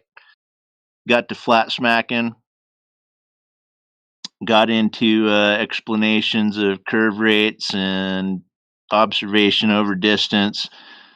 Got royally cussed at by this chick that was just screaming at me how ignorant I am and tearing me up, and we ended up having a good time, being friends, sitting together, and as they're leaving, I'm just telling them, give it some thought. Give it some thought. Why can we see so far? I don't know. I don't know what'll happen, but I think they're going to think about it.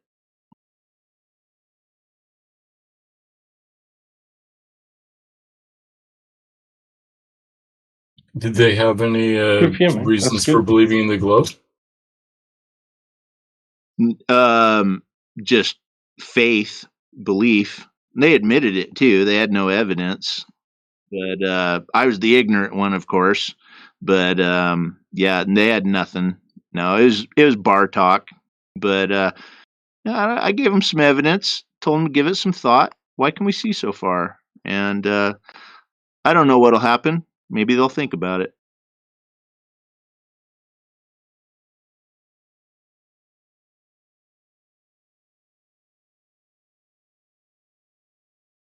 Winning hearts and minds.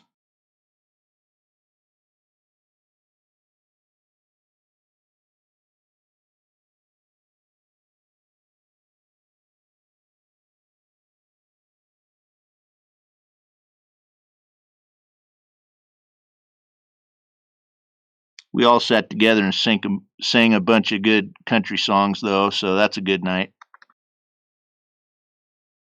Sounds like fun Saturday. Yeah, it was great. I love it when Globers are screaming at me over the bar, and then we end up being good buddies.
You know, it's interesting.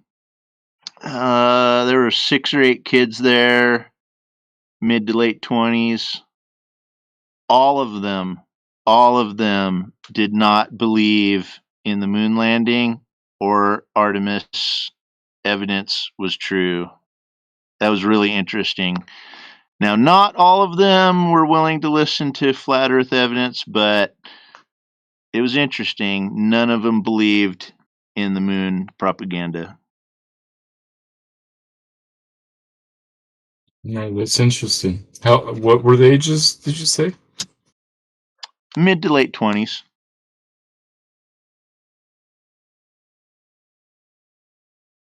I was the old man.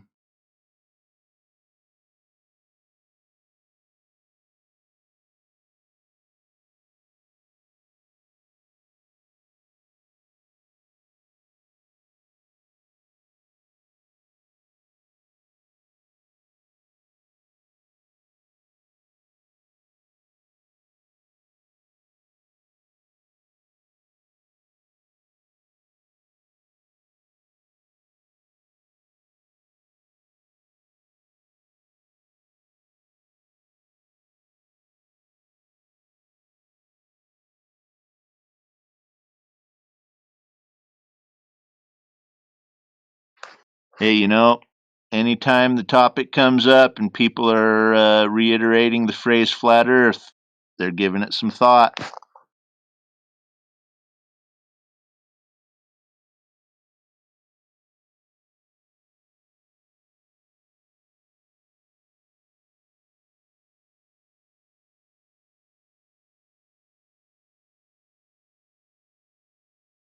Yeah, I suppose they're at least thinking about the idea of it. I would say most people don't end up thinking the Earth is flat when they consider it, but some do. Yeah, for sure. For sure. That group tonight, they were arguing with me, definitely. Most of them said they do not believe that. And we got into some of the evidence, and they were thinking about it. They were thinking about it. I don't know. I don't know what'll happen with it.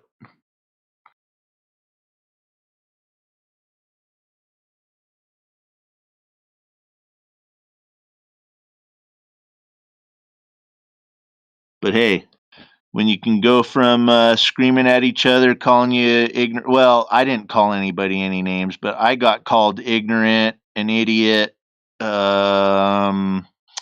science denier, so to speak, all this other stuff. And but hey, we were all still sitting together, drinking together, having a good time at the end of the night. Made some friends, warmed their hearts. They're gonna think. They're gonna think about it. Yeah, good for you.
Maybe you guys can give me some good ideas. I've got my community FE meeting coming up.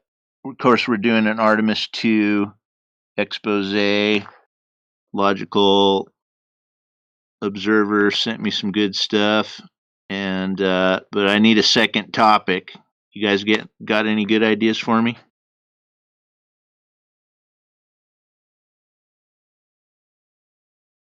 Yeah, you could do some observations of the moon. If it's, I don't know what time of the month it's going to be or what time of day it would be. You could do some measurements of the sun or something. I don't know. You could do some of your own research. That's always fun. Yeah, incorporating the moon. Good idea. Hey, bro. Oh, which stack was I up to? You know? Hey, bro. Hey, look into aircraft landings. Do something on that with them. Like emergency landings? No, just what's necessary for them to start, preparing for landing up to 100 miles away, or even more sometimes. Just depends on the situation. But those big passenger aircraft, they're about 100 miles from the runway. They start preparing, and all the calculations, the math that's involved. I can't see any globe in it. And I can't see how they're using the trigonometry that they're claiming to use without having to account for a mile of curvature drop in the distance. So, like you tell me, like just look into it, man. I don't know. This is, I first heard of it through somebody. Maybe it was Elijah. I think it was somebody before that, and then Elijah was like all on it, and I sort of just ignored it for a while, and I just recently looked into it. I'm like, heck yeah. Like, how does the globe explain this? It's like, I mean, they'd have to struggle to explain it unless they say that they do a basic calculation using planar geometry, and then the computer does some whiz bang math and throws in the Haversine formula and all that and works it all out for them. Like, I don't know what they're saying about it, but bro, just look into how what they have to do to calculate the descent when they're 100 miles away. Top of descent calculation for a 3-degree glide that's slope. The one. Yep, TOD. Yeah. Yep, that's a good one. There is no explanation. So you got your altitude, and then you're going to drop down to the altitude above the flight pattern, 1,000 feet above your airport for your pattern. And what do you do? So you subtract that, multiply by I forget the equation. I'd have to look it up again. But anyway, yeah, I get 3-degree glide slope for idle engine and maintain airspeed.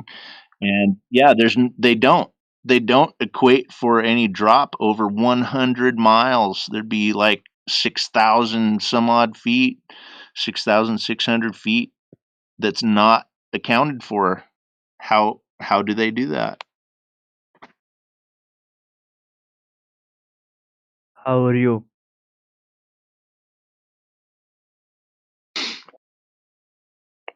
Hello, How are you? Welcome. I am really good.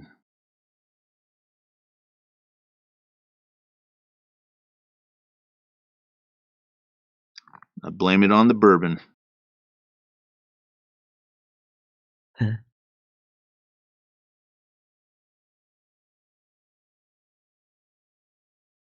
Yeah, I think you're right. T-Dub, I think I'll do top of descent. I do a two-part Prezi second Tuesday of every month in my community, and definitely covering Artemis 2, right? But top of descent, I think I'm going to do that. Yeah, if some of your members aren't aware of it, it's something for them to think about and look into. Yeah. Yeah, definitely. I don't think I've done that before, actually. And that's a good one. There's no explanation for that. There's a missing 6,000 feet of drop. Yeah, they're hard pressed. I mean, unless they're saying that like the runway's 6,000 feet in the air. Exactly. Exactly. I've got some pilot buddies that I've brought that up with, and they have no explanation because they agree with the glide slope. Because you idle up or you idle down, drop to idle, and then you change your angle of attack to adjust your airspeed, but your engines are basically not working. I mean, they're idling, but you just adjust your airspeed by angle of attack, and but yeah, that's a right triangle.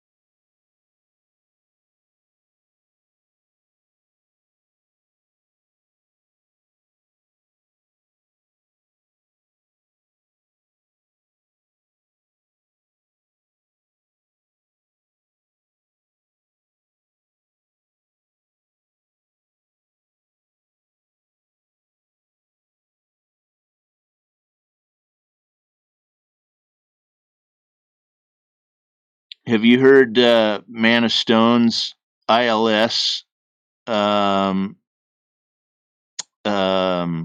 flat Earth proof? It's basically the same thing from 20 miles out, um, using very very accurate. Oh man, I can't remember all the details right now, but he goes into intensive detail on ILS landing systems and how accurate they are. They're instrument landing. They can't see, so they've got this system that guides them in. And it's the same as top of descent. It's a right triangle coming in from 20 miles, and those aircraft just guide right on in with a right triangle. What's 20 miles is another 260 feet of drop. That'd be a big difference.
And then when Matrix has got a portfolio with his IR camera, you can do it. You could do a thing on that, Wild Bill. Oh yeah, yeah, I'd love it. What is it? IR photography? Yeah, he's got his new toy now, man. He's going crazy. He's like hanging to like do something with it. He's Oh, already been doing stuff with it. He's reading road signs from 400 meters away.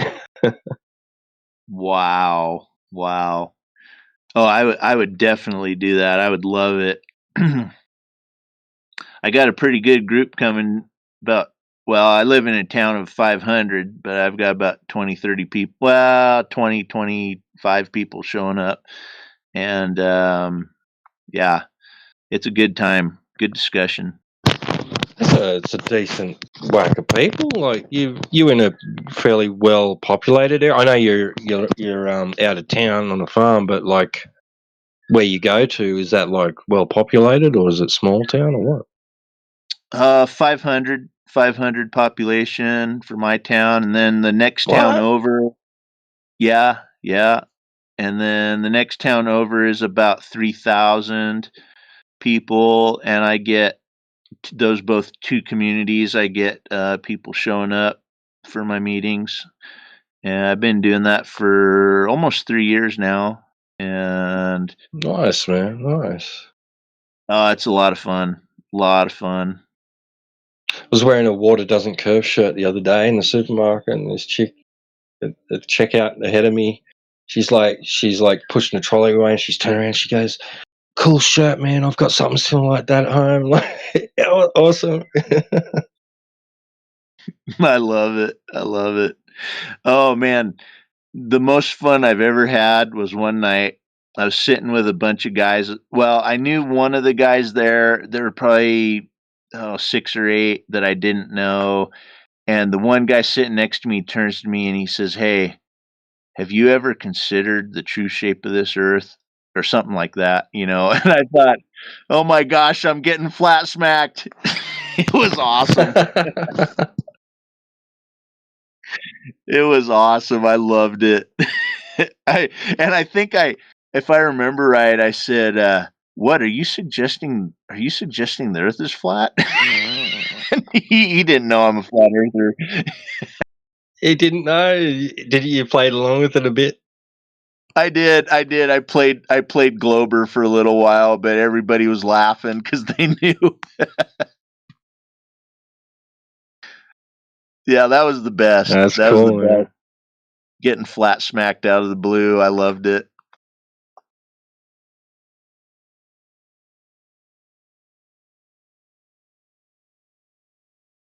Yeah, I mean, like this town's small, so you know, like when it's like I don't know 6,000, and yeah, so when somebody like mentions something, talks, it was better than someone saying, "What are you wearing that stupid shirt for?" Like nobody said that to me yet. Yeah, yeah. I actually run into quite a few people that have at least given it some thought, and then others that like have never heard about it before and then are fascinated and want to know, Well, I mean, I run across some people, of course, that are like, "Oh, you're absolutely out of your mind." But I run across to others like, "Where can I investigate this? Like, how do I find out more?" And I run into more people like that than I would imagine.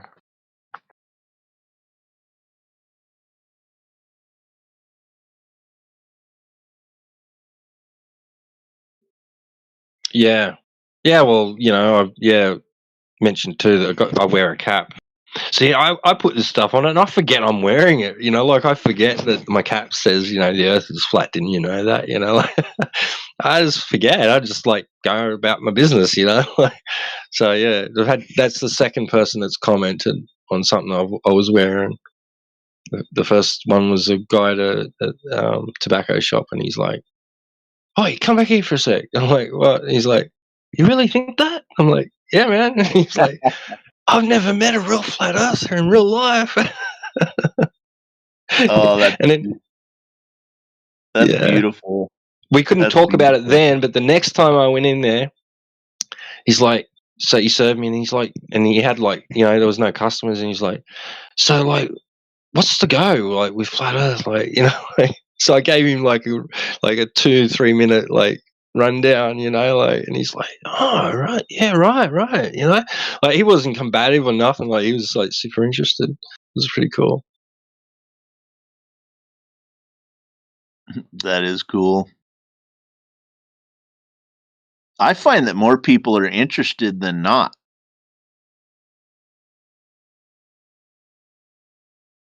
Yeah, because it's fringe, right? Like, and like to most people, it's such an outlandish and ridiculous notion, right?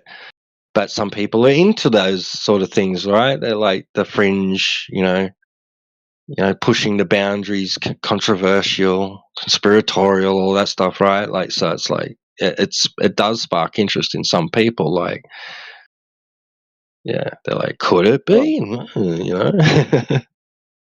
It really does. It really does. I've had some great convos.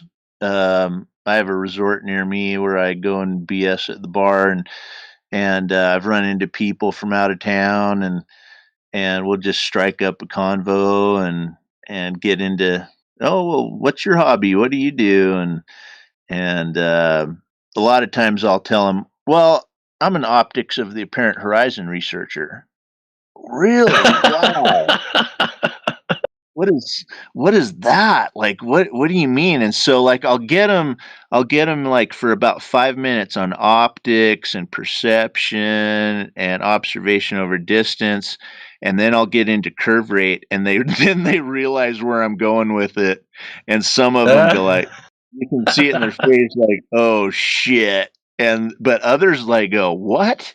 What, for real? You can see that far?" And it's like, "Yeah, we shouldn't be able to see that far."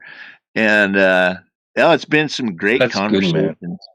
That's good. Yeah, It's been take them straight to the geometry, right? Like, so that they're not under some sort of, misapprehension about, ice walls and outer lands and whatever. Yeah. exactly. That approach has got me like, it bought me 5 minutes where I could give them a layout of the discussion before they realized what I was talking about. And That's that clever, man. It's a good tactic. yeah, got them thinking about what's involved. Yeah. No, that's good because, I've said that, like, it's somebody's got to understand the theory first. Like, it's like being at school, like, so they present you the theory and then run you through the practical.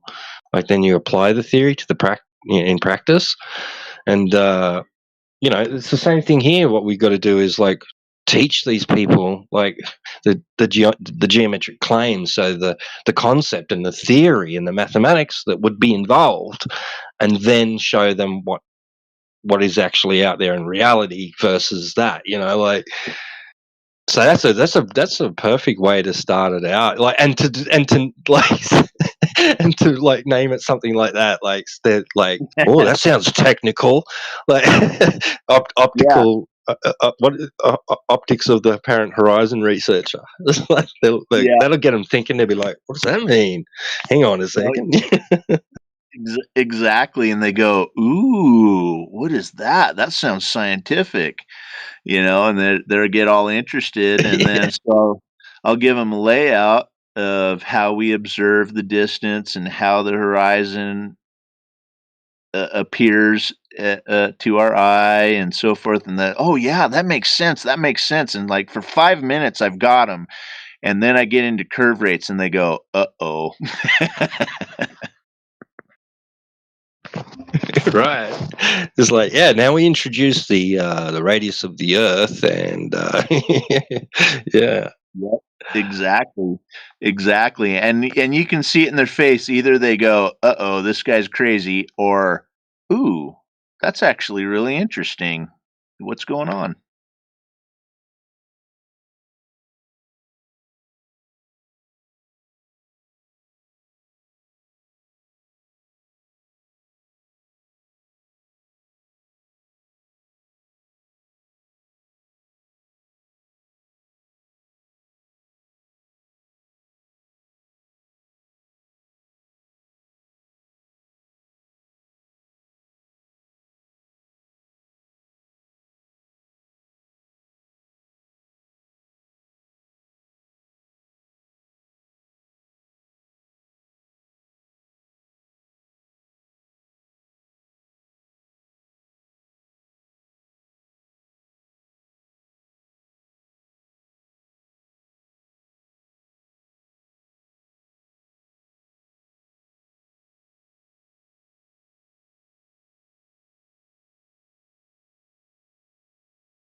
All right, back in a while, gents.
Okay.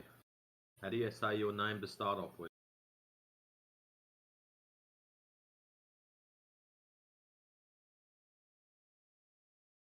I'm going to call you Kevin. That's going to be easier.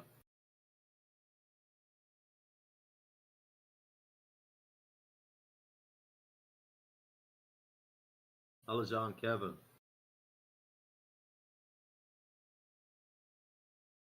There Hello. he goes. Hey, he can talk.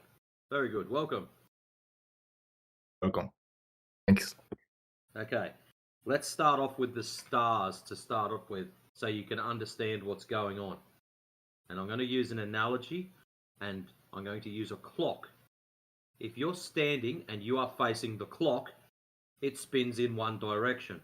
If you move further and further and further away from the clock, does it change direction? Yes or no?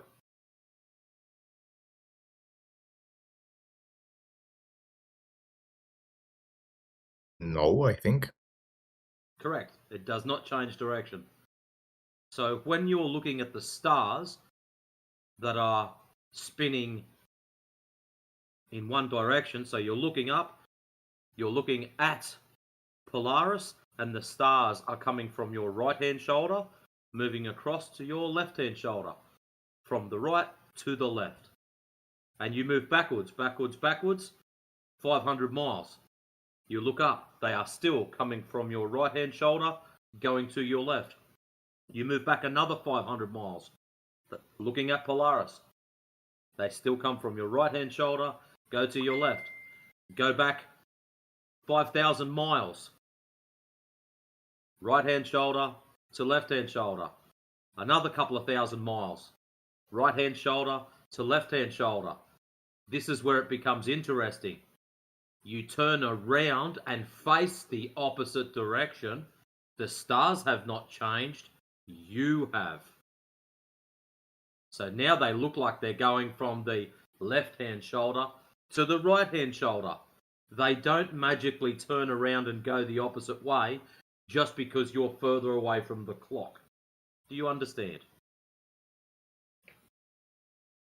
No. Wow. Okay, so what I get is that when you move away from the stars change direction. Why? No, that's wrong. Only you changing direction. Stars stay the same, you turn around. So this is what happens. People tell us stars change direction. And then when you ask them where they're standing, they will say, in the north, I face north. In the south, I face south. So my question for you, in the south, face north, what happened? Stars change direction. Wrong. They don't change direction. If you're in the north facing north, in the south facing north, do the stars say the same?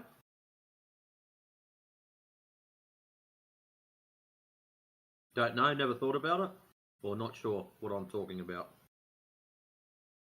Can you repeat? If you are in the north and you face north, the stars are moving from your right shoulder to your left shoulder. If you are in the south and you are facing north, the stars moving from your right shoulder to your left shoulder. Stars don't change direction just because you're in different spot. Stars appear to go the opposite direction because you've turned around and face different direction. Facing the same direction, stars are the same. The stars don't change direction, you do. If you turn around, the thing doesn't have to change direction. So if you go up to your chair and move your finger in circles, if you change your direction, for example, your head to your feet, it's still spinning to one direction. Correct. It is just your perception because you're facing a different way. That is all. The star's still moving the same. Yeah, but in the sky, stars change direction. I think there's more than a language barrier here. The stars do not change direction. Stars moving the same. Your position and direction has changed. So if you face north and you're looking at the clock, you move backwards away from the clock does not change. Just gets smaller and eventually can't see it. Stars the same. Keep facing north, moving backwards, moving backwards, moving backwards. Polaris will, due to perspective, get smaller and disappear onto the horizon. Not change direction, just perspective. Going away. That's it. The only thing is, if you want the stars to look like they're going the other way, you turn around, face other direction. Right. Exactly. I mean, you're not trying to say that the stars go from west to east, are you?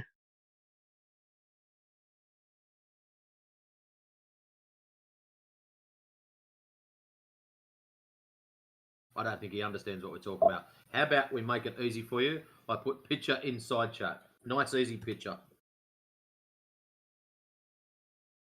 Man on left in the north.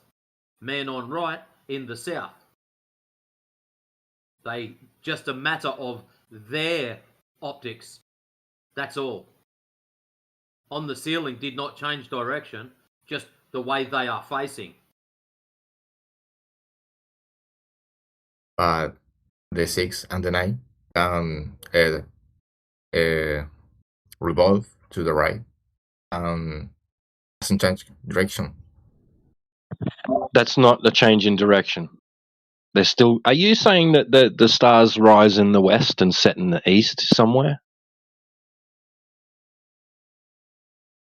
No, but No, this no, of is course not, right? So with not the sun changing going direction then. there. So not a different direction, the same direction. They're going the same direction looking north as they are when you're looking south. They didn't turn around and start going in the opposite direction, did they?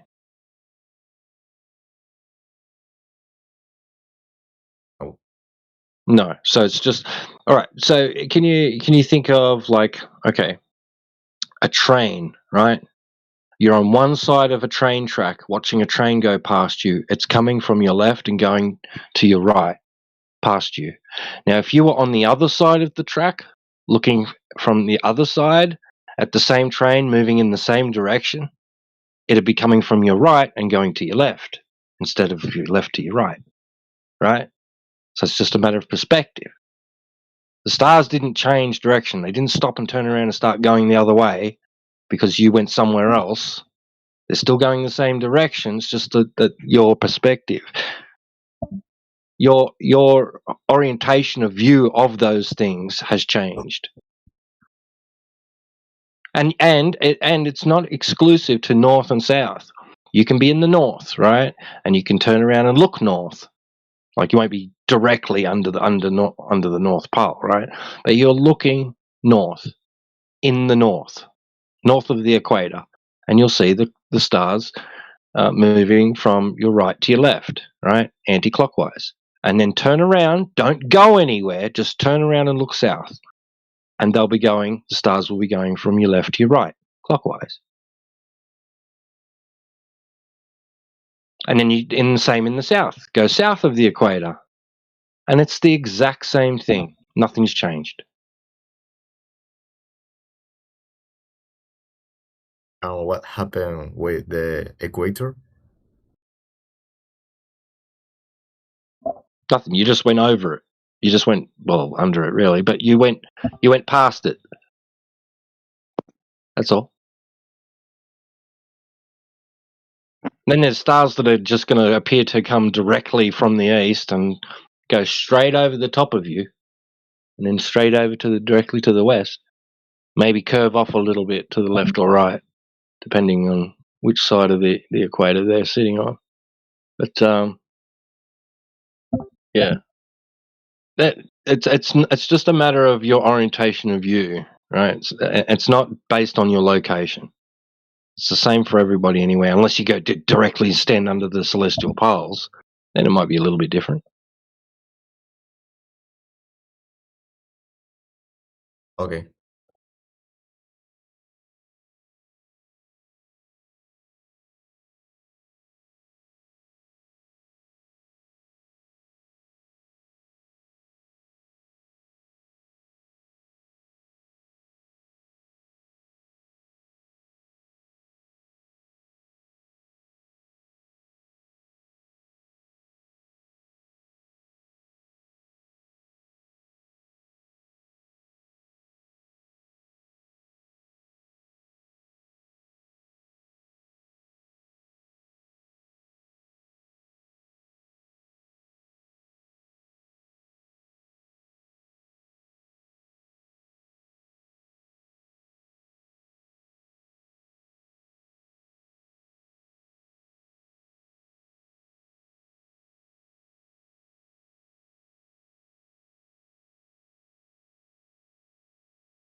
Bloody heck. Jeez, that's laggy and bad. What is wrong with Discord lately? Don't know, but it's got some weird shit going down.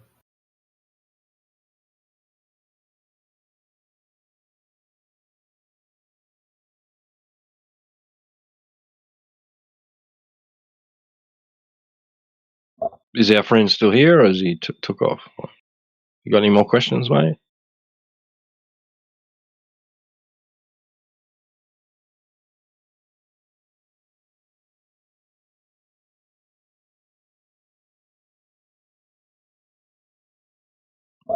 Who was it we were talking to? Is he still here? Was it Still Elaine, there. Kevin? Yeah, that's him. Yeah. Call him Kev. Kev, Much yeah, easier. Kev. You got any more questions, Kev, or you still unsure about what we're talking about? Well, what you say makes me sense.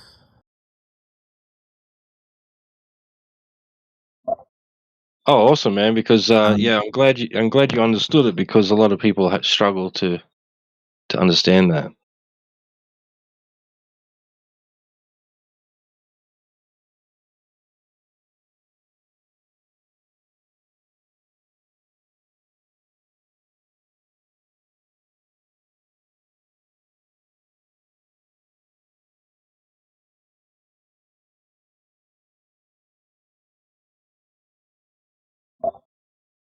Yeah, for most people, right?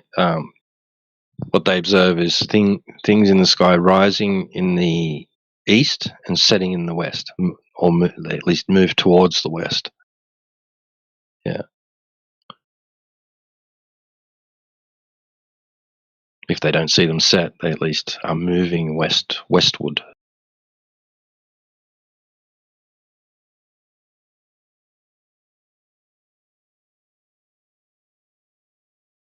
Now we understand that that's explained to us, to everybody, like when they enter the education system.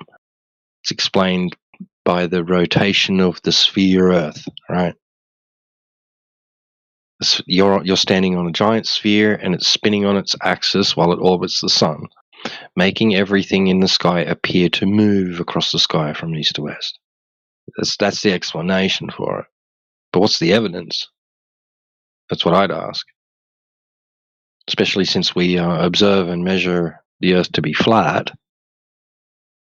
That's quite an extraordinary claim to say that the Earth is spherical in nature and spinning. But we don't sense that motion either, do we? It feels still. It feels like we're not moving, and it looks like things in the sky are moving. That's what you experience, right? Oh.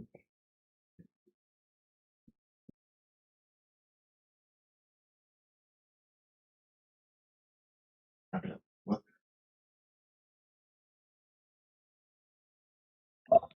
You didn't understand that? I was just saying that we're told the Earth is a big sphere and it's spinning on its axis, making things in the sky look like they're moving. That's the explanation for it that we're given from childhood. But we don't experience any of that, and we don't observe or measure any curvature. So it's a pretty wild claim to say that without some really good proof that that's true. Because you just look out at the world and it looks flat and it doesn't feel like it's moving.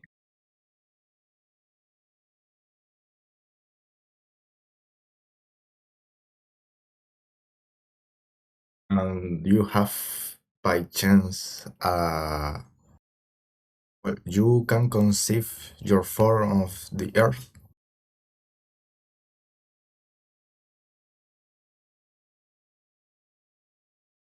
Sorry, did you say the form of the Earth? Yeah. We're not actually claiming to know how big the Earth is or its shape and its dimensions. We're just looking. We're examining the surface and measuring it and determining that it's not dropping down and away from us in every direction. It's just planar. It's horizontal, level, right? The surface of the water. It's level, not curving.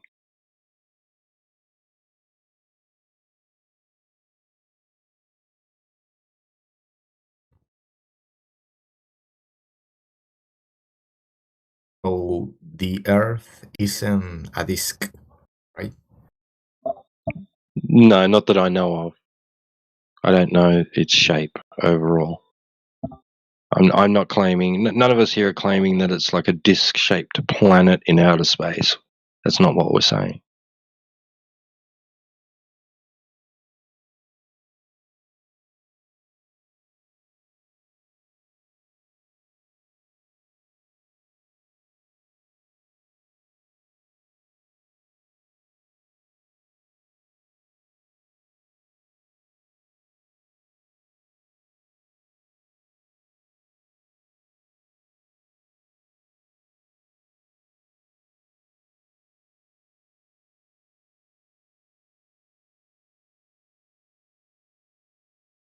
Yeah.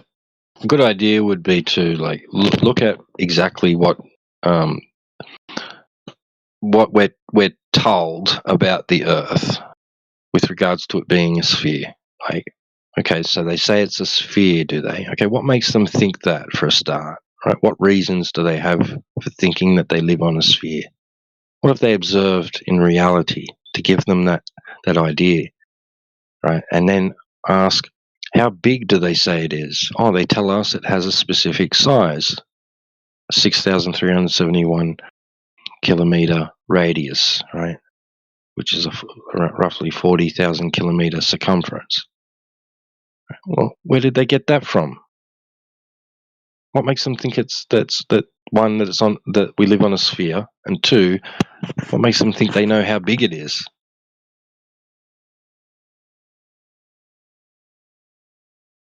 And then three, you go out into reality and look around and see if you can find what they're talking about.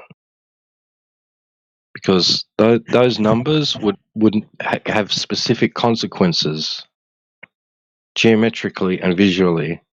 So your experience of the surface of the Earth would conform to those claims, that radius and circumference value, because that means that the surface would be curving at a specific rate.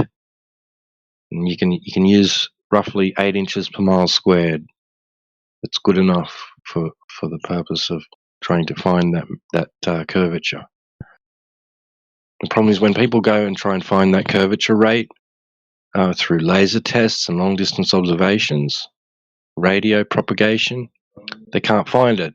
It's not there.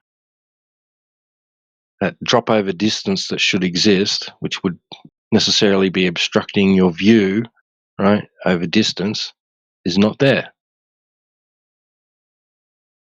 We see too much of the surface.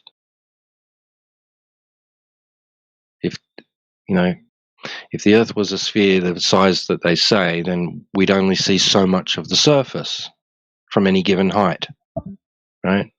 We see too much of the surface. We see more of the surface than we would be allowed to see if it was a ball.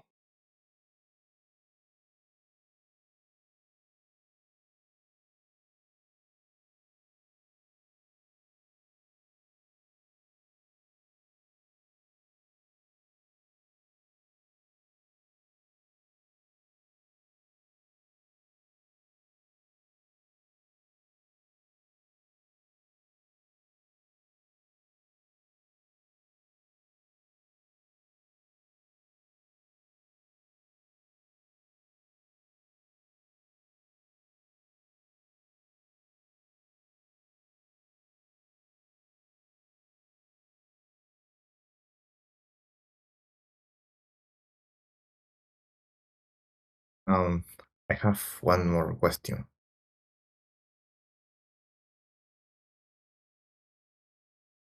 Yeah, go ahead. So when you take the airplane, you can travel like America to Asia. Besides, you can travel America to Europe. So is the surface is always horizontal? How can you do that?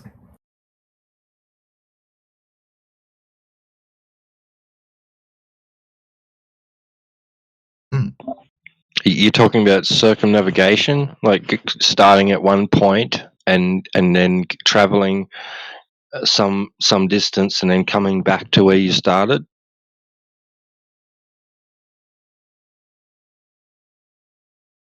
Is that what you mean?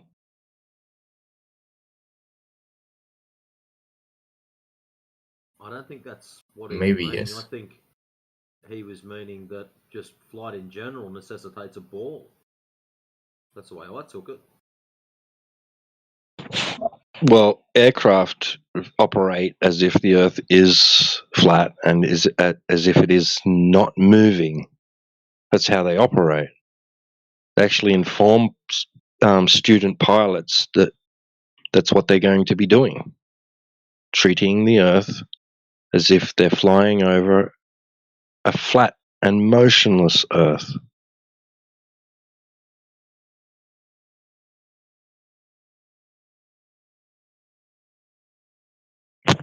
And the experience of the pilot is just that, is exactly that. They get to an altitude and they pitch their nose up a couple of degrees and then fly horizontally at that orientation, maintaining level flight as best they can. It's flying horizontally over a horizontal Earth. Yeah, yep. That's how planes operate.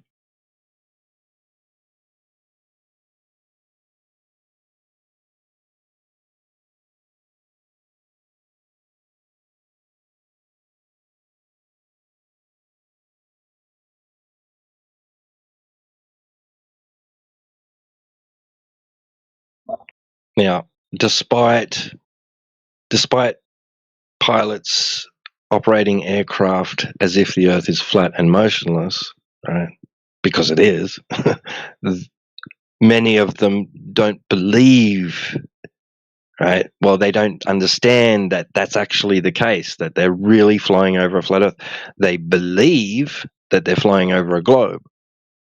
They believe that that they don't that it's not apparent to them, right? Flying over a globe isn't perceivable to a pilot because the Earth's so big. It's such a big globe, right, that you don't realize it. It doesn't feel like it. That's their excuse, right? But for practical purposes, they understand that they're just treating the Earth as if it's not a globe.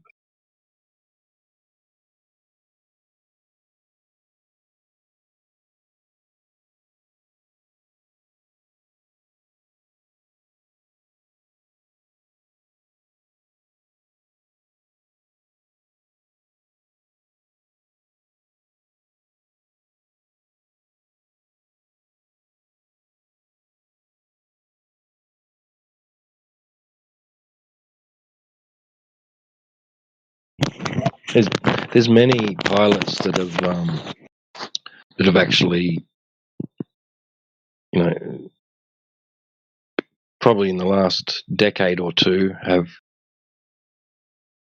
actually gone public and said that during their careers they never once thought about the Earth being a globe, or having to fly as if it's curving and spinning.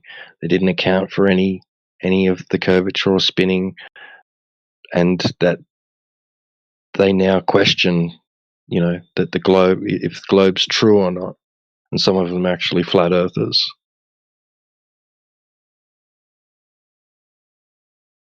But many pilots probably won't voice their opinions about the Earth because it can jeopardize their career. So a lot of them wait till they retire and then they come out about it. There's a few interviews. Mark Sargent's interviewed a lot of people. So has David Weiss, and I think there's a few other people that have interviewed pilots. We've had pilots come in here with there's pilots amongst us, right? Amongst our group. And there's other pilots that go on other platforms on social media and talk about their experience as a pilot and how that they know that the Earth is flat.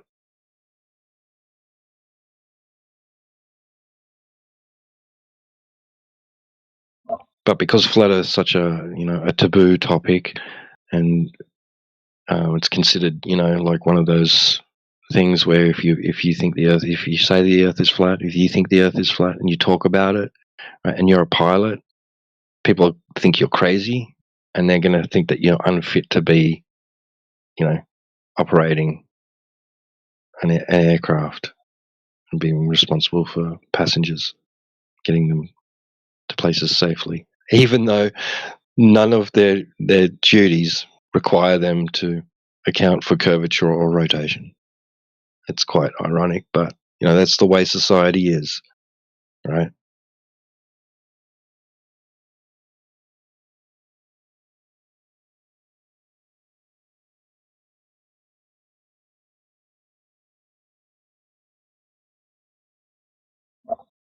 One lady pilot heard about flat Earth, so she decided to take a gyroscope aboard the her aircraft, and it maintained its orientation the whole way. It didn't teeter or change, and it indicated to her that the Earth is flat, and that they just took a flight over a plane, because the gyroscope maintains its rigidity in space, and it didn't indicate that they'd changed in any way their orientation. It didn't change unless they were like pitching or yawing, banking, turning. But apart from that, when they landed, it was still at the same orientation that it was when she'd taken off in the aircraft. And then she went public with it, and I think the result was that she was grounded. So I think she basically wasn't. I don't know if she was fired from her job, but I think they restricted her from being in a cockpit anymore because she voiced her opinions about flat Earth and her evidence with the gyroscope.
But don't let me ramble on. And if you or anybody else has got any other questions or any comments, feel free, interrupt me. Go ahead.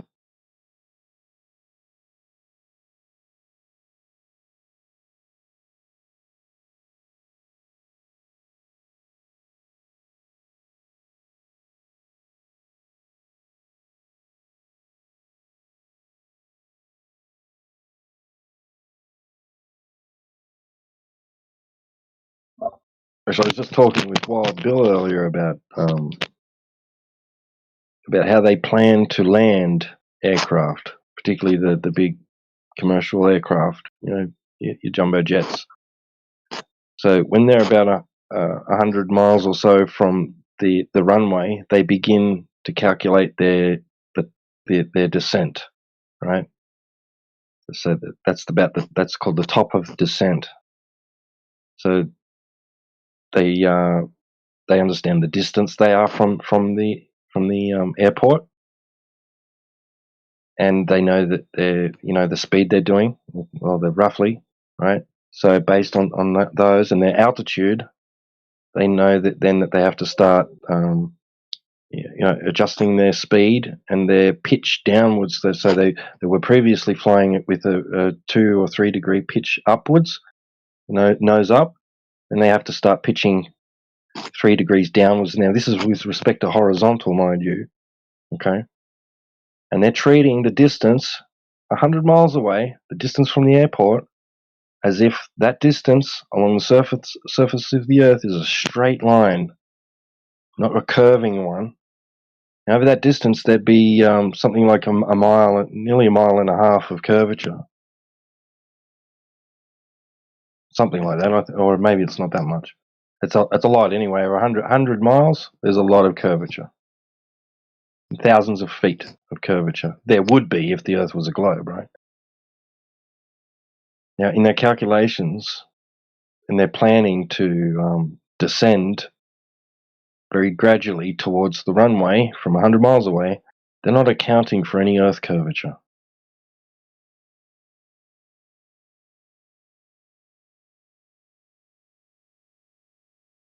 It's a tough one for the Globers to explain, that one. I think it should be brought up more often. I reckon it's a good one, Globe Killer.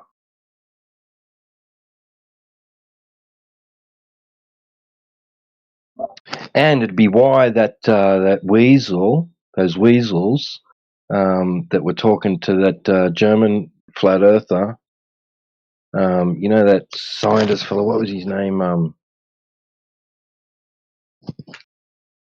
Him and McToon, and there was a couple of other guys on that panel, and there was the one German flat earther. Now, he proposed to do some sort of testing regarding those principles that they use when they're planning aircraft landing. And they didn't want to know about it. No, that's silly. Let's not worry about it. Let's do some sun elevation angle measurements. Well, they wanted to look at the sun instead of this guy's idea to do these tests with aircraft and their preparations for landing on runways. Yeah, that's quite telling. I think those Globers knew the implications of what he was talking about, and they didn't want to touch it with a 10-foot pole because they knew they wouldn't be able to explain it.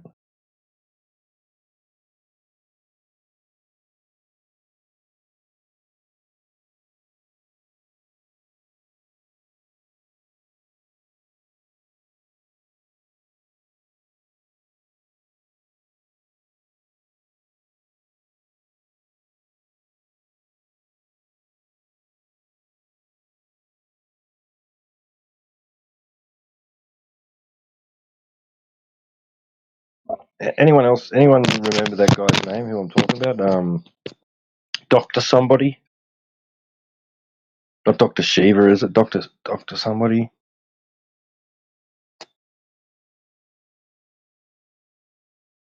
I think they're actually planning debate. Sorry, go ahead, Matrix.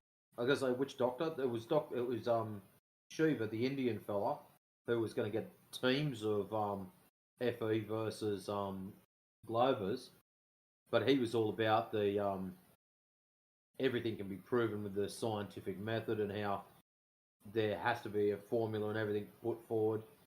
And yeah, the ones he chose for the FE side were really odd, and I think only one of them turned up. So Yeah, that's him. That's the one I'm talking about. Yeah, yeah, and it was that German flat earther guy. He proposed doing some sort of experiment or tests, using to do with the plane's preparation for landing. Type of descent and landing. The angles and all that. Yeah, angle of attack. He was talking about that. He wanted to do something along those lines, right? And they didn't want to know about it. And I've got a feeling that they knew the implications of what he was talking about. They knew they didn't want to know about it because they've got no answer. They don't know how to explain it. There is no explaining it. They'd have to make up some bullshit about the computer systems, correcting or something like that.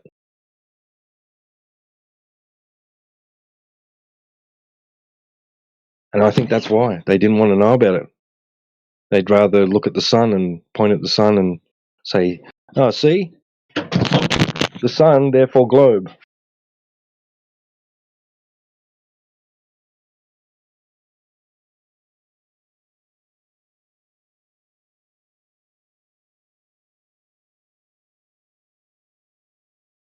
no, there's nothing wrong with my mic. I'm not touching it. I'm still sitting my usual arm's distance away from it, so I can't eat it or have a rage, throw it. It's too expensive.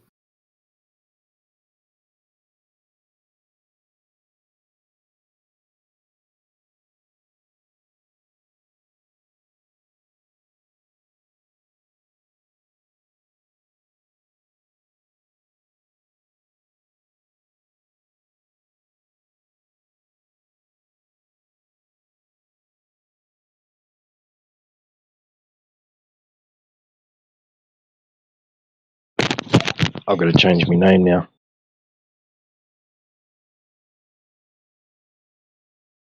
What's it? Like a Mr. B? T-Bang. T-Bang? Yeah, look in the side chat.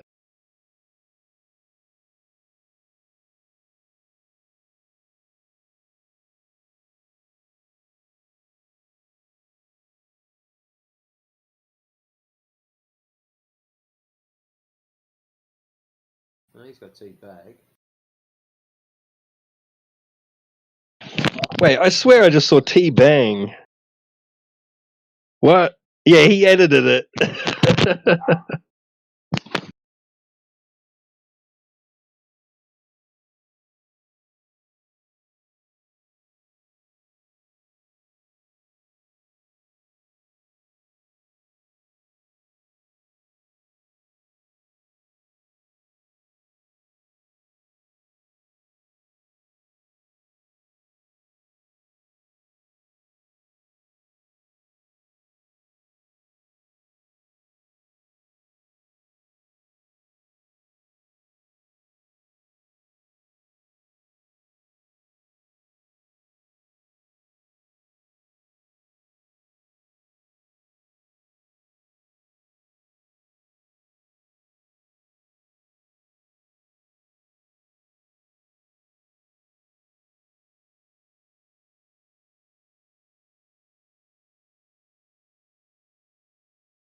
Yeah, so Kevin there's active in the side chat with some claims about, I guess, air travel, America, Asia, Europe. That image is better to rely on, and those have different form. He's saying in some countries which the sun never sets, he said, well, never is a exaggeration, still 2 months. He's given a map of the world where the sun never sets, places where the sun never sets. Let's have a look, copy link. Let's post it in there. So look at this map. Oh, I see. Interesting.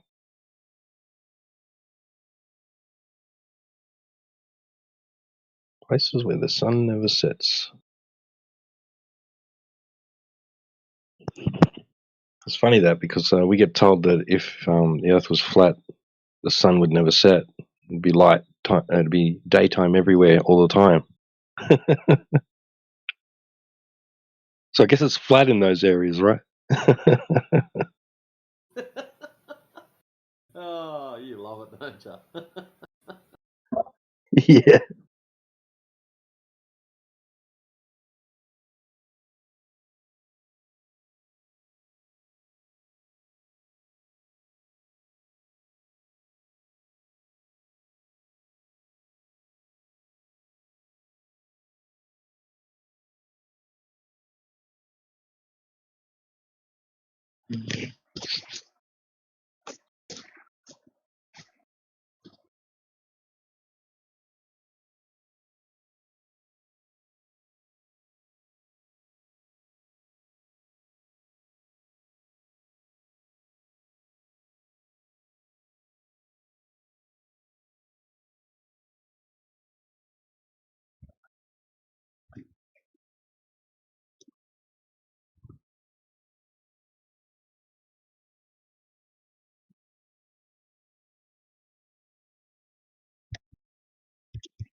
Uh, oh yeah,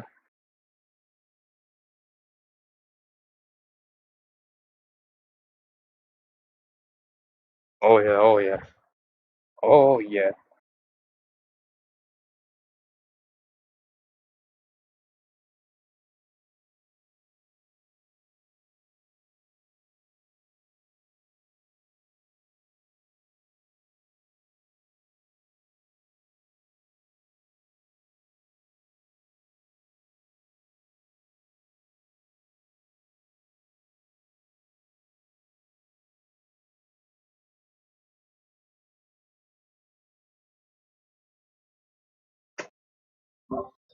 What was that? Was that a Glober watching Artemis 2 footage or something?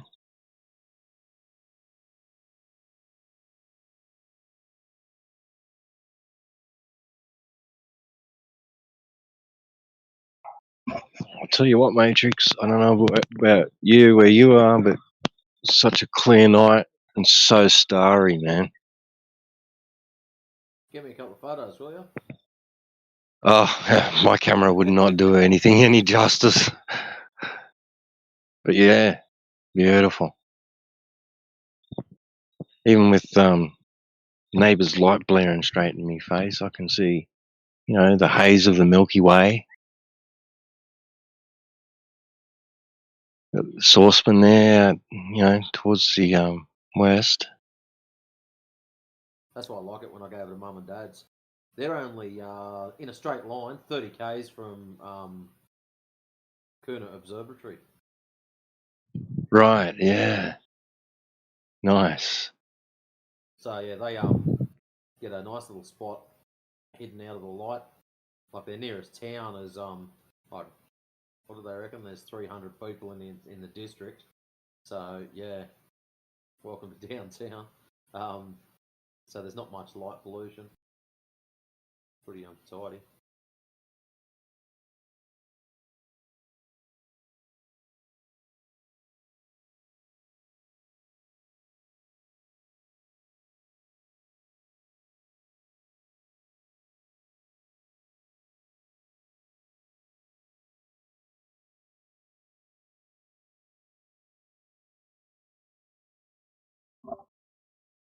Yeah, it's beautiful out here. Jupiter's nice and bright. Another bright one right above me, but I don't know what that is. I don't know if it's Saturn or what, or if it's a star. I'd have to get on the app and see which ones it is. I see a satellite. There goes a little satellite.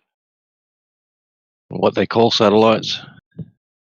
Still call them satellites because I don't know what the fuck they are. Sort of grew up being told they are.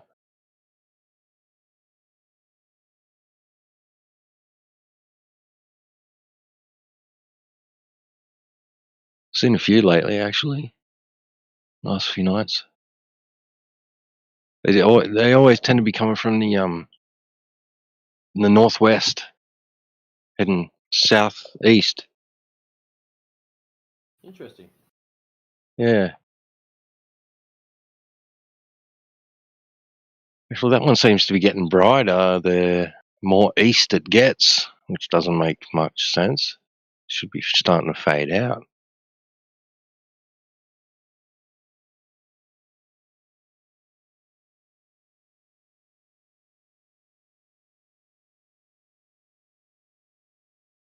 Going pretty fast, whatever it is.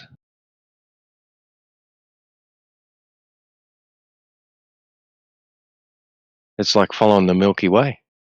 Seriously, it's like flying right along next to it. You know the clouds? You know the clouds of the Milky Way? There's another one. There's another one going east out to the south. You can see now. This is without my glasses on. I should have my glasses on and be able to see it better. Oh, yes. I love that. Oh, wow, that looks awesome. Glasses on. Yeah.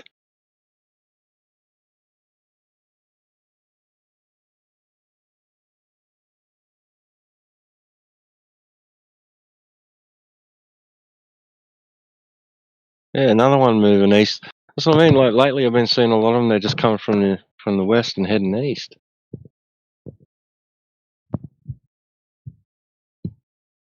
I could stand here all night, but I've got to get inside and do some dinner and stuff. Be getting fresh out there, wouldn't it? Yeah, actually, yeah, we're feeling it now. Yeah, high up, we're up in the mountains, so yeah. What, you guys got any frost yet? No frost, but apparently it got down to 2 degrees last night.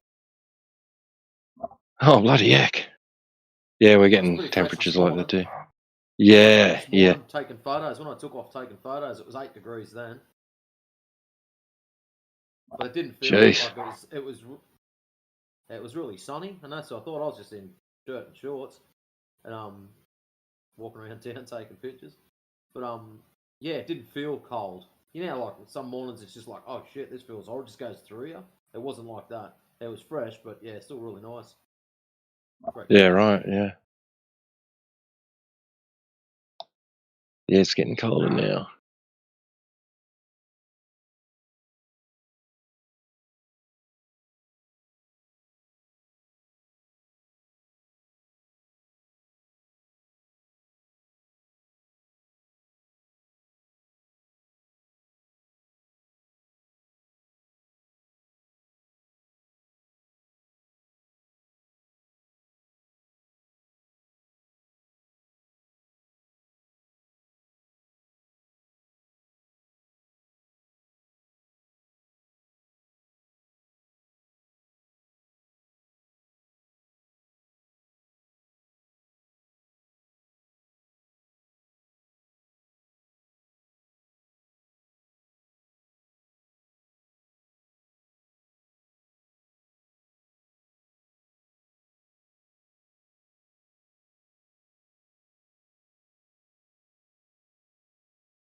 Welcome. Oh, don't go quiet now. We know your microphone works. Garni, Hi, how's it going? I'm good. What about you? Oh, I'm fantastic. What brings you here today, my friend? I'm sorry. Come again? That would be the quiet words of the Virgin Mary. But what brings you here today? Oh,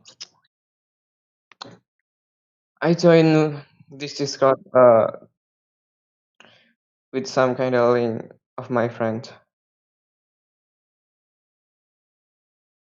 One of your friends said to join.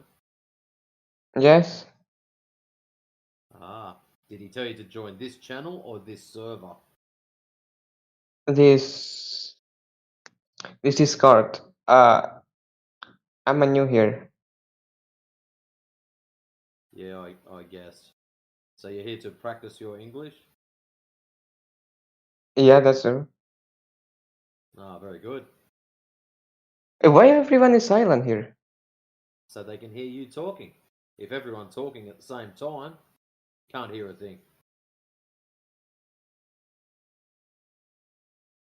Well,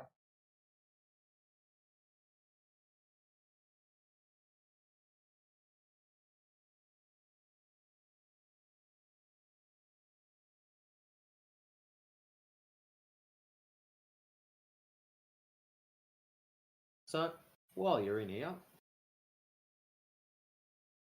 I'm sorry, I can't hear you. seems to be a common theme today. What is going on?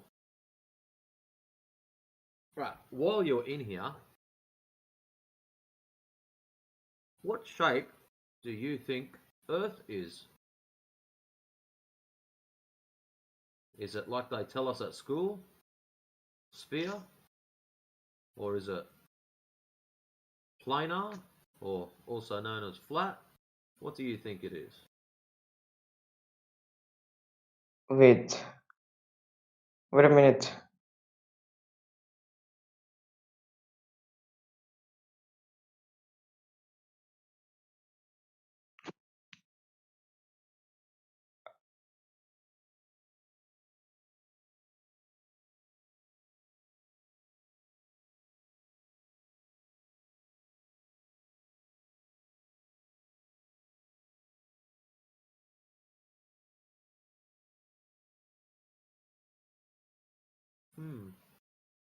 I guess the wait a minute was, oh shit, I can't find the button to get out of here.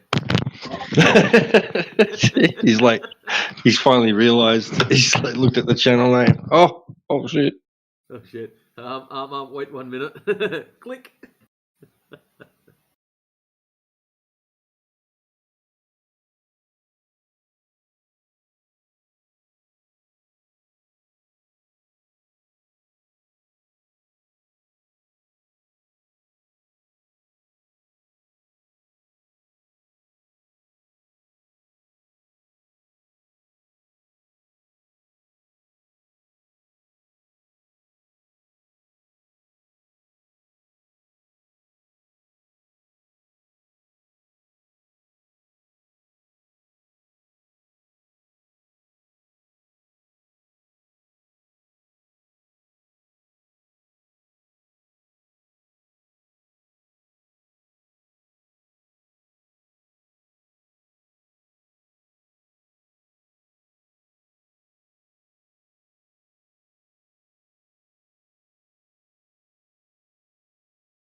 Hey, Kevin.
Welcome.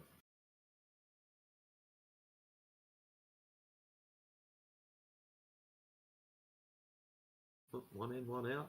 Welcome.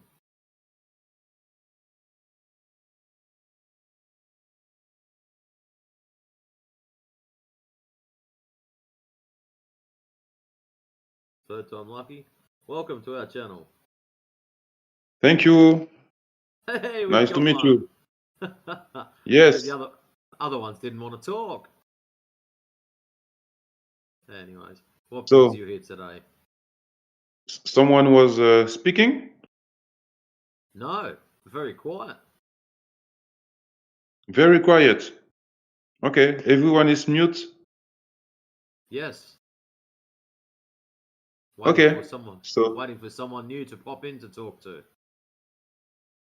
there is only you, Matrix. Oh, there's others in here, but they're probably just listening for now. What is Matrix? What is the meaning?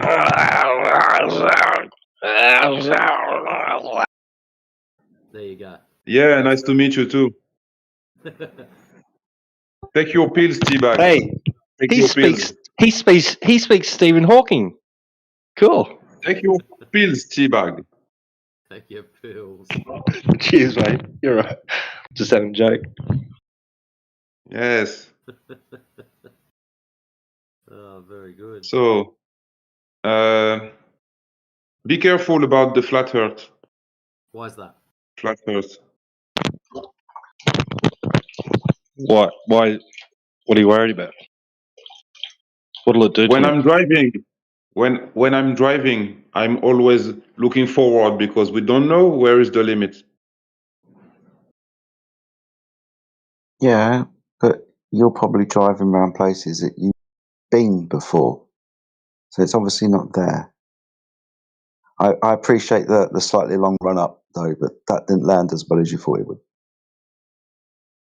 Jedi, where are you from? I'm from England.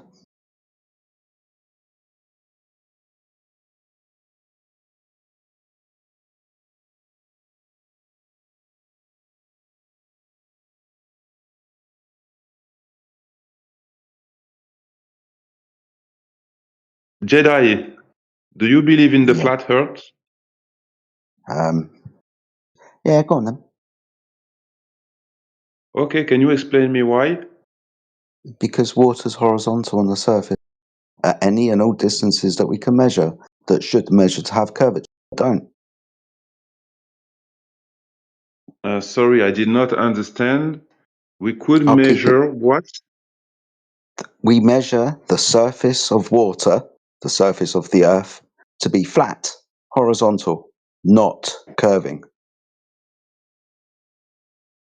How you measure? How they measure? With lasers, with theodolites, with telescopes, high-powered zoom cameras, different wavelengths of light, lots of different ways. So, Earth is flat or round? Flat. And why not triangle or square? I don't know what the shape of the Earth is. It's flat, but you don't know the Yes, shape. that's right. Okay. But if Earth is flat, perhaps Jesus was making a cake when God creates Earth.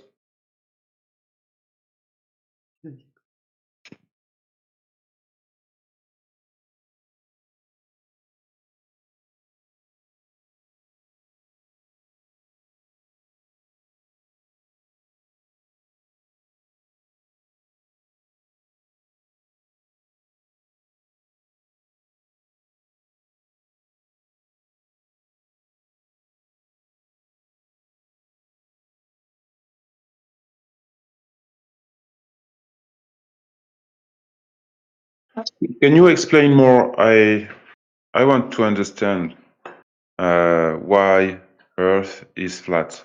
please, Jedi? I told you. Okay, thank It's you. there's nothing else to say. Okay.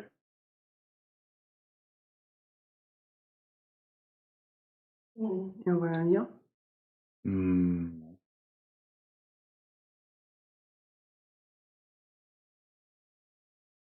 Places where sun never sets. Did you saw in the chat the picture?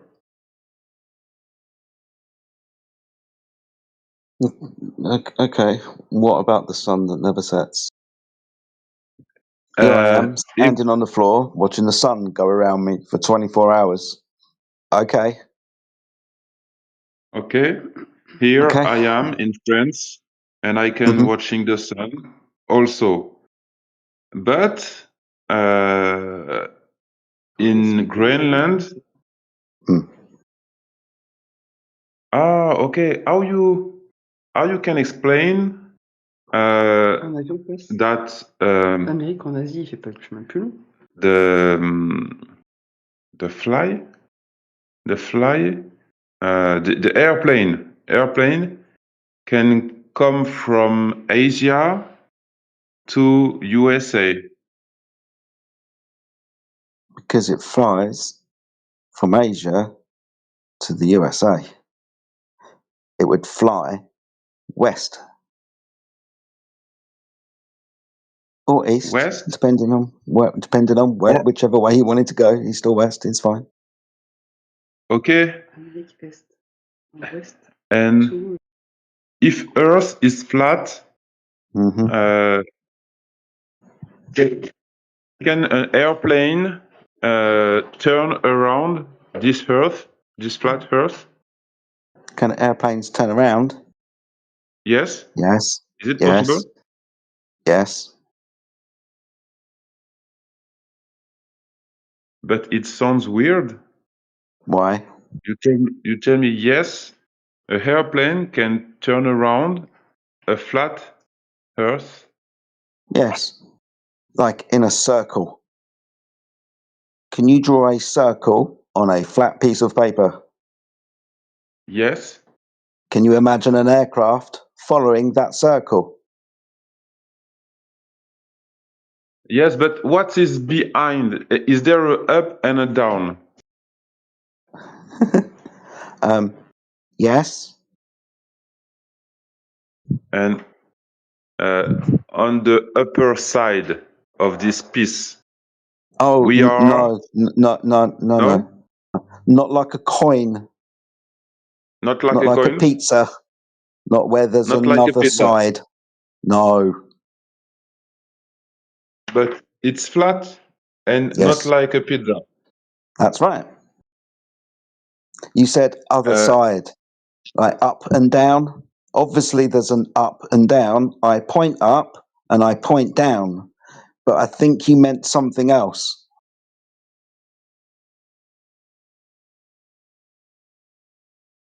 Like the other side of a flat coin or pizza or disc, because you think that's what I think the earth is, and I don't.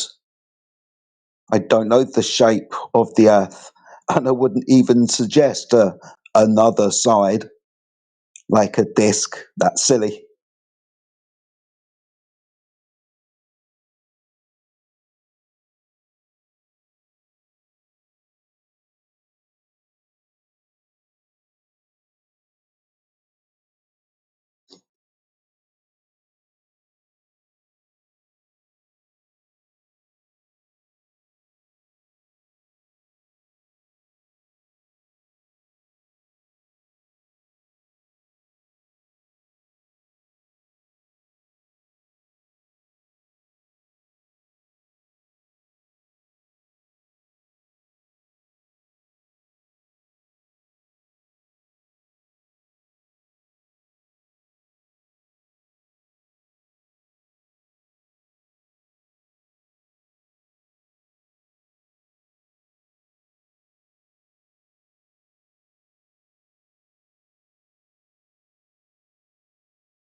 That was actually quite amusing, especially when he said, "And me here in France." I just cracked up. I started laughing. Oh, shit.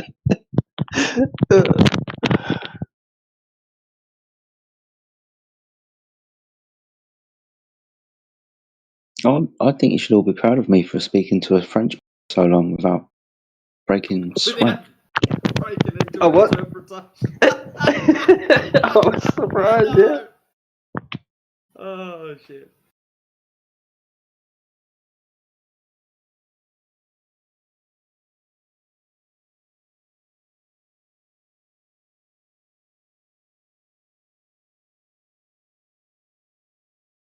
I just got this image of a old dude sitting at his kitchen table.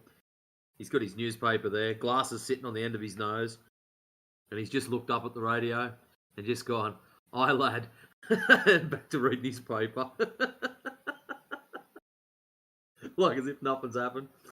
Quite proud of Jedi for not mimicking some poor Frenchman.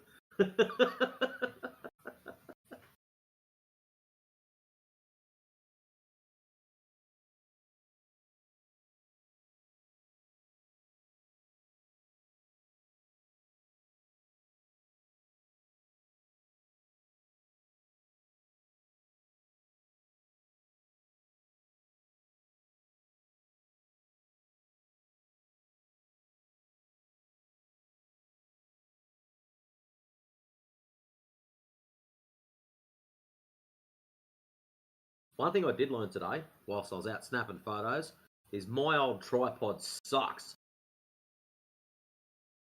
I did learn that. Only because the little plate thing, you've got this little square thing that clicks into this little lock mechanism, clicks into the top of the tripod, and where that little plate thing clicks in, it doesn't sit horizontal. When it was manufactured, it was slightly out, so it's like about 3 degrees off horizontal, and fair dinkum. You get the tripod itself, bubble, it's got a little bubble in it, you get that perfect, and because this plate sits crooked, your photos are just a tiny bit off. And the camera's got a built-in leveling thing, so you can tilt forwards, backwards, left, right, and like a little aeroplane gyro type thing it looks like. And I can have it up on the screen when I'm taking pictures, put it on the tripod, fail, crooked as. So yeah, I did learn that today. So there's a lot of freehanding.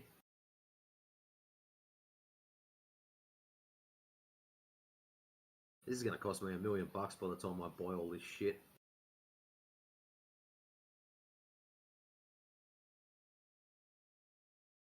Here we go. What's Kevin typing up now?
This old mate's been typing for a while.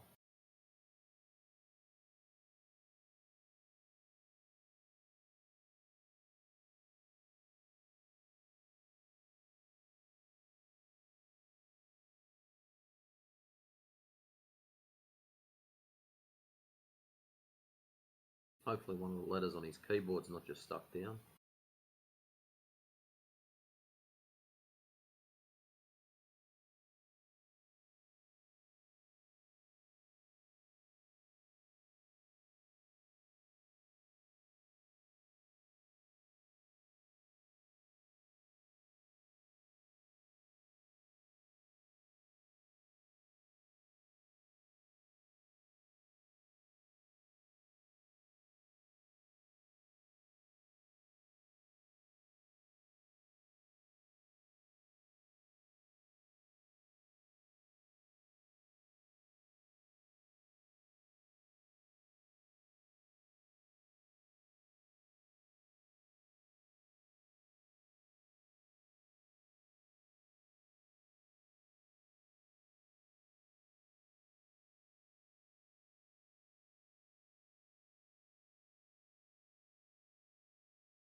Welcome. A couple of people all jumped in together.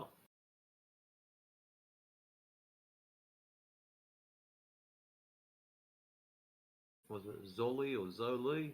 You're going to have to tell me if I've got your names wrong, guys. And Hannah. Welcome.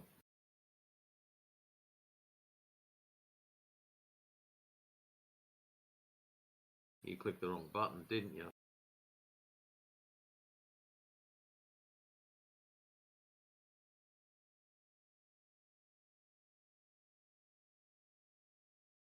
Alright, what do we got here? But if the moon is a sphere and can be night and day, if the heliocentric model is right, the Earth revolves around the Sun and the moon revolve around the Earth. The fact that night lasts the same time all the way of the equator, all the way the equator has to be united. If we can travel to America being, I don't know what that's got to do with anything. Travel to America being China or Europe claims that Earth spin but still flat, but with star trails in northern southern with change of orientation. Claims equator is united, so the moon revolves the equator, so it claims there is no night in Greenland, but then moon revolve, that is because equator path is is united and circular.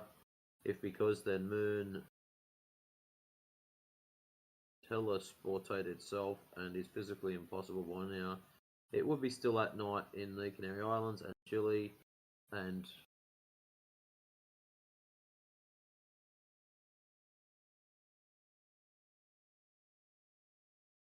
for example, and empirically it doesn't occur. So if the teleportation doesn't exist in macro but yes in quantum mechanics, the Earth has to be circular because there is a continuity in night and day and in the equator and doesn't teleportate. Wow. That was a lot to swallow.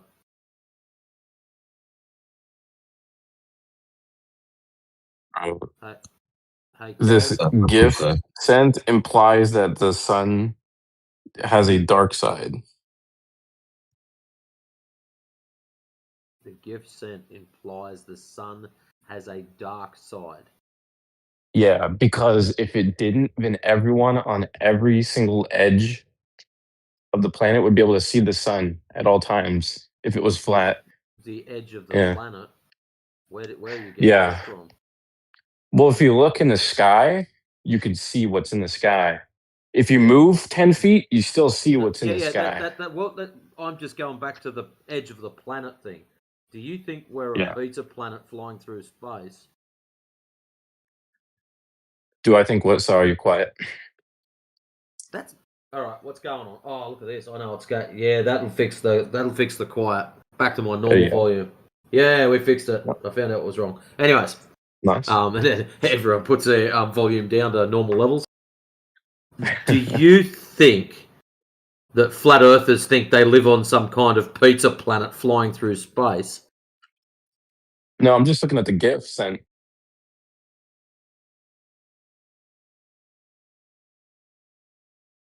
Because we don't Do you think see we're on a the- pizza planet flying. Yeah, I can see that. But we don't think we're on a pizza planet flying through space. So this edge thing that you were talking about, the way you said that was, to me, it sounded like you're inferring that you've just grabbed the ball and removed it out of the heliocentric model and then inserted a pizza disc. That's what it felt we like. see this model used in the GIF. That's what I'm referring to. It wouldn't work. It's not curved enough. Well, that model there was showing another person how sunlight works across the map, which is an AE map. How would it work that way? Because, obviously, if you look at that model. So what the are you distance of the sun expecting? So from we're the not Earth- forget the model. Forget the model. What are Forget the you model. expecting sunlight to do? Is it some infinite light up magic toy where you turn Yes! it on and it lights up infinitely? This is incorrect. Light it does turns not off. travel infinitely. Then how can we see stars? Fuck me, dude. Oh no, the sun turns off, does it? No, I didn't say the sun turns off. Light only travels so far through the medium of air.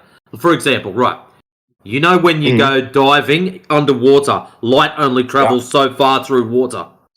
Yeah, but we're not underwater. Excellent. Mate. Excellent. So you understand the water bit. Air does the same thing as water, just not as extreme. So it takes longer for it to happen. Okay, but here's the thing. Yeah, It doesn't okay. matter, So because you if you have a understand light source that. strong Excellent. enough that So you even the entire understand. ocean would light Yeah, up. yeah, The entire that's great. ocean would light No, up. well, where the fuck are you going to get the entire ocean lighting up? I just gave you the example. Sun in the ocean, Let's the just whole slow ocean, all of a down, sudden you slow can see it. down, Tiger. You're just yapping for the sake of it. You do understand the air is opaque.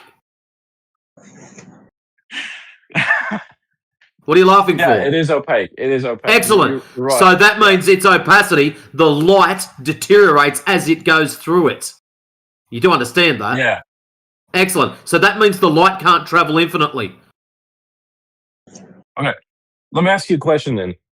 During No, I'm still daylight, making what sure is that you light at? understand. I'm still making sure that you understand something. See, what you've done is because you've, in your heliocentric model, you've removed ball Earth, inserted pizza Earth, and you've got this idea in your head that the sun is still in the same spot and it should illuminate everything at once. Bro, even if it was a fucking Yes or no? hemicircle, it would be the same. No, it wouldn't. It doesn't matter. It doesn't matter what shape. No, it wouldn't. Is. If all continents are facing It's the not to same do with direction, it. then the sun would Stop. illuminate all Stop of it. and listen. It's nothing to do with the shape, brother. You're missing a key fact. You still think sun is out in space shining on a pizza planet. This is not the case. The sun is local, What is the follows light a shining on? circuit. The sun The is light's local, shining. following a circle. Or circuit, I should Yeah. say. It goes in a circle, but on this model, you can No, clearly see I didn't say it goes that in a circle. A circuit. Follows a circuit. A path. In this model? a circuit in the shape of what? An eclipse. Okay. I don't know. I've never followed it in its entirety. And you haven't either. Well, What do you mean by in this model? here. Yeah, in the this whole model point. that I do. Yeah, that's not a model. That's just a conception to explain. Yeah, because I'm going after the model, okay? Because I don't Yeah, we're even not know going what to be you're giving you a arguing, model. okay? We're So just going I to be giving prompted you. you. Dude, I why are prompted you you with this talking? model. We're not going to be dealing with models. Models are straw men. We're going to be dealing with what we observe and what we measure out in the real world. That comes Who's first. saying that? Models later. Jedi, was that you? Sorry, I'm trying to figure it out. Just making sure the person that didn't send the GIF is the one talking. No, Whole D's not talking. That's not a model. That's just a helpful description to explain a singular point. How is it a description? What are you describing? It's showing a light traveling over a surface where some people think we're replacing the ball Earth and replacing it with a disk still orbiting around the sun. That's not what we're saying. The Earth is flat. Don't know what the shape is, but we've only got a certain amount of GIF space, so here's a circle. The Earth is flat and it's underneath the sun that travels above it. The ratio between the size of the Earth and the size of the sun might be different to what you've been told. You've been told the If the sun Earth is is flat, then the vastly Earth is bigger than the. Oh, two-dimensional. I was going to talk. No worries, bye. No, you're done. It's my turn. If the Earth is flat, then it's two-dimensional. There's a... Yeah, forgot to mention, I'm a horrible bastard. You talking through Jedi was exceptionally rude. The least you could have done was let him finish what he was going to say and then question what he was going to say instead of you just going, oh, look, I want to start fucking talking now and railing him. And you're going to run away because you don't like it done to you. Fancy that. That clown's been in here before, Jedi. I know that voice.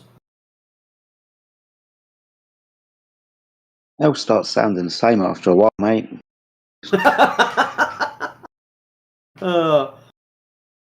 Well.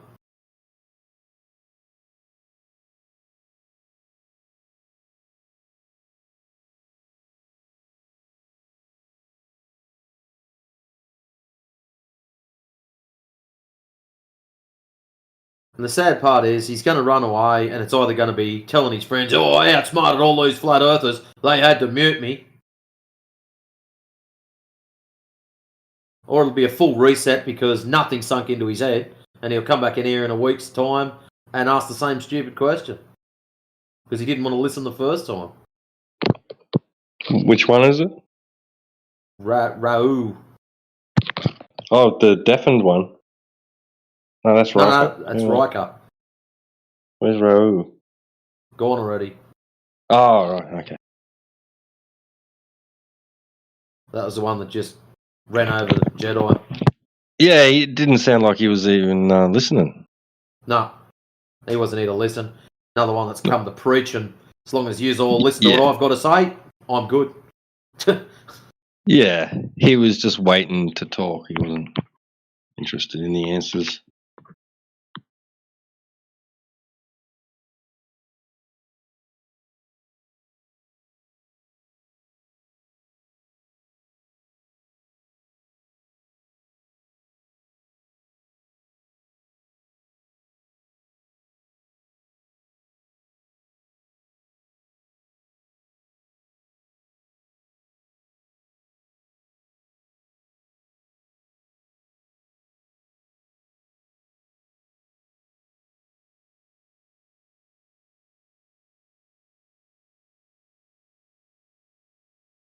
There we go. T-bang. T-bang. I'm telling you, that's what he wrote, but he edited it. He changed it real quick. Yeah, when I looked at it, I didn't see if there was an edit thing down the bottom. I just started reading through it, and it had already been done by the time I'd got to it. So Yeah. I'll be on the live stream anyway. yeah, true.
Let's join.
Yalla.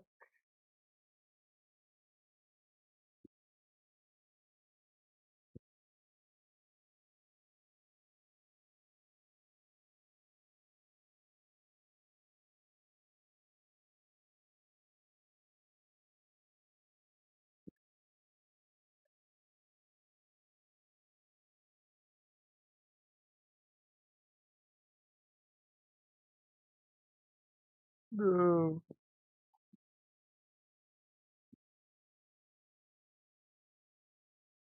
मजा ही लागला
Hey there, everybody. What's up?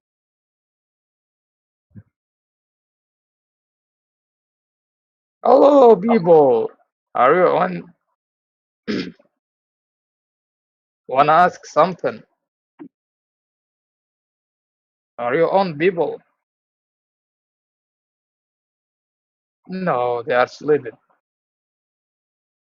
Fuck.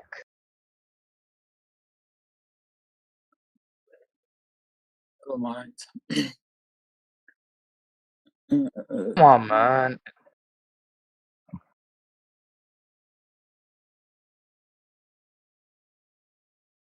Let's look for another one.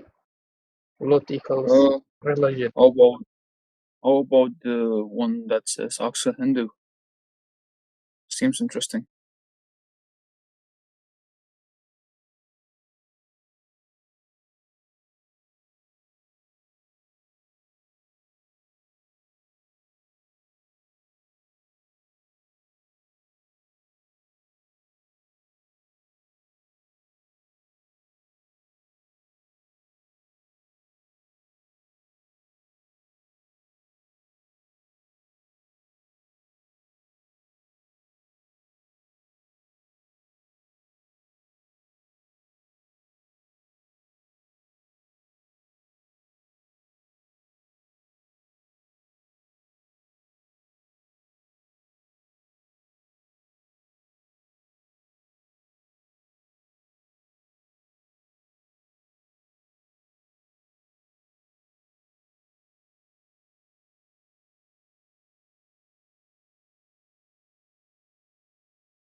Hello?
Okay, guys and dolls, awfully quiet this Sunday. Hope you're all enjoying yourselves. Got a question for you guys. Is a half a mile laser beam test worth anything? Good afternoon, Jinsper. Yeah, Jin CBR. Yeah. You said half a mile? Half a mile laser beam test is what was offered up to. Absolutely. You Yeah? should be able to get a quarter-inch of drop from that if there was a ball. Would you be able to 8 inches per mile squared. 1/4 Yeah. times 2 inches. You should be able to get 2 inches of drop from that. Not 4 inches, 2 inches, yeah? Remember, it's Yeah, 8 2 inches inches. per mile square, and we're Yeah, talking half a so mile. half a mile squared is 1/4 times 8 is 2 inches. All right, so 2 inches drop, yeah? Now, I Yeah. protested. I protested on, at this server I was in. I got banned from it, right? Because I said, you're not going to be able to detect over 800 meters. You know, you understand, out in nature, you're going to be finding that hard to detect, I would have to say. You know, it's too small, isn't it? Too short a distance. You're talking 800 meters. That's all. Okay? Yeah. Right, and you're going to use your laser beam test. You're saying that you're going to notice that, or is that sufficient to prove Well, curvature? the mathematics they give you, you should be detecting 2 inches of drop. Okay, now you know what the conditions of the air we breathe in can play over that short distance with a laser beam. I do, but I don't know how exaggerated it can make something look. Remember, and you're only talking 2 inches. Yeah. Right, that's going to be hard to measure, I would have to say. I think I protested and said, if we want to know if the Earth is curving, we're not going to be looking over half a mile. We're going to be looking at. We need to increase the distance in order to actually get that curvature pronounced. So 28 miles is more sufficient as opposed to half a mile. You see what I mean? That's what I protested against. Okay, I said this is the tactics that the Globers always do. They always go for the smaller distance. Well, let's wait. not do that. Why can't we do it over a Can I greater speak distance? to a Christian? Can I speak to a Christian? What are you doing, sir? This is Wanted not to a speak to religious a server. Christian. This is a flat earth server. No Christians here that I don't think, and it's not what we're about, actually. It's flat earth, measuring the curvature of the earth. Christianity supports flat earth. Well, yeah, we know that. I mean, but that's not what we're talking about at the moment. You burst in there in the middle of what we were talking about. Measuring. Okay, I'm sorry. Right. Okay, thanks. Right. We're talking about measurements. And it was the laser beam test, which I thought half a mile was just too short, silly waste of time. We're looking for curvature. Obviously, we want to extend the distance to get that curvature pronounced. So obviously 10 miles, 20 miles, 28 miles, 30 miles. Now we're talking some substantial distance. We should have curvature. Yes or no?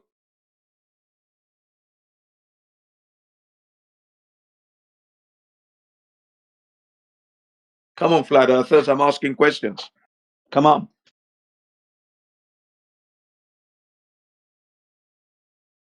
We've gone quiet again. We've gone quiet again, flat earthers. We've gone quiet.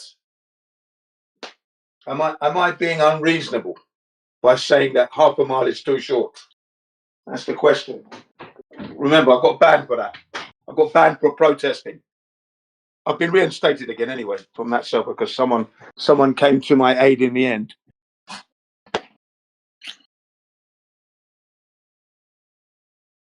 Two inches, half a mile. Is that substantial enough? Or should we increase the distance? I'm not getting any response from you guys. Come on. God, Bennett. What's up with you guys today?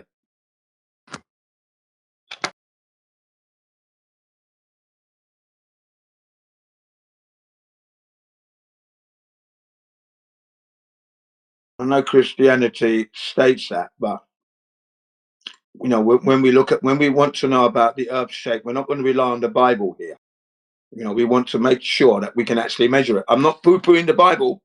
I'm not saying it's not worth anything. All I'm saying is that let's actually put our boots on the ground. And I think half a mile is insufficient, really, you know, to prove curvature of Earth. We need much more of a distance.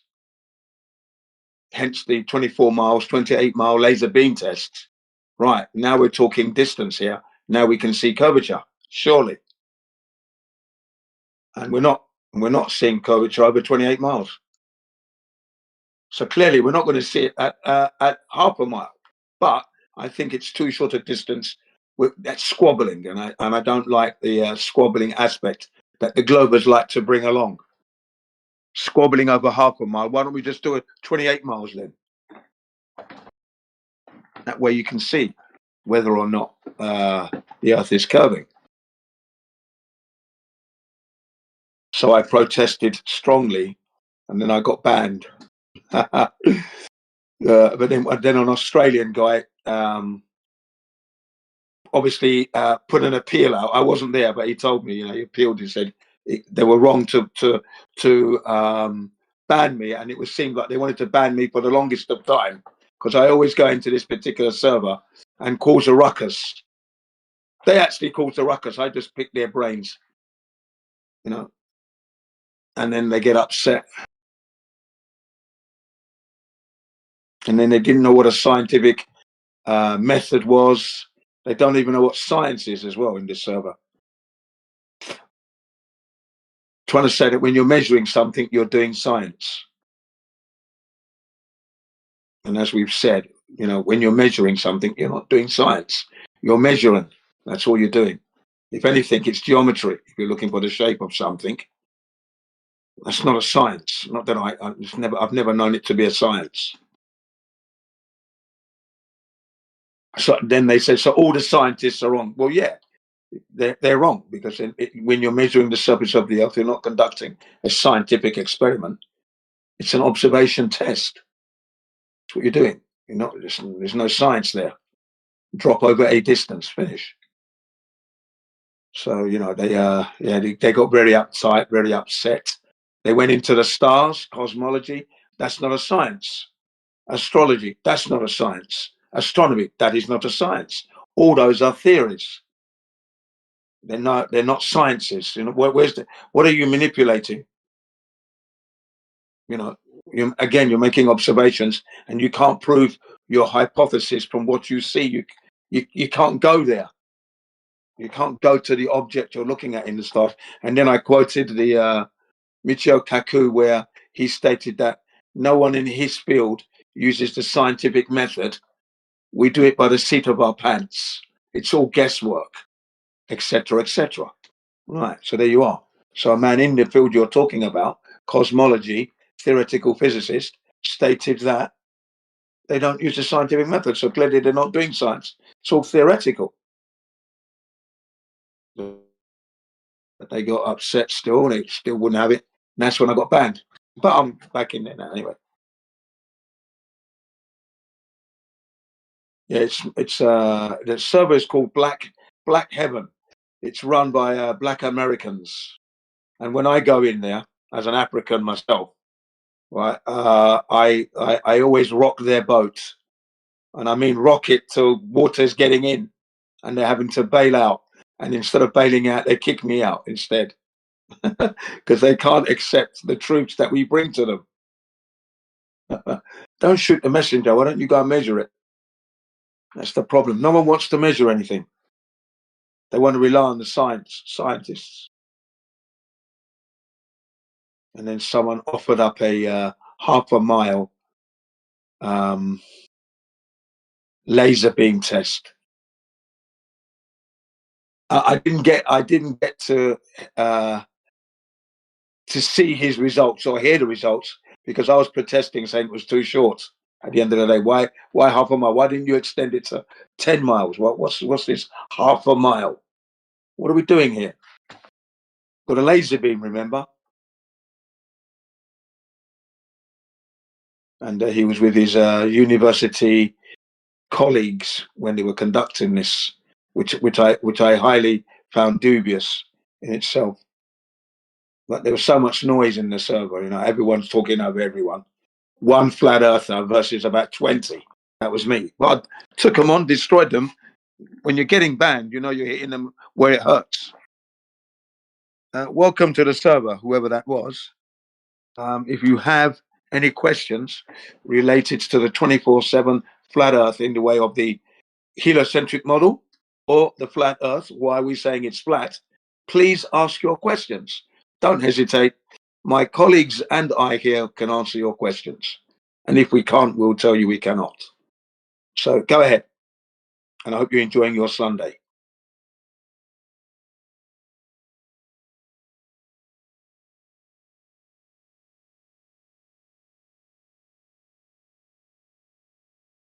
Yeah, Jin CBR1 versus the rest. And the rest got hurt.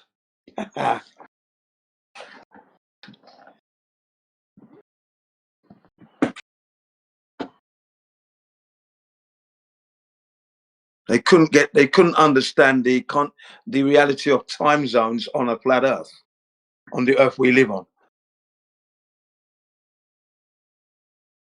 They seem to be talking. They said, if the sun is moving around on above our heads, then it should go on a tilt. I said, why? Why are you tilting something? What's the tilt factor here? We're talking about a flat earth. We look up, we see the sun go from the east to the west. Why are you tilting? What's the tilting about? Imagine a dinner plate with a marble, and your marble is going, you know, circulating above the plate. No tilting. You don't have to tilt the plate. The sun is moving on its course. And then they got mixed up with the seasons. What about the seasons? The seasons. Well, the seasons work as they've always worked on the flat earth. Currently, the